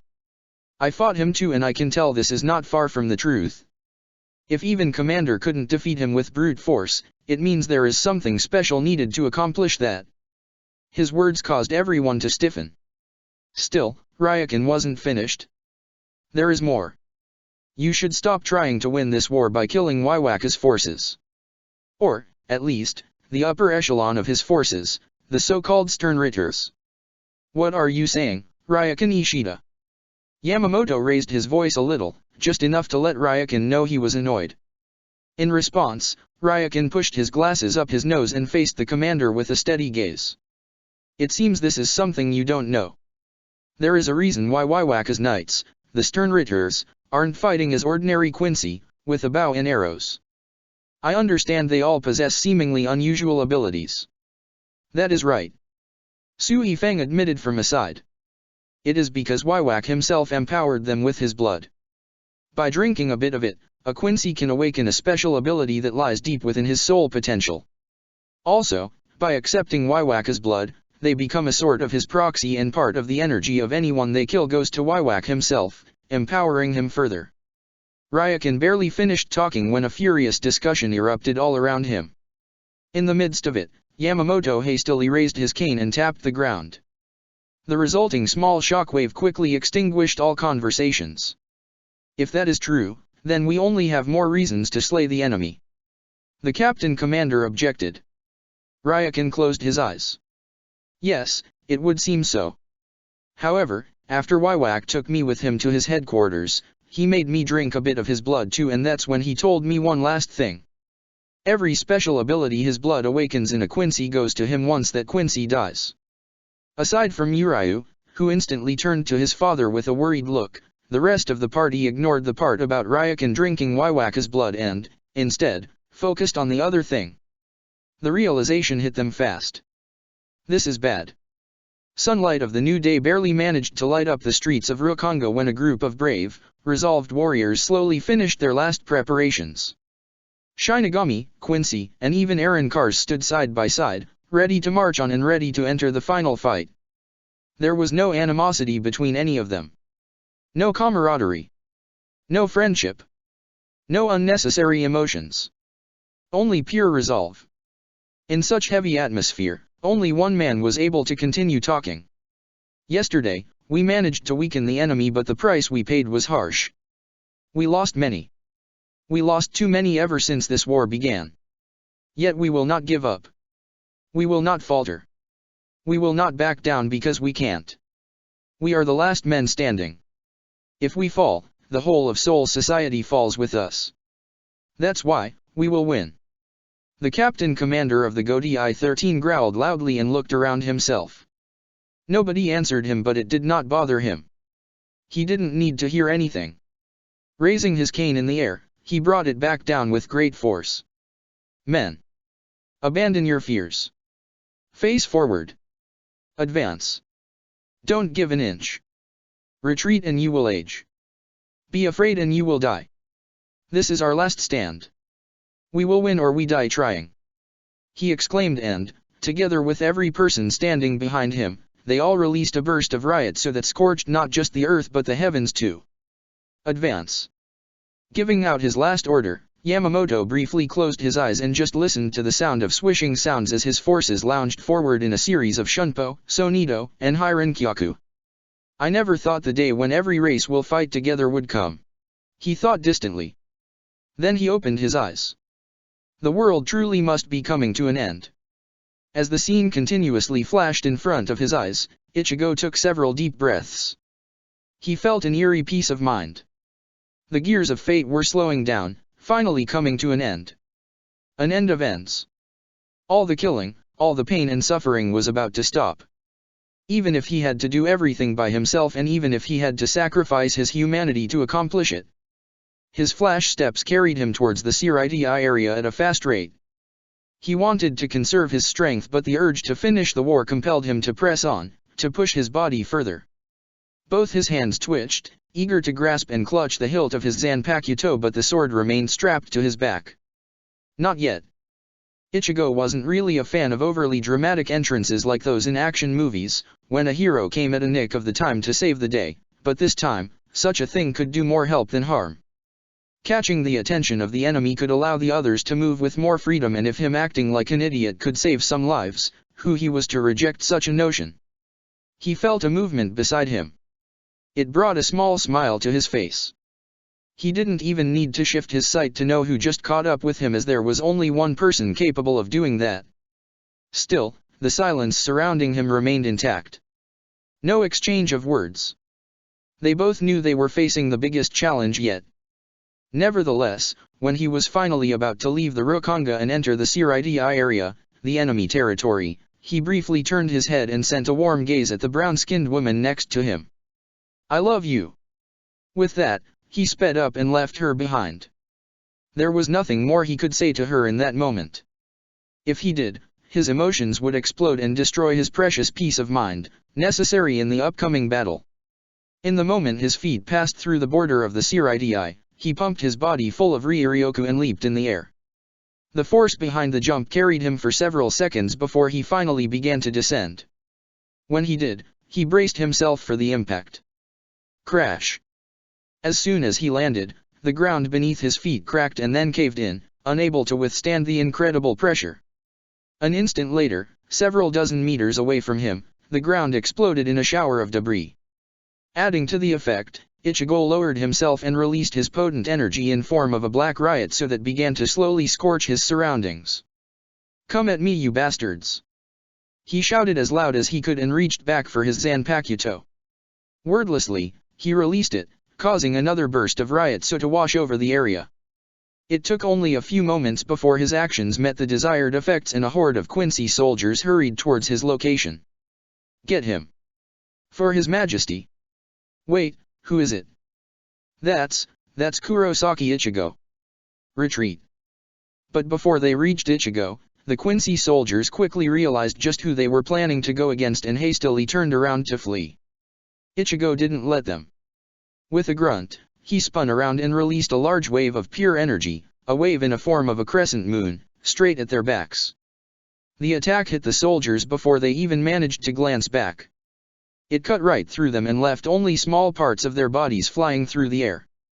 The attack continued forward, until it came into contact with a solid wall, where it exploded. Calmly, Ichigo watched it happen only to narrow his eyes a moment later. Too eager to fight, Kurosaki Ichigo. The teen briefly closed his eyes. He could recognize that voice anytime. How could he not? Its owner had tried to mess with his resolve more times than he could count. "No. I'm eager to end this fight. Aizen," he stated and turned to the left. Coming face to face with the former captain of the 5th Division, Ichigo made a sour expression. In response, as if trying to recreate the past, Aizen formed a smug smirk. "I see. In that case, well met, Kurosaki Ichigo. I've been waiting for you." Giving the man a serious gaze, Ichigo reached out with his senses and, feeling Aizen's riot so, he frowned. "Waiting for me?" Aizen nodded. "Why yes, after all, I've been waiting for our rematch," he said, and in the next instant, he appeared right in front of Ichigo with his sword raised high. Reacting instantly, the teen moved his Zanpakuto and deftly parried the blow. The resulting shockwave cleared the area of all debris. "Well, now you got it. However, if this is all you have, then this rematch won't last for long," Ichigo said while lessening his frown. He couldn't help but to taunt his enemy a little. Aizen narrowed his eyes, but, surprisingly, a quiet chuckle escaped his lips. "Yes. It seems you have grown even further." Ichigo, tired of seeing the man's face up close, pushed and forced Aizen to back away. "I almost expected that annoying and old phrase of yours," he said. In an instant, he raised and outstretched his other hand and then released a massive concentration of yellow energy at his opponent. Heido number 63. Reikoho. His Kido soared across the battlefield like a lightning strike and seemingly hit the former captain dead on. The following explosion was small but resulted in a dense cloud of smoke. "Oh, you even learned Kido? Fascinating." When the man's voice came from behind him, Ichigo sighed. He could feel his opponent build up his energy, but, when darkness enveloped him in a large coffin, he just shook his head. Looks like Kido will be useless in this fight. If you mean my phrase just as planned, then I'll have to disappoint you. I will not use it anymore. Heido number 90. Kuro Hitsuji. Feeling a multitude of spear-like protrusions pushing against his skin, Ichigo calmly cracked his neck joints. Then, he raised his hand and smashed the Kido spell with a single slap. The black coffin of spiritual energy shattered like a box of glass. Ichigo waited until all of it fell down and then gave a stoic-looking Aizen an amused stare. You just couldn't help but to show me the difference in our Kido mastery, could you? Lowering his hand, Aizen renewed his smirk. Let's just say I wanted to test something. Found out anything useful? Maybe. Would you like to hear it? Nah, maybe later. I've got a fake god to defeat. I do hope you are not talking about me, Kurosaki Ichigo. Now, why would you think that, Aizen? The two of them fired off their words as if their battle could be resolved with just them while facing each other with firm gazes. Both of them were tightly gripping the hilts of their Zanpakuto, yet neither of them tried to move. All around them the world exploded in fiery fire of spiritual pressure and spiritual energy, signaling the beginning of the final battle for Shirai. Royal Realm. The sweaty forehead of the leader of the Zero Division glistened in the early sunlight. The man was still seated in his original sitting position, but he was no longer still. His eyes were closed and his face was scrunched up in an effort to keep his trembling hands clapped together. But it appeared to be pointless. The shaking had already attacked the rest of his body too, causing the beads of sweat to fly off of his face as bullets of exhaustion. I can't keep this for any longer. All of a sudden, he muttered through gritted teeth. In the next moment, the other four members of the Zero Division appeared right next to him. I'll alert the Soul King. Tenjiro grunted and instantly left, leaving only an afterimage that lasted for a whole second. Well, it was to be expected. Senjomaru stated and took several steps forward, towards the large blob of ink. Its surface, unlike the last 7 days, looked wild. The waves of ink moved constantly from side to side, stirring it continuously. Senjomaru gave it one long stare before kneeling down. She put both her hands on the cold floor beneath the blob and briefly closed her eyes. When her spiritual energy began to leak, the floor responded to her mental orders and slowly deconstructed itself to create a large hole. Reaching into the hole, Senjomaru continued to leak her energy. I'm opening the 72 barriers. Get ready, Ichibe. Without missing a beat, while Senjomaru was busy opening the barriers, Kiryu positioned herself behind Ichibe and carefully placed her hands on the man's shoulders. I prepared lots of meals for you. They should get you back to normal in less than a day. Ichibe opened his left eye and formed a strained smile. Less than a day, huh? In that case, let's hope the Godai can entertain him for that long. He said and then shifted his sight to the woman kneeling next to his seal. Senjomaru. 70, 71 and 72. Okay, I'm done here. Ichibe sighed in relief and, with a sharp jerk, separated his hands. Immediately, Kiryu helped him stand up and pushed him up at the same time as he jumped in the air. A giant manifestation of his hand formed high in the air, right above the violently trashing blob of ink. Raising his own hand, Ichibe pushed it downwards, causing the giant manifestation to do the same. It crashed into the blob of ink. Senri Tsutensho! He exclaimed. In that moment, the force behind his attack blew the blob of ink downwards at incredible speed. Visibly exhausted, Ichibe managed to form a grin. For the time being, sayonara, whack. Soul Society. The sound of distant explosions briefly shook Ichigo's concentration and caused him to think about his friends and comrades. About the others who were risking their lives. But as he stared down his opponent, Aizen, the rush of adrenaline flushed his compassion away and he renewed his resolve. He could think about them later. Right now, he had a job to do. A job nobody else could do. Tightening his grip on Zanjutsu, Ichigo shot forward. His Zanpakuto moved like a lightning, but before it could connect with the flesh of his opponent's body, another blade appeared in its way. The two swords clashed. The air rose and the pressure from the attack blasted it away. You truly are a remarkable experiment, Kurosaki Ichigo. Aizen said with a hint of pride but also with a hint of displeasure in his voice. With a snort, Ichigo pushed forward and forced the man backwards. Trying to upset me with words? Come on, Aizen, I thought we were past that. The teen said tauntingly and saw Aizen narrowing his eyes at him. In the next instant, he felt an intense pressure on his shoulders. Inwardly, he grinned. Then he withdrew his sword and spun around to try and slash the man across his torso. Once again, his blade was stopped with another blade. A nearby wall that stood in the way of the resulting air pressure immediately got blown to pieces. In a split second, Ichigo slid his Zanpakuto across Aizen's sword and forced the man to lean backwards as the tip of Zanjutsu only narrowly missed his throat. Seems like holding back won't get me anywhere. Ichigo thought bitterly and concentrated on his Ryuryoku. A short moment afterwards, black flames burst out from him and enveloped both his body and his Zanpakuto. He hoped to surprise Aizen and let him feel their effects, but the man managed to react in time and withdrew his hands before the flames licked them. Although, that didn't mean he didn't look surprised. So these are the flames of the damned, huh? Ichigo blinked. Flames of the damned. Aizen chuckled but didn't say anything, making Ichigo feel more than just slightly worried. He didn't like the man's laughter. At least not this particular one. It felt like he knew more. However, before the teen could open his mouth, Aizen outstretched the hand in which he was holding his Zanpakuto and smirked.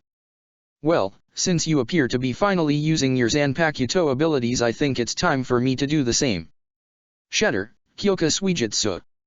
Freezing on the spot, Ichigo mentally berated himself. Damn it. I looked at it. He stood completely still, refusing to move, to even twitch a muscle. Now that he got himself caught up in Aizen's illusions, anything was possible. His eyes darted from side to side, scanning his surroundings while blatantly ignoring the Aizen who stood in front of him. He couldn't afford to waste his time on something, which was clearly just an illusion of the man. But the illusion spoke calmly, as if there was a tea break. Why the panic, Kurosaki Ichigo? Don't tell me you're afraid. Not looking at the man's illusion, Ichigo frowned. I am afraid. I'm not so weak that I wouldn't acknowledge it. When he said that, he felt, rather than saw, Aizen's mouth forming a satisfied smirk. Because of that, he quickly added one more thing. But the fear I feel is not for my own life.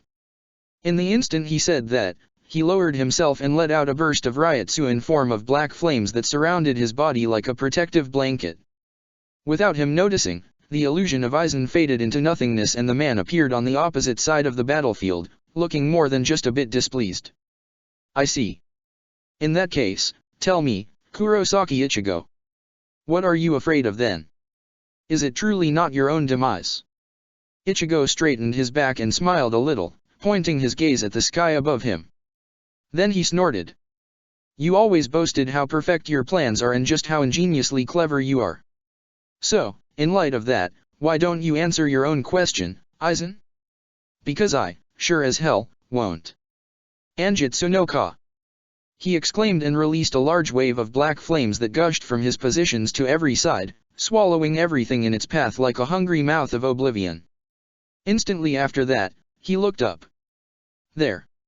As he thought that, he swung his blade and let out a powerful Getsuga into the air above him. A good but futile attempt, Kurosaki Ichigo. When he heard his opponent's voice coming from behind him, the teen cursed. As fast as he could, he turned around only to see a Zanpakuto already descending upon him. It hit him before he could even try and evade it. In that moment, as the blade made contact with his skin, Aizen appeared in front of him. He was smirking. However, not for long. Ignoring a slight discomfort, the left corner of Ichigo's mouth twitched upwards as he formed a condescending smirk. That hurt. He said sarcastically and, same as Aizen, glanced down at his torso where the man's blade managed to make a cut. However, the cut was shallow and only a thin stream of blood that trickled over a web pattern on his skin flowed out of it. Taking advantage of the surprised expression that briefly appeared on Aizen's face, Ichigo reached out and grabbed the blade of the man's Zanpakuto. That action immediately caused Aizen to jerk and he tried to withdraw the sword. Ichigo didn't let him and gripped it tightly, causing the blade to dig deeply into his skin. More than just a bit of blood began to drip on the ground. Despite that, Ichigo kept his smirk. I still remember our last fight and what Ichimaru-jin said during it, Aizen.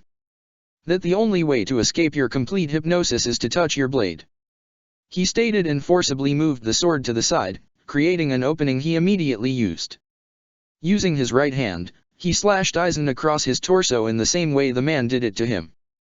Blood spurted from the former captain's chest as Ichigo ripped a deep gash in it. He staggered a bit, but Ichigo, still gripping his sword, kept him close. Neither of them spoke. Aizen was busy taking deep breaths while Ichigo was waiting. It took less than 5 seconds for him to frown. So the Hogyaku is still regenerating him. Figures. He thought bitterly when a bright light covered Aizen's wound and, in a matter of instants, healed it. I'm afraid you cannot win this, Kurosaki Ichigo. No matter how strong you are no match for the Hogyaku inside of me. Aizen said with his head lowered. We'll see. Ichigo curtly retorted and raised his sword once again. This time, he poured a large quantity of his Ryuryoku into it until it began to glow brightly. I don't believe he really is immortal. Hogyaku shouldn't be able to heal him on its own. It must be using his Ryuryoku as the fuel. It has to. That means I just have to exhaust his reserves. He thought and opened his mouth. Getsuga Tensho. From the point-blank range, the massive wave of pure energy crashed into Aizen with such force, Ichigo barely kept him from getting blasted away. He felt Aizen's Zanpakuto digging even deeper into his hand, and only through sheer force of will he stopped himself from letting it go. His Getsuga, after stubbornly trying to rip through the man's body for several seconds, finally lost its internal structure and exploded right into their faces. Smoke enveloped both of them. Barely seeing his opponent's silhouette through it, Ichigo formed a deep scowl and let his mouth twist into a grimace. It looked like his attack blasted a fourth of Aizen's body into oblivion. With fierce determination, the teen gritted his teeth and raised his Zanpakuto yet again. Getsuga Tensho. Again. Getsuga Tensho. And again. Getsuga Tensho. And again. Getsuga Tensho. His voice gave out. Not from the lack of energy. He still had more than enough of it. It was his heart, his sense of morality and pride slowly eating and consuming the resolve he had had before the fight had begun. He felt sick. Nauseous even. It was one thing to kill a man, to kill a living person, but it was completely different to continuously blast somebody to pieces. Even through the thick shadow of the smoke he saw the blood stains all over his clothes and all over the ground. Swallowing a lump in his throat, he forced his voice to come out. Still alive, Aizen? He asked hoarsely and slowly lowered his sword, unable to deliver another strike.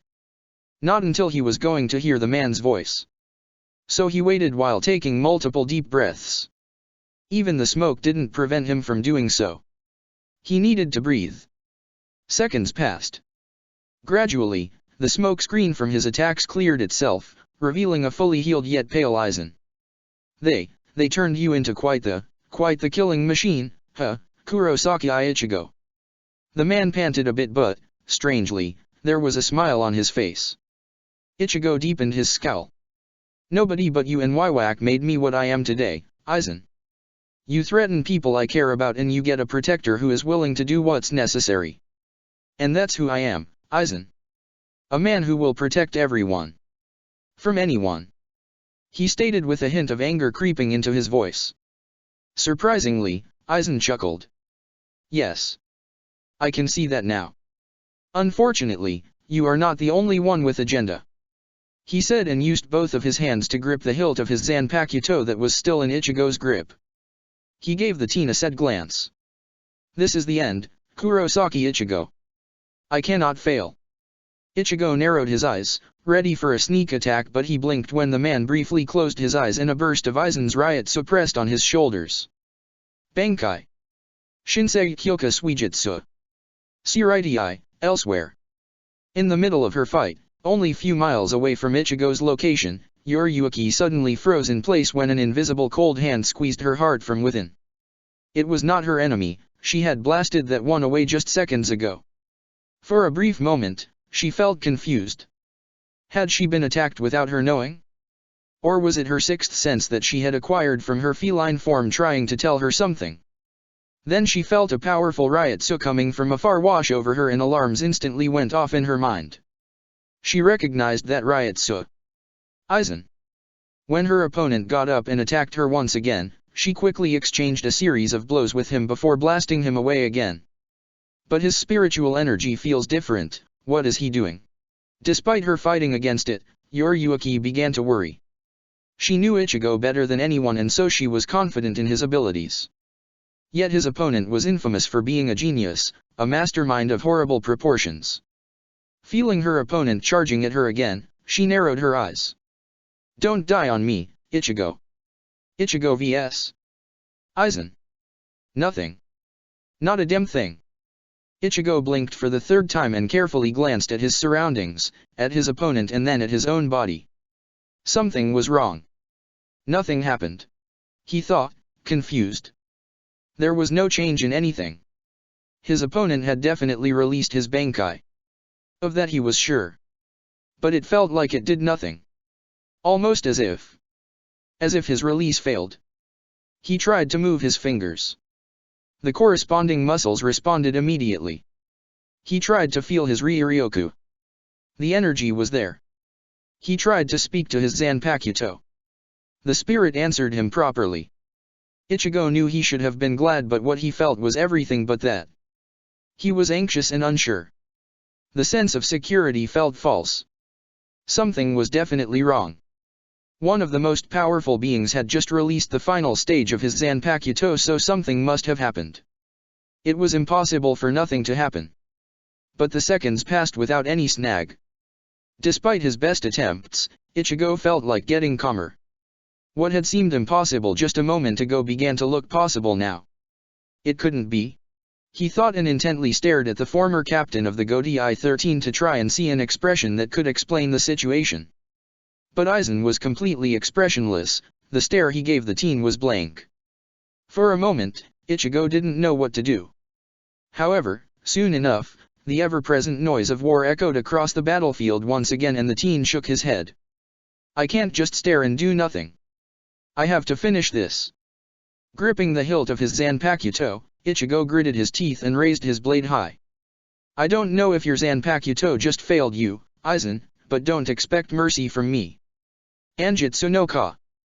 Ichigo exclaimed and poured as much energy and as much intent into his attack as he could, resulting in a gargantuan mass of flames that emerged from his blade and hit Aizen straight into his torso.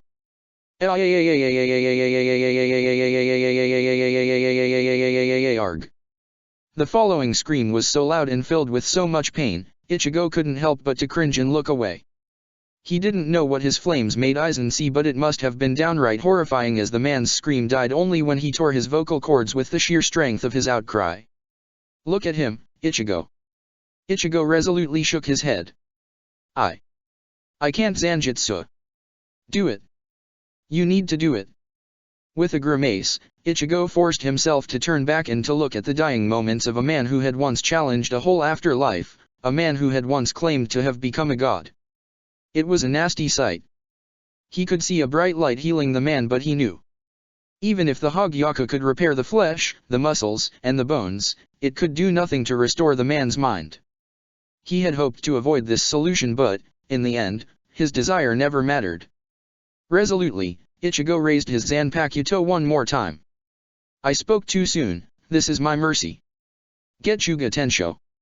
When the blast shot from his blade, Ichigo caught a glimpse of Aizen's face. The man looked delirious but it looked like, in his final moment, he noticed the Getsuga. Aizen smiled. Ichigo closed his eyes. Goodbye, Aizen. The Getsuga hit the former captain in the head, causing his body to explode, resulting in a bizarre shower of gore that dissolved into spirit particles before it could hit the ground. Opening his eyes, Ichigo watched the scene unfold until he was sure the man was not going to heal again. He sighed. It was over. Aizen was dead.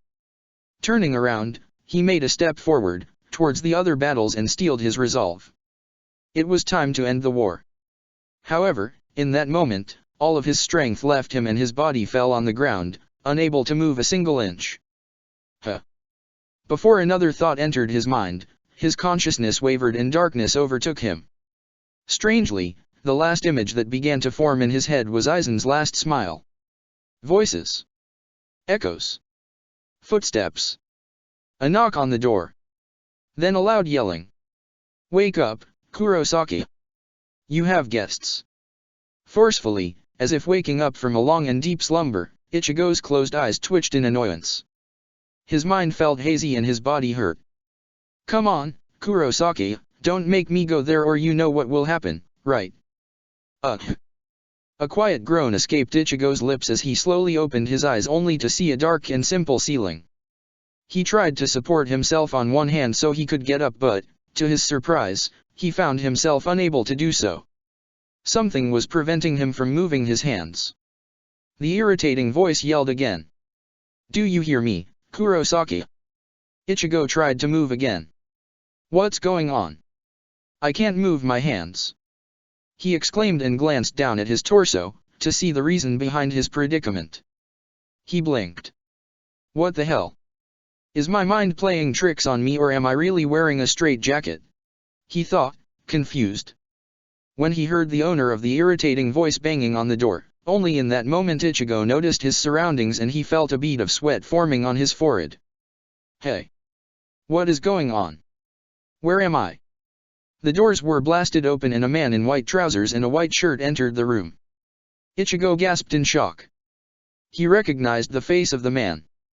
Enoitra. The man raised one eyebrow and then shook his head. "Oh, one day I'd really like to know just where you get these names." "Well, it looks like you need your medicine again. That's a shame. Your family was looking forward to seeing you again." "Oh, well."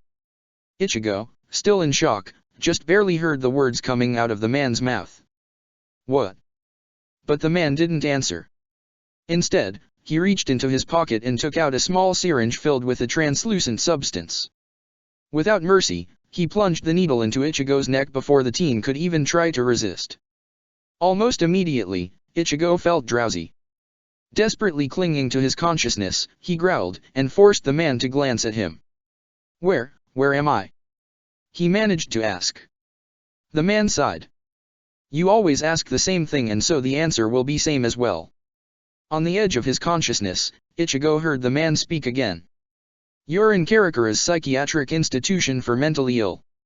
You've been here for the past 8 years, ever since your mother died in an accident and you went crazy.